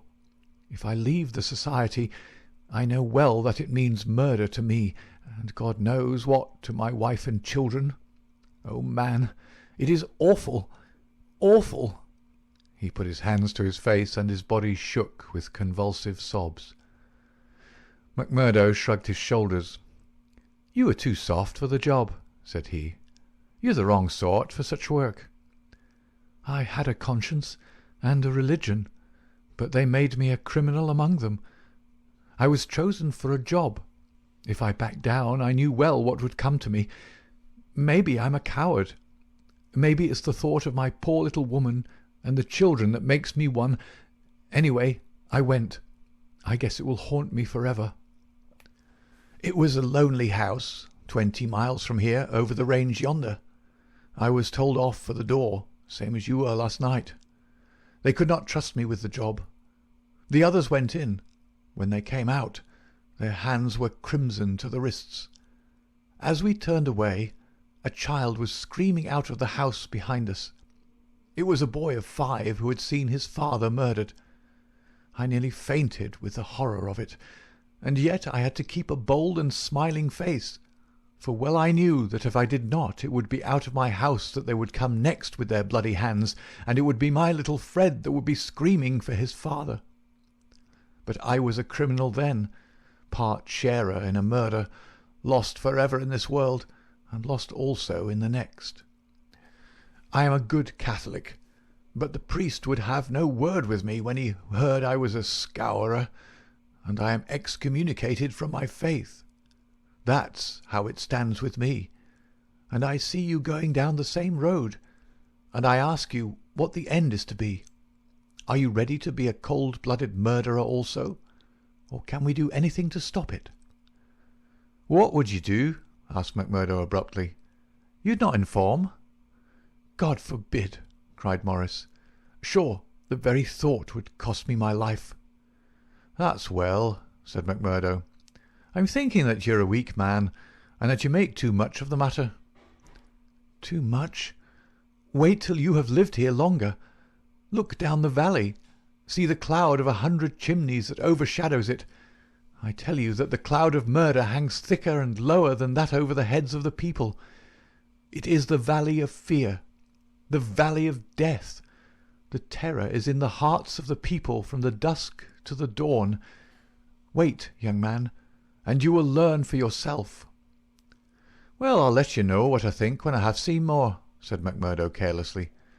"What is very clear is that you are not the man for the place, and that the sooner you sell out, if you only get a dime a dollar for what the business is worth, the better it'll be for you. What you've said is safe with me, but by gar, if I thought you were an informer—" "No, no!" cried Morris piteously. "Well, let it rest at that. I'll bear what you've said in mind, and maybe some day I'll come back to it. I expect you meant kindly by speaking to me like this. Now I'll be getting home." "One word before you go," said Morris. "We may have been seen together. They may want to know what we have spoken about." "Ah, that's well thought of." "I offer you a clerkship in my store." "And I refuse it. That's our business. Well, so long, Brother Morris, and may you find things go better with you in the future." That same afternoon, as McMurdo sat smoking, lost in thought beside the stove of his sitting-room, the door swung open and its framework was filled with the huge figure of Boss McGinty. He passed the sign, and then, seating himself opposite to the young man, he looked at him steadily for some time, a look which was as steadily returned. "I'm not much of a visitor, Brother McMurdo," he said at last. "I guess I'm too busy over the folk that visit me. But I thought I'd stretch a point and drop down to see you in your own house." "I'm proud to see you here, Councillor," McMurdo answered heartily, bringing his whisky bottle out of the cupboard. "It's an honour that I had not expected." "How's the arm?" asked the boss. McMurdo made a wry face. "Well, I'm not forgetting it," he said, "but it's worth it." "Yes, it's worth it," the other answered, "to those that are loyal and go through with it and are a help to the lodge. What were you speaking to Brother Morris about on the Miller Hill this morning?" The question came so suddenly that it was well that he had his answer prepared. He burst into a hearty laugh. "Morris didn't know I could earn a living here at home. He shan't know either, for he's got too much conscience for the likes of me. But he's a good-hearted old chap. It was his idea that I was at a loose end and that he would do me a good turn by offering me a clerkship in a dry goods store." "Oh, that was it?" "Yes, that was it." "And you refused it?" "Sure. Couldn't I earn 10 times as much in my own bedroom with 4 hours' work?" "That's so. But I wouldn't get about too much with Morris." "Why not?" "Well, I guess because I tell you not. That's enough for most folk in these parts." "It may be enough for most folk, but it ain't enough for me, Councillor," said McMurdo boldly. "If you're a judge of men, you'll know that." The swarthy giant glared at him, and his hairy paw closed for an instant round the glass as though he would hurl it at the head of his companion. Then he laughed in his loud, boisterous, insincere fashion. "Ha! You're a queer card for sure," said he. "Well, if you want more reasons, I'll give them. Did Morris say nothing to you against the lodge?" "No." "Nor against me?" "No." "Well, that's because he don't trust you. But in his heart he's not a loyal brother. We know that well. So we watch him and we wait for the time to admonish him. I'm thinking that the time is drawing near. There's no room for scabby sheep in our pen. But if you keep company with a disloyal man, we might think that you were disloyal too, see?" "There's no chance of my keeping company with him, for I dislike the man," McMurdo answered. "As to being disloyal, if it was any man but you would not use the word to me twice." "Well, that's enough," said McGinty, draining off his glass. "I came down to give you a word in season, and you've had it." "I'd like to know," said McMurdo, "how you ever came to learn that I had spoken with Morris at all." McGinty laughed. "It's my business to know what goes on in this township," said he. "I guess you'd best reckon on my hearing all that passes. Well, time's up, and I'll just say—" But his leave-taking was cut short in a very unexpected fashion. With a sudden crash, The door flew open, and 3 frowning, intent faces glared in at them from under the peaks of police caps. McMurdo sprang to his feet and half drew his revolver, but his arm stopped midway as he became conscious that 2 Winchester rifles were levelled at his head. A man in uniform advanced into the room, a 6-shooter in his hand. It was Captain Marvin, one of Chicago and now of the Mine Constabulary. He shook his head with a half-smile at McMurdo. "I thought you'd be getting into trouble, Mr. Crooked McMurdo of Chicago," said he. "Can't keep out of it, can you? Take your hat and come along with us." "I guess you'll pay for this, Captain Marvin," said McGinty. "Who are you, I'd like to know, to break into a house in this fashion and molest honest, law-abiding men?"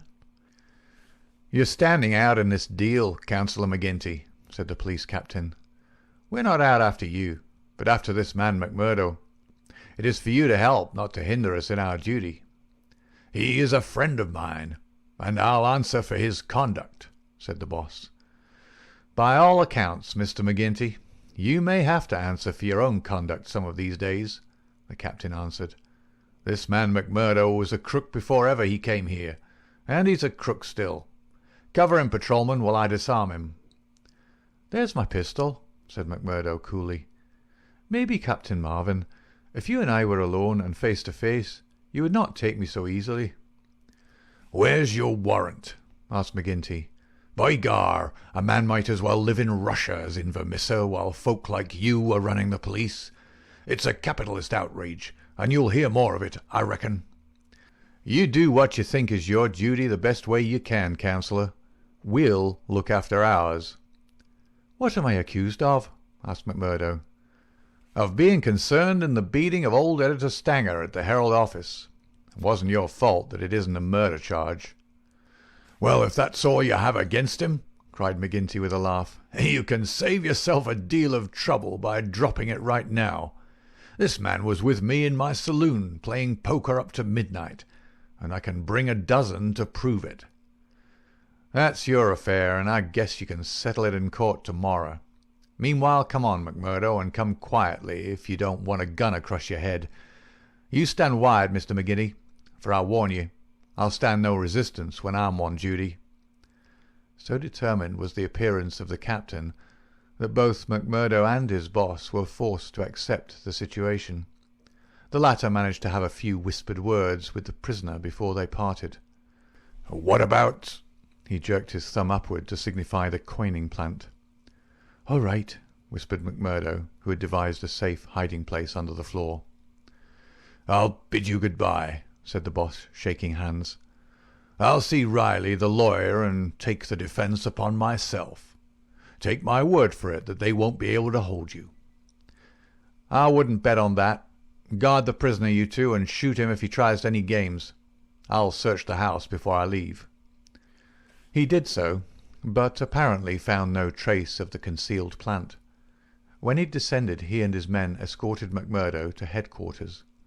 Darkness had fallen, and a keen blizzard was blowing so that the streets were nearly deserted, but a few loiterers followed the group, and, emboldened by invisibility, shouted imprecations at the prisoner.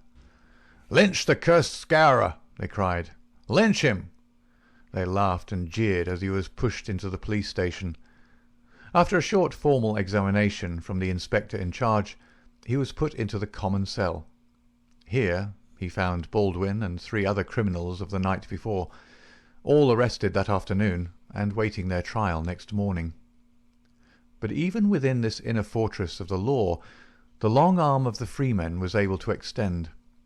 Late at night there came a jailer with a straw bundle for their bedding, out of which he extracted 2 bottles of whisky, some glasses, and a pack of cards. They spent a hilarious night without an anxious thought as to the ordeal of the morning. Nor had they cause, as the result was to show.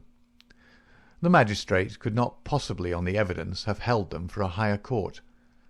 On the one hand, the compositors and pressmen were forced to admit that the light was uncertain, that they were themselves much perturbed, and that it was difficult for them to swear to the identity of the assailants, although they believed that the accused were among them. Cross-examined by the clever attorney who had been engaged by McGinty, they were even more nebulous in their evidence. The injured man had already deposed that he was so taken by surprise by the suddenness of the attack that he could state nothing beyond the fact that the first man who struck him wore a moustache. He added that he knew them to be scourers, since no one else in the community could possibly have any enmity to him, and he had long been threatened on account of his outspoken editorials. On the other hand, it was clearly shown by the united and unfaltering evidence of 6 citizens, including that high municipal official, Councillor McGinty, that the men had been at a card party at the Union House until an hour very much later than the commission of the outrage. Needless to say that they were discharged with something very near to an apology from the bench for the inconvenience to which they had been put, together with an implied censure of Captain Marvin and the police for their officious zeal. The verdict was greeted with loud applause by a court in which McMurdo saw many familiar faces. Brothers of the lodge smiled and waved, but there were others who sat with compressed lips and brooding eyes as the men filed out of the dock. One of them, a little dark-bearded, resolute fellow, put the thoughts of himself and comrades into words as the ex-prisoners passed him. "You damned murderers," he said. "We'll fix you yet." End of chapter 4.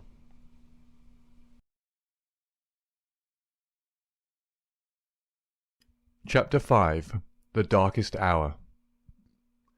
If anything had been needed to give an impetus to Jack McMurdo's popularity among his fellows, it would have been his arrest and acquittal. That a man on the very night of joining the lodge should have done something which brought him before the magistrate was a new record in the annals of the society. Already he had earned the reputation of a good boon companion, a cheery reveller, and withal a man of high temper, who would not take an insult even from the all-powerful boss himself. But in addition to this, he impressed his comrades with the idea that among them all there was not one whose brain was so ready to devise a bloodthirsty scheme, or whose hand would be more capable of carrying it out. "He'll be the boy for the clean job," said the oldsters to one another, and waited their time until they could set him to his work. McGinty had instruments enough already, but he recognized that this was a supremely able one. He felt like a man holding a fierce bloodhound in leash. There were curs to do the smaller work, but some day he would slip this creature upon its prey. A few members of the lodge, Ted Baldwin among them, resented the rapid rise of the stranger, and hated him for it, but they kept clear of him, for he was as ready to fight as to laugh. But if he gained favour with his fellows, there was another quarter, one which had become even more vital to him, in which he lost it. Etty Shafter's father would have nothing more to do with him, nor would he allow him to enter the house. Etty herself was too deeply in love to give him up altogether, and yet her own good sense warned her of what would come from a marriage with a man who was regarded as a criminal. One morning, after a sleepless night, she determined to see him, possibly for the last time, and made one strong endeavour to draw him from those evil influences which were sucking him down. She went to his house, as he had often begged her to do, and made her way into the room which he used as his sitting-room. He was seated at a table, with his back turned and a letter in front of him. A sudden spirit of girlish mischief came over her. She was still only 19. He had not heard her when she pushed open the door. Now she tiptoed forward and laid her hand lightly upon his bended shoulders. If she had expected to startle him, she certainly succeeded, but only in turn to be startled herself. With a tiger spring he turned on her, and his right hand was feeling for her throat. At the same instant, with the other hand, he crumpled up the paper that lay before him. For an instant he stood glaring. Then astonishment and joy took the place of the ferocity which had convulsed his features, a ferocity which had sent her shrinking back in horror as from something which had never before intruded into her gentle life. "It's you," said he, mopping his brow. "And to think that you should come to me, heart of my heart, and I should find nothing better to do than want to strangle you. Come then, darling," and he held out his arms. "Let me make it up to you." But she had not recovered from that sudden glimpse of guilty fear which she had read in the man's face. All her woman's instinct told her that it was not the mere fright of a man who is startled. Guilt. That was it. Guilt and fear. "What's come over you, Jack?" she cried. "Why are you so scared of me? Oh, Jack, if your conscience was at ease, you would not have looked at me like that." "Sure, I was thinking of other things, when you came tripping so lightly on those fairy feet of yours." "No, no, it was more than that, Jack." Then a sudden suspicion seized her. "Let me see that letter you were writing." "Ah, Etty, I couldn't do that." Her suspicions became certainties. "It's to another woman," she cried. "I know it.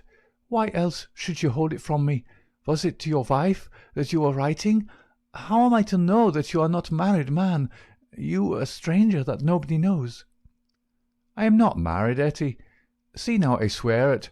You're the only one woman on earth to me. By the cross of Christ, I swear it." He was so white with passionate earnestness that she could not but believe him. "Well then," she cried. "Well then," she cried, "why will you not show me the letter?" "I'll tell you, acushla," said he. "I'm under oath not to show it, and just as I wouldn't break my word to you, so I would keep it to those who hold my promise. It's the business of the lodge, and even to you it's a secret, and if I was scared when a hand fell on me, can't you understand it when it might have been the hand of a detective?" She felt that he was telling the truth. He gathered her into his arms and kissed away her fears and doubts. "Sit by me, then. It's a queer throne for such a queen, but it's the best your poor lover can find. He'll do better for you some of these days, I'm thinking. Now your mind is easy once again, is it not?" "How can it ever be at ease, Jack, when I know that you are a criminal among criminals, when I never know the day that I may hear you're in court for murder? McMurdo the Scourer, that's what one of the boarders called you yesterday. It went through my heart like a knife." "Sure, hard words break no bones." "But they were true." "Well, dear, it's not so bad as you think. We are but poor men that are trying in our own way to get our rights." Etty threw her arms around her lover's neck. "Give it up, Jack. For my sake, for God's sake, give it up.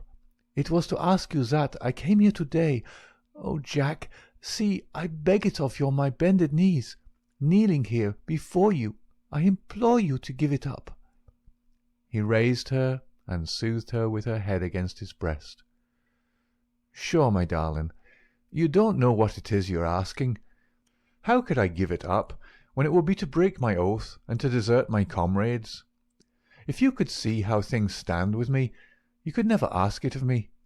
Besides, if I wanted to, how could I do it? You don't suppose that the lodge would let a man go free with all its secrets?" "I've thought of that, Jack. I've planned it all. Father has saved some money. He is weary of this place, where the fear of these people darkens our lives. He is ready to go. We would fly together to Philadelphia or New York, where we would be safe from them." McMurdo laughed. "The lodge has a long arm. Do you think it could not stretch from here to Philadelphia or New York?" "Well, then, to the West, or to England, or to Germany, where my father came from. Anywhere to get away from the Valley of Fear." McMurdo thought of old Brother Morris. "Sure, it is the second time I've heard the valley so named," said he. "The shadow does indeed seem to lie heavy on some of you." "It darkens every moment of our lives. Do you suppose that Ted Baldwin has ever forgiven us? If it were not that he fears you, what do you suppose our chances would be? If you saw the look in those dark, hungry eyes of his when they fall on me. By gar, I'd teach him better manners if I caught him at it. But see here, little girl, I can't leave here, I can't. Take that from me once and for all. But if you'll leave me to find my own way, I will try to prepare a way of getting honourably out of it. There is no honour in such a matter. Well, well, it's just how you look at it. But if you'll give me 6 months, I'll work it so that I can leave without being ashamed to look others in the face. The girl laughed with joy. 6 months, she cried. Is it a promise? Well, it may be 7 or 8, but within a year at the furthest, we will leave the valley behind us. It was the most that Etty could obtain, and yet it was something. There was this distant light to illuminate the gloom of the immediate future. She returned to her father's house more light-hearted than she had ever been since Jack McMurdo had come into her life. It might be thought that as a member all the doings of the society would be told to him, but he was soon to discover that the organization was wider and more complex than the simple lodge. Even Boss McGinty was ignorant as to many things, for there was an official named the county delegate living at Hobson's Patch, farther down the line, who had power over several different lodges which he wielded in a sudden and arbitrary way. Only once did McMurdo see him, a sly little grey-haired rat of a man with a slinking gait and a sidelong glance which was charged with malice. Evans Pott was his name, and even the great boss of Vermissa felt towards him something of the repulsion and fear which the huge Danton may have felt for the puny but dangerous Robespierre. One day Scanlon, who was McMurdo's fellow boarder, received a note from McGinty enclosing one from Evans Pott, which informed him that he was sending over 2 good men, Lawler and Andrews, who had instructions to act in the neighbourhood, though it was best for the cause that no particulars as to their objects should be given. Would the bodymaster see to it that suitable arrangements be made for their lodgings and comfort until the time for action should arrive? McGinty added that it was impossible for anyone to remain secret at the Union House, and that therefore he would be obliged if McMurdo and Scanlon would put the strangers up for a few days in their boarding-house. The same evening the 2 men arrived, each carrying his gripsack. Lawler was an elderly man, shrewd, silent, and self-contained, clad in an old black frock-coat, which, with his soft felt hat and ragged grizzled beard, gave him a general resemblance to an itinerant preacher. His companion Andrews was little more than a boy, frank-faced and cheerful, with the breezy manner of one who is out for a holiday and means to enjoy every minute of it. Both men were total abstainers, and behaved in all ways as exemplary members of the society, with the one simple exception that they were assassins who had often proved themselves to be most capable instruments for this association of murder. Lawler had already carried out 14 commissions of the kind, and Andrews 3. They were, as McMurdo found, quite ready to converse about their deeds in the past, which they recounted with half-bashful pride of men who had done good and unselfish service for the community. They were reticent, however, as to the immediate job in hand. "They chose us because neither I nor the boy here drink," Lawler explained. "They can count on us saying no more than we should. You must not take it amiss, but it is the orders of the county delegate that we obey." "Sure, we are all in it together," said Scanlon, McMurdo's mate, as the 4 sat together at supper.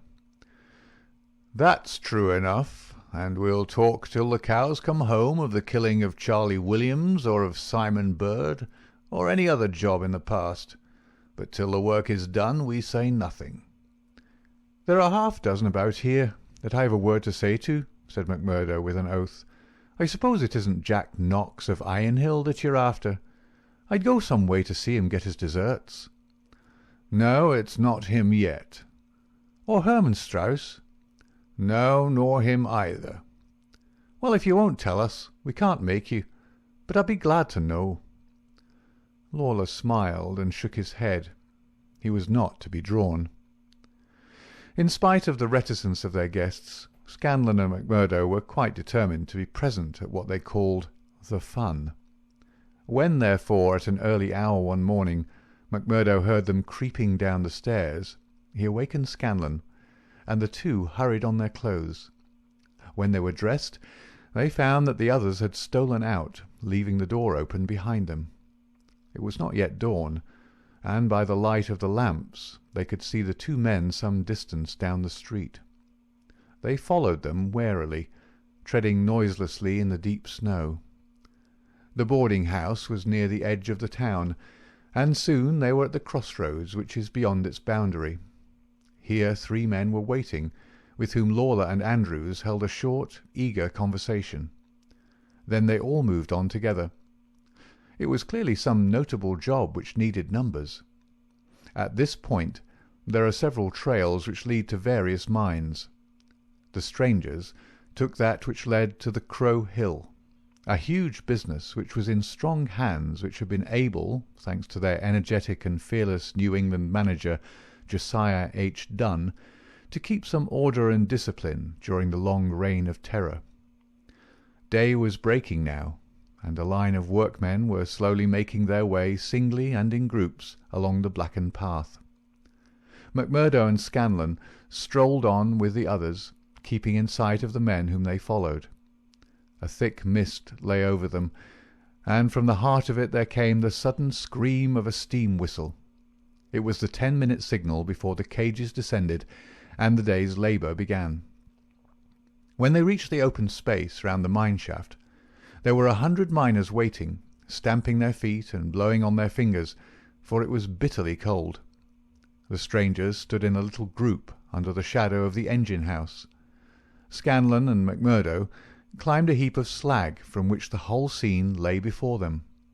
They saw the mine engineer, a great bearded Scotchman named Menzies, come out of the engine-house and blow his whistle for the cages to be lowered.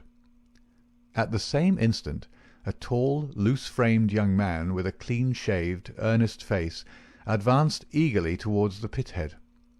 As he came forward, his eyes fell upon the group, silent and motionless under the engine-house. The men had drawn down their hats and turned up their collars to screen their faces. For a moment the presentiment of death laid its cold hand upon the manager's heart. At the next he had shaken it off, and saw only his duty towards intrusive strangers. "Who are you?" he asked as he advanced. "What are you loitering there for?" There was no answer, but the lad Andrews stepped forward and shot him in the stomach. The 100 waiting miners stood as motionless and helpless as if they were paralyzed. The manager clapped his 2 hands to the wound and doubled himself up. Then he staggered away, but another of the assassins fired, and he went down sideways, kicking and clawing among a heap of clinkers. Menzies, the Scotchman, gave a roar of rage at the sight, and rushed with an iron spanner at the murderers, but was met by 2 balls in the face which dropped him dead at their very feet. There was a surge forward of some of the miners, and an inarticulate cry of pity and of anger, but a couple of the strangers emptied their 6-shooters over the heads of the crowd, and they broke and scattered, some of them rushing wildly back to their homes in Vermissa. When a few of the bravest had rallied, and there was a return to the mine, the murderous gang had vanished in the mists of the morning, without a single witness being able to swear to the identity of these men, who in front of 100 spectators had wrought this double crime. Scanlon and McMurdo made their way back, Scanlon somewhat subdued, for it was the first murder job that he had seen with his own eyes, and it appeared less funny than he had been led to believe. The horrible screams of the dead manager's wife pursued them as they hurried to the town. McMurdo was absorbed and silent, but he showed no sympathy for the weakening of his companion. "Sure it is like a war," he repeated. "What is it but a war between us and them, and we hit back where we best can." There was high revel in the lodge room at the Union House that night. not only over the killing of the manager and engineer of the Crow Hill mine, which would bring this organisation into line with the other blackmailed and terror-stricken companies of the district, but also over a distant triumph which had been wrought by the hands of the lodge itself. It would appear that when the county delegate had sent over 5 good men to strike a blow in Vermissa, he had demanded that in return 3 Vermissa men should be secretly selected and sent across to kill William Hales of Stake Royal, one of the best known and most popular mine owners in the Gilmerton district, a man who was believed not to have an enemy in the world, for he was in all ways a model employer. He had insisted, however, upon efficiency in the work, and had therefore paid off certain drunken and idle employees who were members of the all-powerful society. Coffin notices hung outside his door had not weakened his resolution, and so in a free, civilized country he found himself condemned to death. The execution had now been duly carried out. Ted Baldwin, who sprawled now in the seat of honour beside the bodymaster, had been chief of the party. His flushed face and glazed, bloodshot eyes told of the sleeplessness and drink. He and his 2 comrades had spent the night before among the mountains. They were unkempt and weather-stained. But no heroes, returning from a forlorn hope, could have had a warmer welcome from their comrades.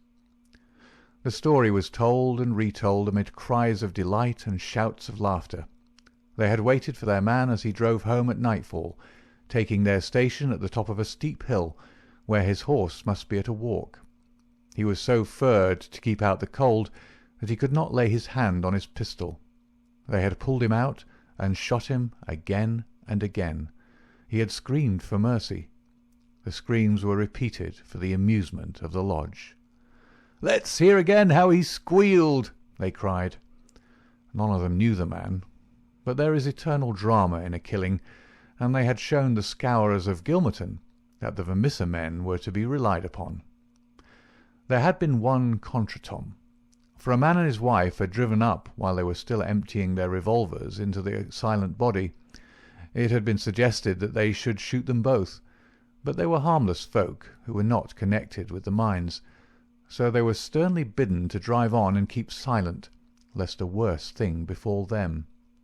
And so the blood-mottled figure had been left as a warning to all such hard-hearted employers, and the 3 noble avengers had hurried off into the mountains, where unbroken nature comes down to the very edge of the furnaces and the slag-heaps. Here they were safe and sound, their work well done, and the plaudits of their companions in their ears. It had been a great day for the scourers. The shadow had fallen even darker over the valley. But as the wise general chooses the moment of victory in which to redouble his efforts, so that his foes may have no time to steady themselves after disaster, so Boss McGinty, looking out upon the scene of his operations with his brooding and malicious eyes, had devised a new attack upon those who opposed him. That very night, as the half-drunken company broke up, he touched McMurdo on the arm and led him aside into that inner room where they had their first interview. "See here, my lad," said he, "I've got a job that's worthy of you at last. You'll have the doing of it in your own hands." "Proud I am to hear it," McMurdo answered. "You can take 2 men with you, Manders and Riley. They have been warned for service. We'll never be right in this district until Chester Wilcox has been settled, and you'll have the thanks of every lodge in the coalfields if you can down him." "I'll do my best, anyhow. Who is he, and where shall I find him?" McGinty took his eternal, half-chewed, half-smoked cigar from the corner of his mouth, and proceeded to draw a rough diagram on a page torn from his notebook. "He's the chief foreman of the Iron Dyke Company. He's a hard citizen, an old colour sergeant of the war, all scars and gristle. We've had 2 tries at him, but had no luck, and Jim Carnaway lost his life over it. Now it's for you to take it over. That's the house, all alone at the Iron Dyke crossroad, same as you see here on the map. without another within earshot. It's no good by day. He's armed and shoots quick and straight, with no questions asked. But at night, well, here he is with his wife, 3 children, and a hired help. You can't pick or choose, it's all or none. If you could get a bag of blasting powder at the front door with a slow match to it." "What's the man done?" "Didn't I tell you he shot Jim Carnaway?" "Why did he shoot him?" "What in thunder has that to do with you? Carnaway was about his house at night, and he shot him. That's enough for me and you. You've got to settle the thing right." "There's these 2 women and the children. Do they go up too?" "They have to. Else how can we get him?" "It seems hard on them, for they've done nothing." "What sort of fool's talk is this? Do you back out?" "Easy, counsellor, easy. What have I ever said or done that you should think I would be after standing back from an order of the bodymaster of my own lodge? If it's right or if it's wrong, it's for you to decide." "You'll do it, then?" "Of course I'll do it." "When?" "Well, you had best give me a night or 2 that I may see the house and make my plans. Then—" "Very good," said McGinty, shaking him by the hand. "I leave it with you. It'll be a great day when you bring us the news. It's just the last stroke that'll bring them all to their knees."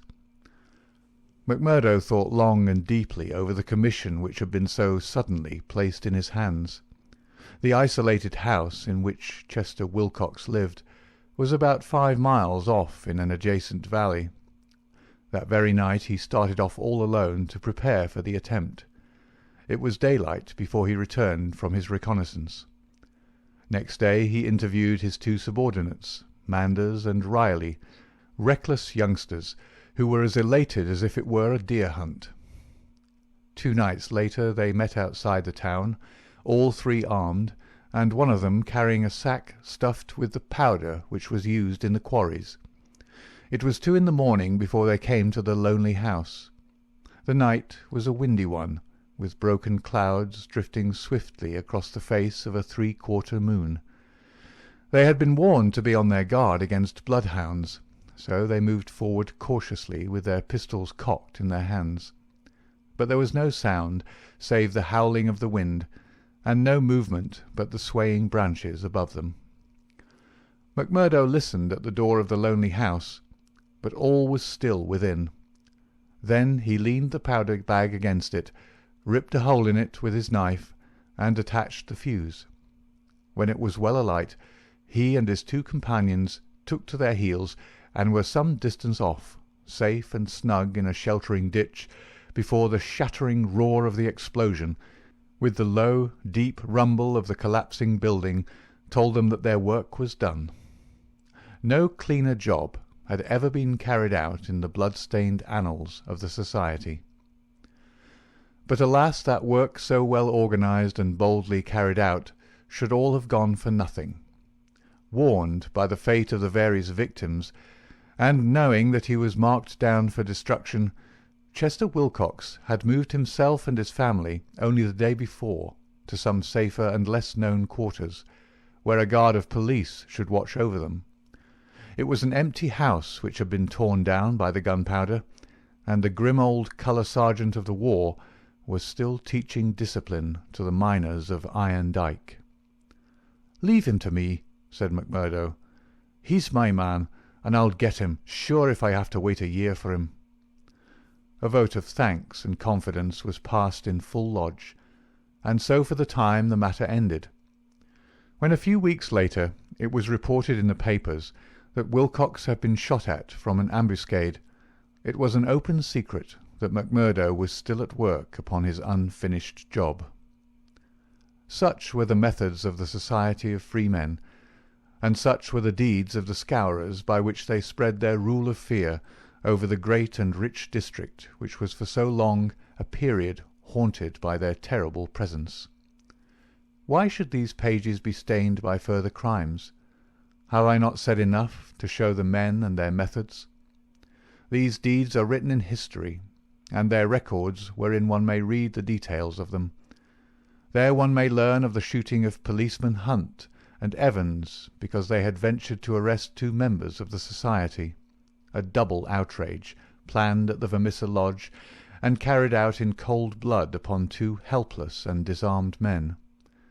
There also one may read of the shooting of Mrs. Larby when she was nursing her husband, who had been beaten almost to death by orders of Boss McGinty, the killing of the elder Jenkins, shortly followed by that of his brother, the mutilation of James Murdoch, the blowing up of the Staphouse family, and the murder of the Stendals, all followed hard upon one another in the same terrible winter. Darkly the shadow lay upon the valley of fear. The spring had come with running brooks and blossoming trees. There was hope for all nature bound so long in an iron grip. But nowhere was there any hope for the men and women who lived under the yoke of the terror. Never had the cloud above them been so dark and hopeless as in the early summer of the year 1875. End of chapter 5.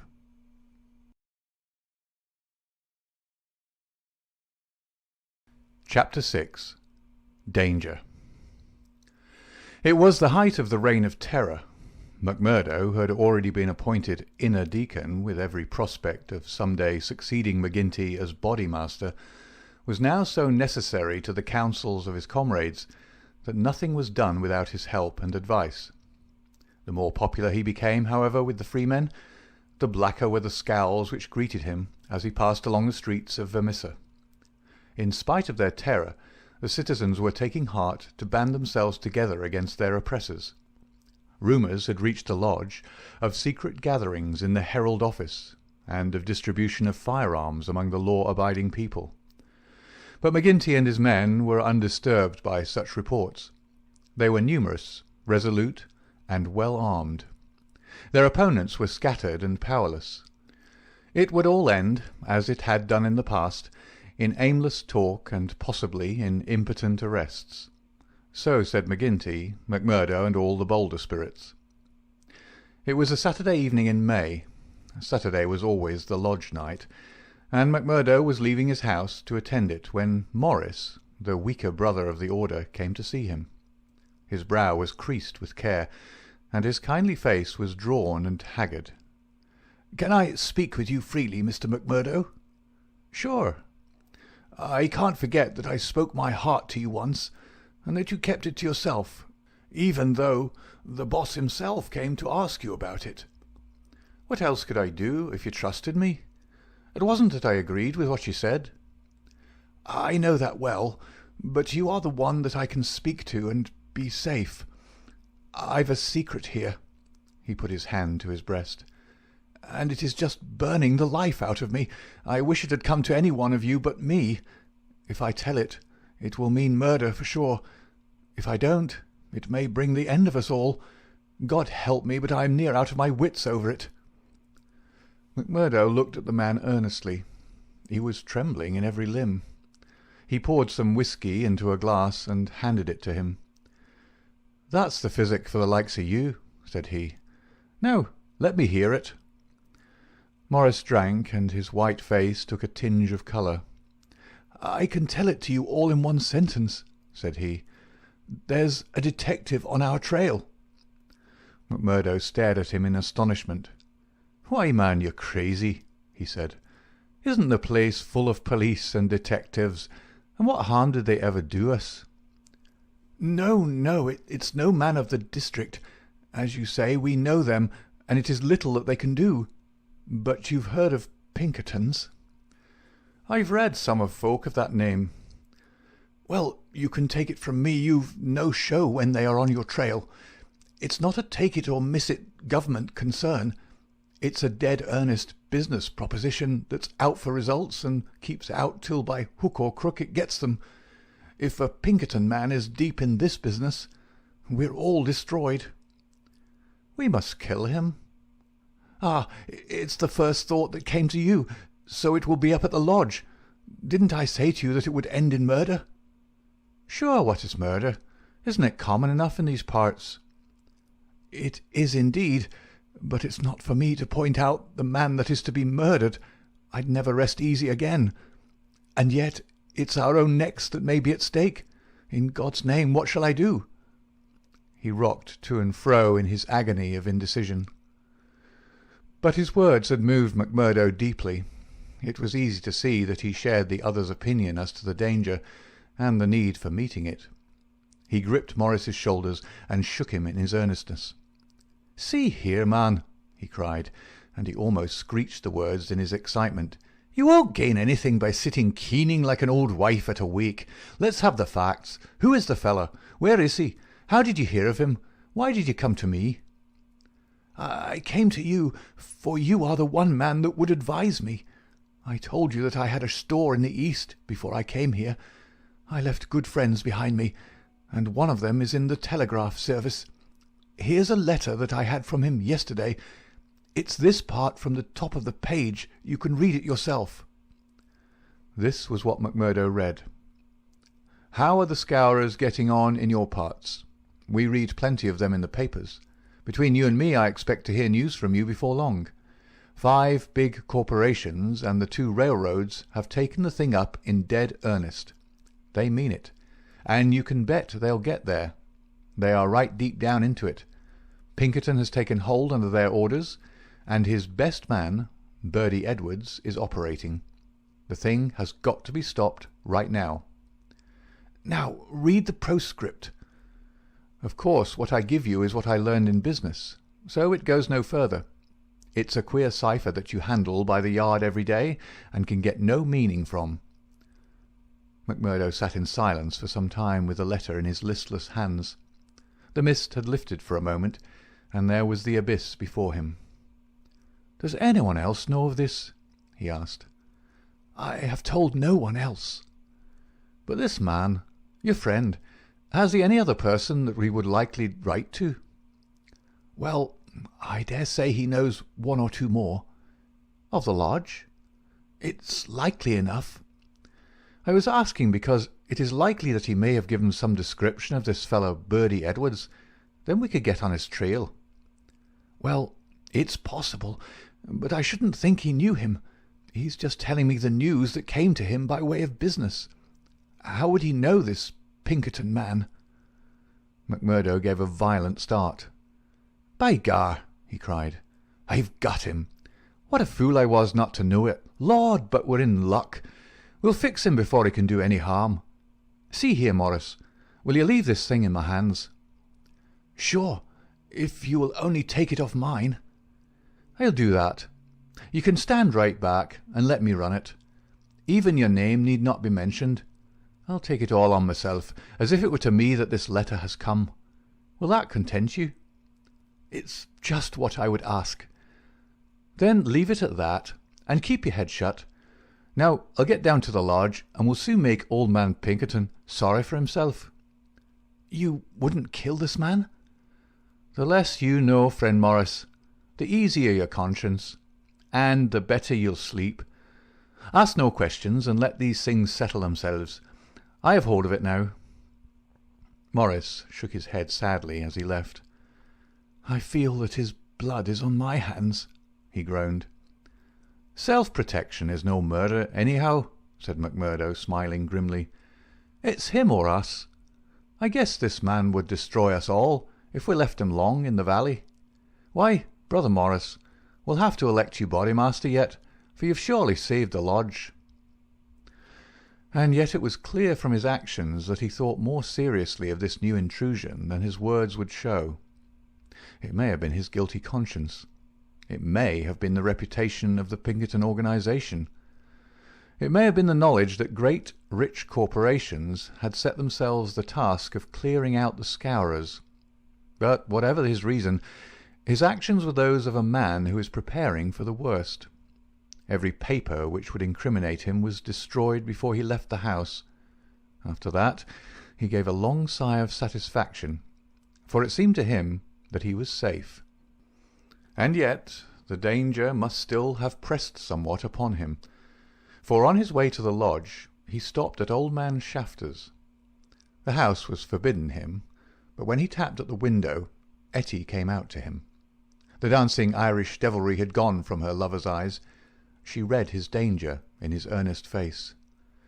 "Something has happened," she cried. Oh, Jack, you are in danger." "Sure, it is not very bad, my sweetheart, and yet it may be wise that we make a move before it's worse." "Make a move?" "I promised you once that I'd go some day. I think the time is coming. I had news tonight, bad news, and I see trouble coming." "The police?" "Well, a Pinkerton. But sure, you wouldn't know what that is, a cushla, know what it would mean to the likes of me. I'm too deep in this thing, and I may have to get out of it quick.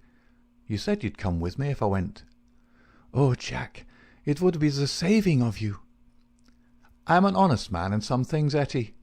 I wouldn't hurt a hair of your bonny head for all the world can give, nor ever pull you down 1 inch from the golden throne above the clouds where I always see you. Would you trust me?" She put her hand in his without a word. "Well then, listen to what I say, and do as I order you, for indeed it's the only way for us. Things are going to happen in this valley. I feel it in my bones. There may be many of us that will have to look out for ourselves. I'm one anyhow. If I go, by day or night, it's you that must come with me." "I'd come after you, Jack." No, you should come with me. If this valley is closed to me, and I can never come back, how can I leave you behind? And me perhaps in hiding from the police, with never a chance of a message. It's with me you must come. I know a good woman in the place I come from, and it's there I'd leave you till when we get married. Will you come?" "Yes, Jack, I will come." "God bless you for your trust in me. It's a fiend out of hell that I should be if I abused it. Now mark you, Etty, it'll just be a word to you, and when it reaches you, you'll drop everything and come right down to the waiting room at the depot and stay there till I come for you." "Day or night, I'll come at the word, Jack." Somewhat eased in mind, now that his own preparations for escape had been begun, McMurdo went on to the lodge.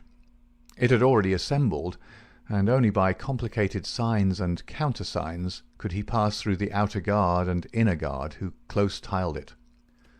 A buzz of pleasure and welcome greeted him as he entered. The long room was crowded, and through the haze of tobacco smoke he saw the tangled black mane of the bodymaster, the cruel, unfriendly features of Baldwin, the vulture face of Harroway, the secretary, and a dozen more who were among the leaders of the lodge. He rejoiced that they should all be there to take counsel over his news. "Indeed, it's glad we are to see you, brother," cried the chairman. "There's business here that wants a Solomon in judgment to set it right." "It's Lander and Egan," explained his neighbour as he took his seat. "They both claim the head money given by the lodge for the shooting of old man Crabbe over at Stylestown. And who's to say which fired the bullet?" McMurdo rose in his place and raised his hand. The expression of his face froze the attention of the audience. There was a dead hush of expectation. "Eminent Bodymaster," he said in a solemn voice, "I claim urgency." "Brother McMurdo claims urgency," said McGinty. "It's a claim that by the rules of this lodge takes precedence. Now, brother, we attend you." McMurdo took the letter from his pocket. "Eminent Bodymaster and brethren," he said, "I am the bearer of ill news this day, but it is better that it should be known and discussed than that a blow should fall upon us without warning, which would destroy us all. I have information that the most powerful and richest organizations in this state have bound themselves together for our destruction, and that at this very moment there is a Pinkerton detective, one Birdie Edwards, at work in the valley, collecting the evidence which may put a rope around the necks of many of us and send every man in this room into a felon's cell. That is the situation for the discussion of which I have made a claim of urgency." There was a dead silence in the room. It was broken by the chairman. "What is your evidence for this, Brother McMurdo?" he asked. "It is in this letter which has come into my hands," said McMurdo. He read the passage aloud. "It is a matter of honour with me that I can give no further particulars about the letter, nor put it into your hands, but I assure you that there is nothing else in it which can affect the interests of the lodge. I put the case before you, as it has reached me. Let me say, Mr. Chairman, said one of the older brethren, that I have heard of Bertie Edwards, and that he has the name of being the best man in the Pinkerton service. Does anyone know him by sight? Asked McGinty. Yes, said McMurdo. I do. There was a murmur of astonishment through the hall. I believe we hold him in the hollow of our hands, he continued with an exulting smile upon his face. If we act quickly and wisely, we can cut this thing short. If I have your confidence and your help, 'tis a little that we have to fear. What have we to fear anyhow? What can he know of our affairs? You might say so, if all were as staunch as you, Councillor. But this man has all the millions of the capitalists at his back. Do you think there is no weaker brother among all our lodges that could not be bought? He will get at our secrets. Maybe has got them already. There's only one sure cure. That he never leaves the valley, said Baldwin. McMurdo nodded. Good for you, Brother Baldwin, he said. You and I have had our differences, but you've said the true word tonight. Where is he, then? Where shall we know him? Eminent Bodymaster, said McMurdo earnestly, I'd put it to you that this is too vital a thing for us to discuss in open lodge. God forbid that I should throw a doubt on anyone here, but if so much as a word of gossip got to the ears of this man, there would be an end of any chance of our getting him. I would ask the lodge to choose a trusty committee, Mr. Chairman, yourself, if I might suggest it, and Brother Baldwin here, and 5 more. Then I can talk freely of what I know and of what I advise should be done. The proposition was at once adopted, and the committee chosen. Besides the chairman and Baldwin, there were the vulture-faced secretary, Harroway, Tiger Cormac, the brutal young assassin, Carter, the treasurer, and the brothers Willoughby, fearless and desperate men who would stick at nothing. The usual revelry of the lodge was short and subdued, for there was a cloud upon the men's spirits, and many there for the first time began to see the cloud of avenging law drifting up in that serene sky under which they had dwelt so long. The horrors they had dealt out to others had been so much a part of their settled lives that the thought of retribution had become a remote one, and so seemed the more startling now that it came so closely upon them. They broke up early, and left their leaders to their counsel. "Now, McMurdo," said McGinty when they were all alone. The 7 men sat frozen in their seats. "I said just now that I knew Bertie Edwards," McMurdo explained. "I need not tell you that he is not here under that name. He's a brave man, but not a crazy one. He passes under the name of Steve Wilson, and he's lodging at Hobson's Patch." "How do you know this?" "Because I fell into talk with him. I thought little of it at the time, nor would have given it a second thought but for this letter. But now I'm sure it's the man. I met him on the cars when I went down the line on Wednesday. A hard case if ever there was one. He said he was a reporter. I believed it for the moment. Wanted to know all he could about the Scourers and what he called the outrages for a New York paper. Asked me every kind of question so as to get something. You bet I was giving nothing away. I'd pay for it and pay well, said he, if I could get some stuff that would suit my editor. I said what I thought would please him best, and he handed me a $20 bill for my information.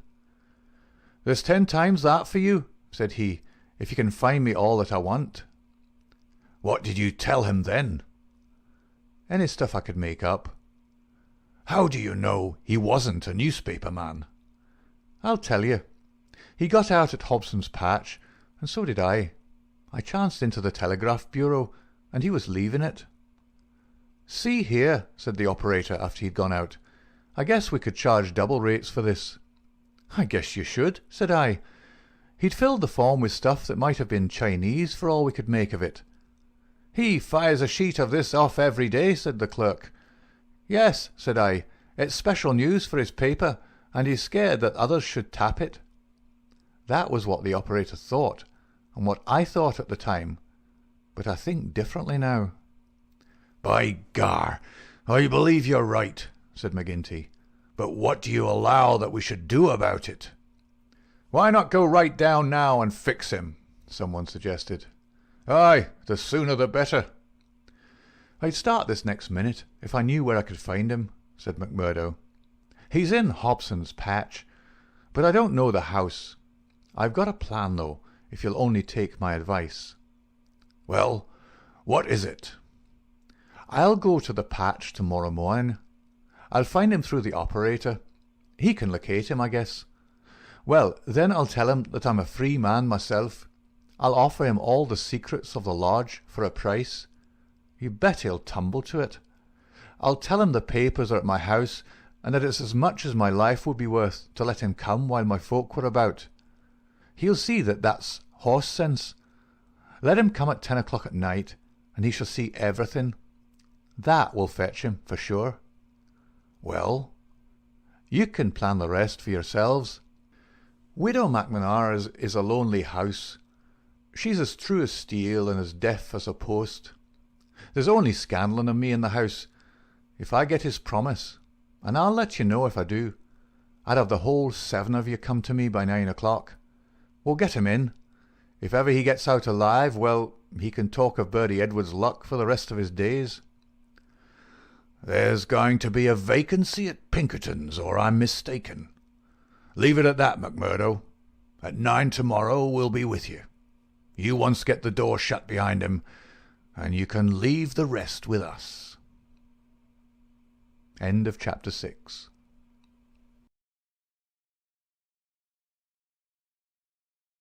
Chapter 7. The Trapping of Bertie Edwards. As McMurdo had said, the house in which he lived was a lonely one, and very well suited for such a crime as they had planned. It was on the extreme fringe of the town, and stood well back from the road. In any other case, the conspirators would have simply called out their man, as they had many times before, and emptied their pistols into his body. But in this instance it was very necessary to find out how much he knew, how he knew it, and what had been passed on to his employers. It was possible that they were already too late, and that the work had been done. If that was indeed so, they could at least have their revenge upon the man who had done it. But they were hopeful that nothing of great importance had yet come to the detective's knowledge, as otherwise, they argued, he would not have troubled to write down and forward such trivial information as McMurdo claimed to have given him. However, all this they would learn from his own lips. Once in their power, they would find a way to make him speak. It was not the first time that they had handled an unwilling witness. McMurdo went to Hobson's Patch as agreed. The police seemed to take particular interest in him that morning, and Captain Marvin, he who had claimed the old acquaintance with him at Chicago, actually addressed him as he waited at the station. McMurdo turned away and refused to speak with him. He was back from his mission in the afternoon, and saw McGinty at the Union House. "He is coming," he said. "Good," said McGinty.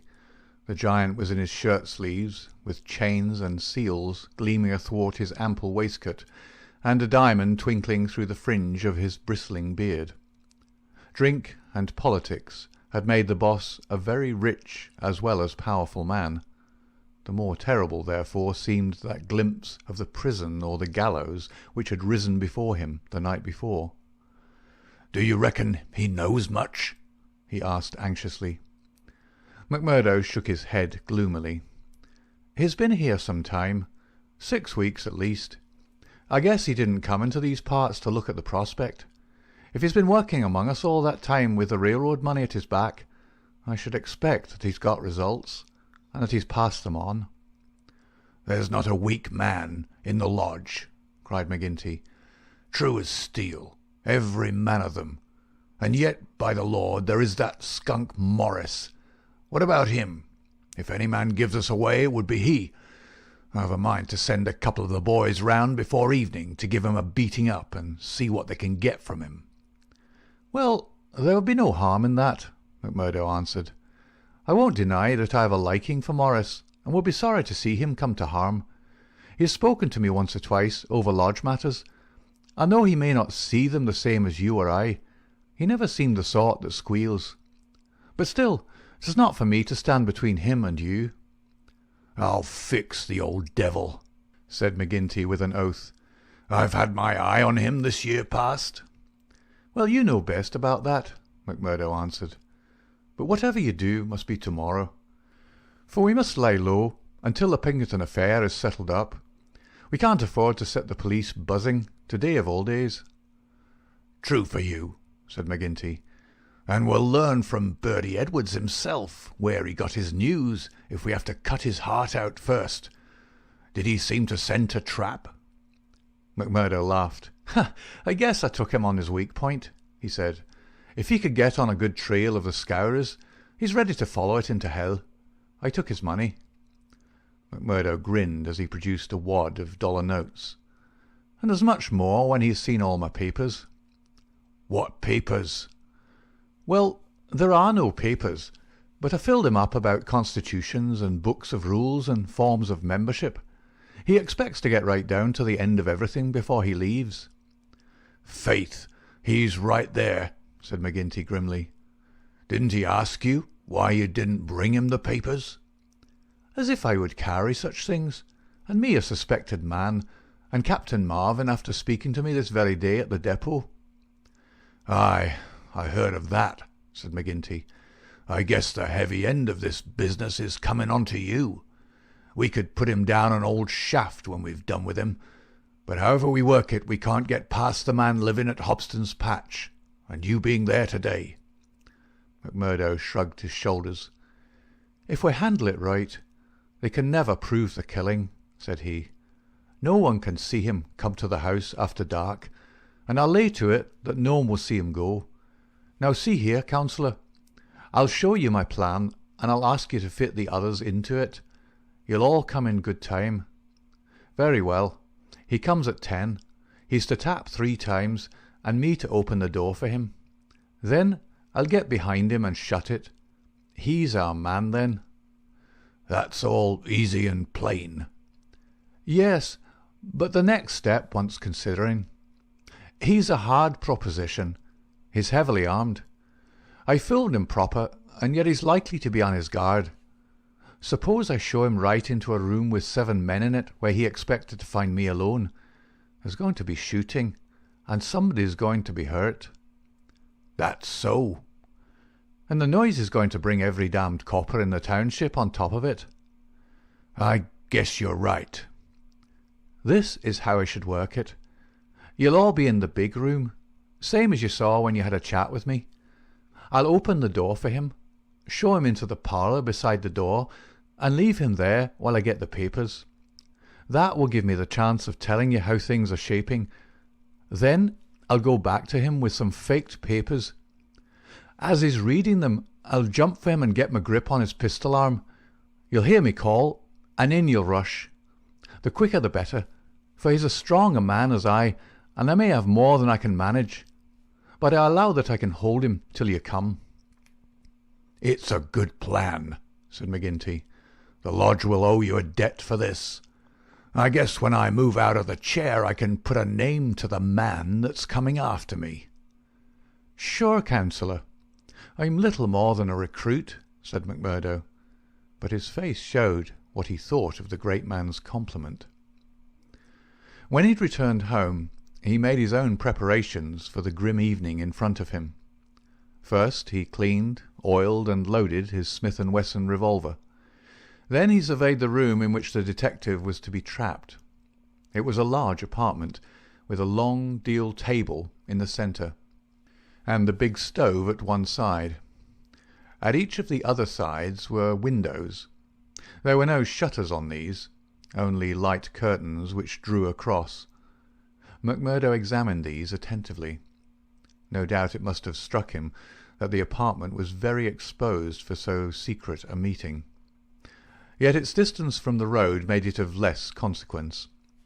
Finally, he discussed the matter with his fellow lodger. Scanlon, though a scourer, was an inoffensive little man who was too weak to stand against the opinion of his comrades, but was secretly horrified by the deeds of blood at which he had sometimes been forced to assist. McMurdo told him shortly what was intended. "And if I were you, Mike Scanlon, I would take a night off and keep clear of it. There'll be bloody work here before morning." "Well, indeed then, Mac," Scanlon answered.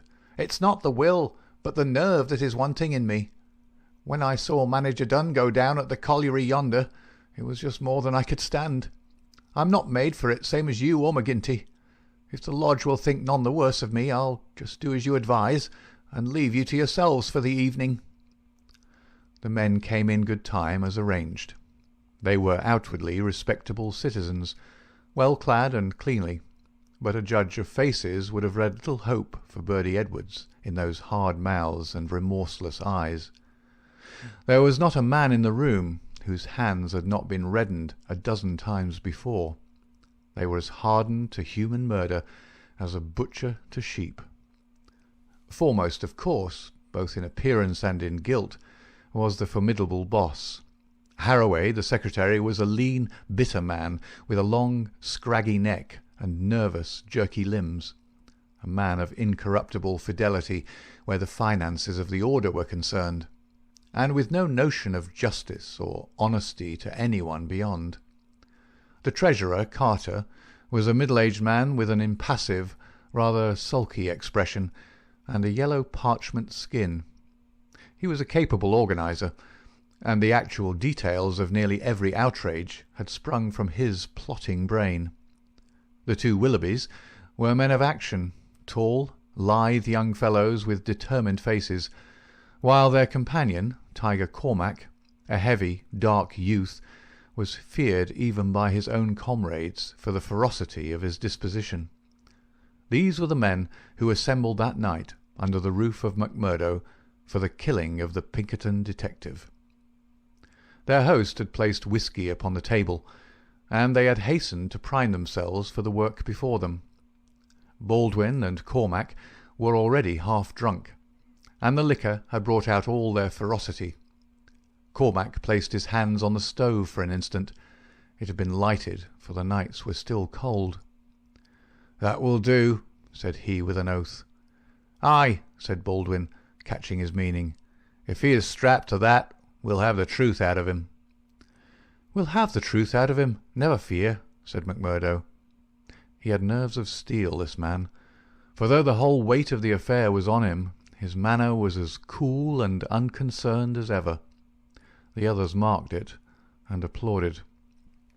"You are the one to handle him," said the boss approvingly.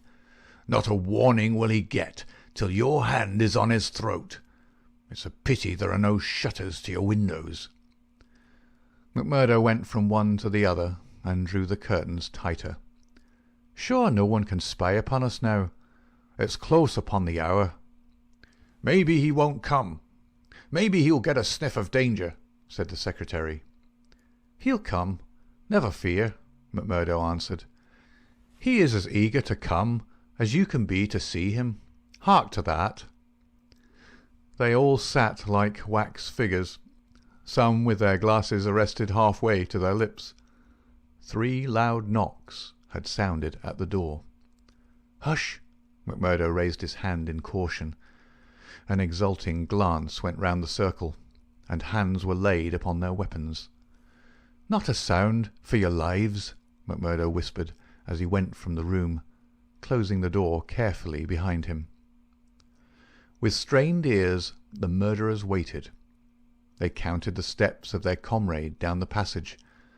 Then they heard him open the outer door. There were a few words as of a greeting. Then they were aware of a strange step inside and of an unfamiliar voice. An instant later came the slam of the door and the turning of the key in the lock. Their prey was safe within the trap. Tiger Cormac laughed horribly, and Boss McGinty clapped his great hand across his mouth. "Be quiet, you fool," he whispered. "You'll be the undoing of us yet." There was a mutter of conversation from the next room. It seemed interminable. Then the door opened, and McMurdo appeared, his finger upon his lip. He came to the end of the table and looked round at them. A subtle change had come over him. His manner was as of one who has great work to do. His face had set into granite firmness. His eyes shone with a fierce excitement behind his spectacles. He had become a visible leader of men. They stared at him with eager interest, but he said nothing. Still, with the same singular gaze, he looked from man to man. "Well," cried Boss McGinty at last, "is he here? Is Bertie Edwards here?" "Yes," McMurdo answered slowly. "Bertie Edwards is here. I am Bertie Edwards." There were 10 seconds after that brief speech during which the room might have been empty, so profound was the silence. The hissing of a kettle upon the stove rose sharp and strident to the ear. 7 white faces, all turned upward to this man who dominated them, were set motionless with utter terror. Then, with a sudden shivering of glass, a bristle of glistening rifle barrels broke through each window, while the curtains were torn from their hangings. At the sight, Boss McGinty gave the roar of a wounded bear and plunged for the half-open door. A levelled revolver met him there, with the stern blue eyes of Captain Marvin of the Mine Police gleaming behind the sights. The boss recoiled and fell back into his chair. "You're safer there, councillor," said the man whom they had known as McMurdo. "And you, Baldwin, if you don't take your hand off your pistol, you'll cheat the hangman yet. Pull it out, or by the Lord that made me— There, that will do. There are 40 armed men round this house, and you can figure it out for yourself what chance you have. Take their pistols, Marvin." There was no possible resistance under the menace of those rifles. The men were disarmed.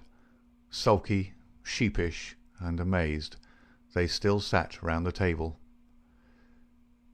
"I'd like to say a word to you before we separate," said the man who had trapped them. "I guess we may not meet again until you see me on the stand in the courthouse. I'll give you something to think over between now and then. You know me now for what I am. At last I can put my cards on the table. I am Bertie Edwards of Pinkerton's. I was chosen to break up your gang. I had a hard and dangerous game to play. Not a soul, not one soul, not my nearest and dearest, knew that I was playing it. Only Captain Marvin here and my employers knew that. But it's over tonight, thank God, and I am the winner." The 7 pale, rigid faces looked up at him. There was unappeasable hatred in their eyes. He read the relentless threat. "Maybe you think that the game is not over yet. Well, I take my chance of that. Anyhow, some of you will take no further hand, and there are 60 more besides yourselves that will see a jail this night. I'll tell you this, that when I was put upon this job I never believed there was such a society as yours. I thought it was paper talk, and that I would prove it so. They told me it was to do with the freemen, so I went to Chicago and was made one. Then I was surer than ever that it was just paper talk, for I found no harm in the society, but a deal of good. Still, I had to carry out my job, and I came to the coal valleys. When I reached this place I learned that I was wrong, and that it wasn't a dime novel after all. So I stayed to look after it. I never killed a man in Chicago. I never minted a dollar in my life. Those I gave you were as good as any others, but I never spent money better. But I knew the way into your good wishes, and so I pretended to you that the law was after me. It all worked just as I thought. So I joined your infernal lodge, and I took my share in your councils. Maybe they will say that I was as bad as you. They can say what they like, so long as I get you. But what is the truth? The night I joined, you beat up old man Stanger. I could not warn him, for there was no time, but I held your hand, Baldwin, when you would have killed him. If ever I've suggested things, so as to keep my place among you, they were things which I knew I could prevent. I could not save Dunn and Menzies, for I did not know enough. But I will see that their murderers are hanged. I gave Chester Wilcox warning, so that when I blew his house in, he and his folk were in hiding. There was many a crime that I could not stop. But if you look back and think how often your man came home the other road, or was down in town when you went for him, or stayed indoors when you thought he would come out, you'll see my work." "You blasted traitor!" hissed McGinty through his closed teeth.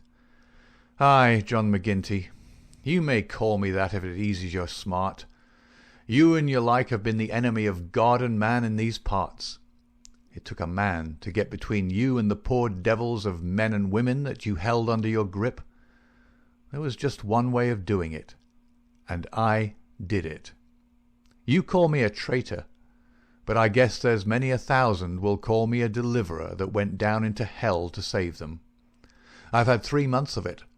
I wouldn't have 3 such months again if they let me loose in the treasury of Washington for it. I had to stay till I had it all, every man and every secret, right here in this hand. I'd have waited a little longer if it hadn't come to my knowledge that my secret was coming out. A letter had come into the town that would have set you wise to it all. Then I had to act, and act quickly. I've nothing more to say to you, except that when my time comes I'll die the easier when I think of the work I've done in this valley. Now, Marvin, I'll keep you no more. Take them in and get it over." There is little more to tell. Scanlon had been given a sealed note to be left at the address of Miss Etty Shafter, a mission which she had accepted with a wink and a knowing smile.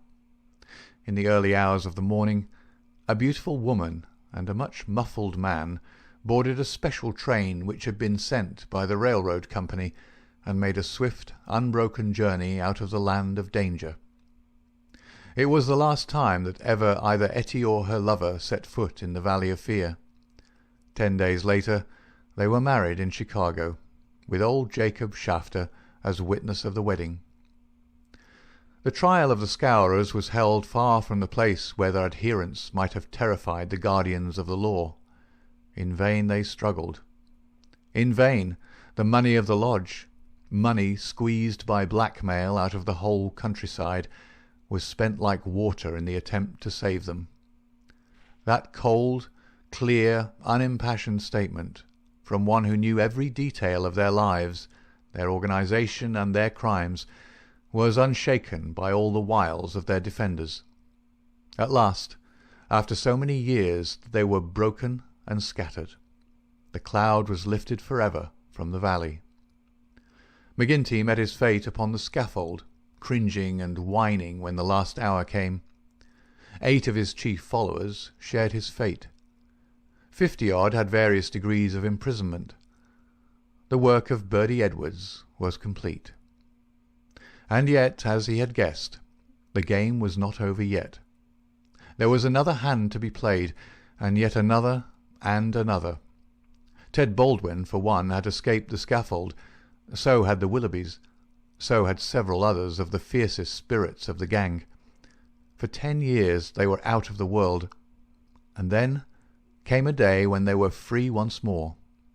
A day which Edwards, who knew his men, was very sure would be an end of his life of peace. They had sworn an oath on all that they thought holy, to have his blood as a vengeance for their comrades, and well they strove to keep their vow. From Chicago he was chased, after 2 attempts so near success that it was sure that the third would get him. From Chicago he went under a changed name to California, and it was there that the light went for a time out of his life when Etty Edwards died. Once again he was nearly killed, and once again, under the name of Douglas, he worked in a lonely canyon, where with an English partner named Barker he amassed a fortune. At last there came a warning to him that the bloodhounds were on his track once more, and he cleared, only just in time, for England. And thence came the John Douglas, who for a second time married a worthy mate, and lived for 5 years as a Sussex county gentleman, a life which ended with the strange happenings of which we have heard. End of Chapter 7. Epilogue. The police trial had passed, in which the case of John Douglas was referred to a higher court. So had the quarter sessions, at which he was acquitted as having acted in self-defence. "Get him out of England at any cost," wrote Holmes to the wife. "There are forces here which may be more dangerous than those he has escaped. There is no safety for your husband in England." 2 months had gone by, and the case had to some extent passed from our minds. Then one morning there came an enigmatic note slipped into our letter-box. "Dear me, Mr. Holmes, dear me," said this singular epistle. There was neither superscription nor signature. I laughed at the quaint message, but Holmes showed unwonted seriousness. "Devilry, Watson," he remarked, and sat long with a clouded brow. Late last night Mrs. Hudson, our landlady, brought up a message that a gentleman wished to see Mr. Holmes, and that the matter was of the utmost importance. Close at the heels of his messenger came Cecil Barker, our friend of the moated manor-house. His face was drawn and haggard. "I've had bad news, terrible news, Mr. Holmes," said he. "I feared as much," said Holmes. "You have not had a cable, have you?" "I have had a note from someone who has." "It's poor Douglas. They tell me his name is Edwards, but he will always be Jack Douglas of Bonito Canyon to me. I told you that they started together for South Africa in the Palmyra 3 weeks ago." "Exactly." "The ship reached Cape Town last night. I received this cable from Mrs. Douglas this morning." "Jack has been lost overboard in gale off St. Helena. No one knows how accident occurred. Ivy Douglas." "Ha! It came like that, did it?" said Holmes thoughtfully. "Well, I've no doubt it was well stage-managed." "You mean that you think there was no accident?" "None in the world." "He was murdered?" "Surely." "So I think also. These infernal scourers, this cursed vindictive nest of criminals." "No, no, my good sir," said Holmes. "There is a master hand here. It is no case of sawed-off shotguns and clumsy six-shooters. You can tell an old master by the sweep of his brush. I can tell a Moriarty when I see one. This crime is from London, not from America." "But for what motive?" "Because it is done by a man who cannot afford to fail, one whose whole unique position depends upon the fact that all he does must succeed. A great brain and a huge organization have been turned to the extinction of one man. It is crushing the nut with the trip-hammer, an absurd extravagance of energy, but the nut is very effectually crushed all the same." "How came this man to have anything to do with it?" "I can only say that the first word that ever came to us of the business was from one of his lieutenants. These Americans were well advised.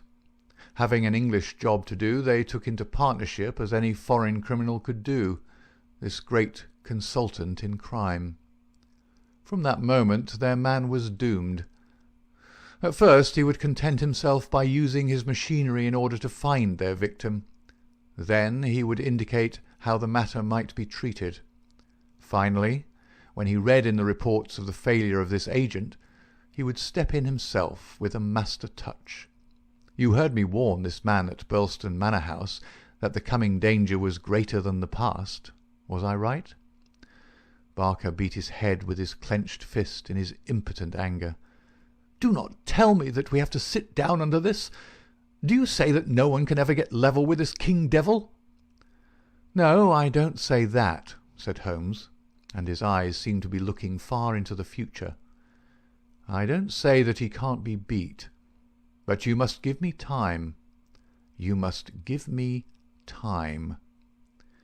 We all sat in silence for some minutes, while those fateful eyes still strained to pierce the veil.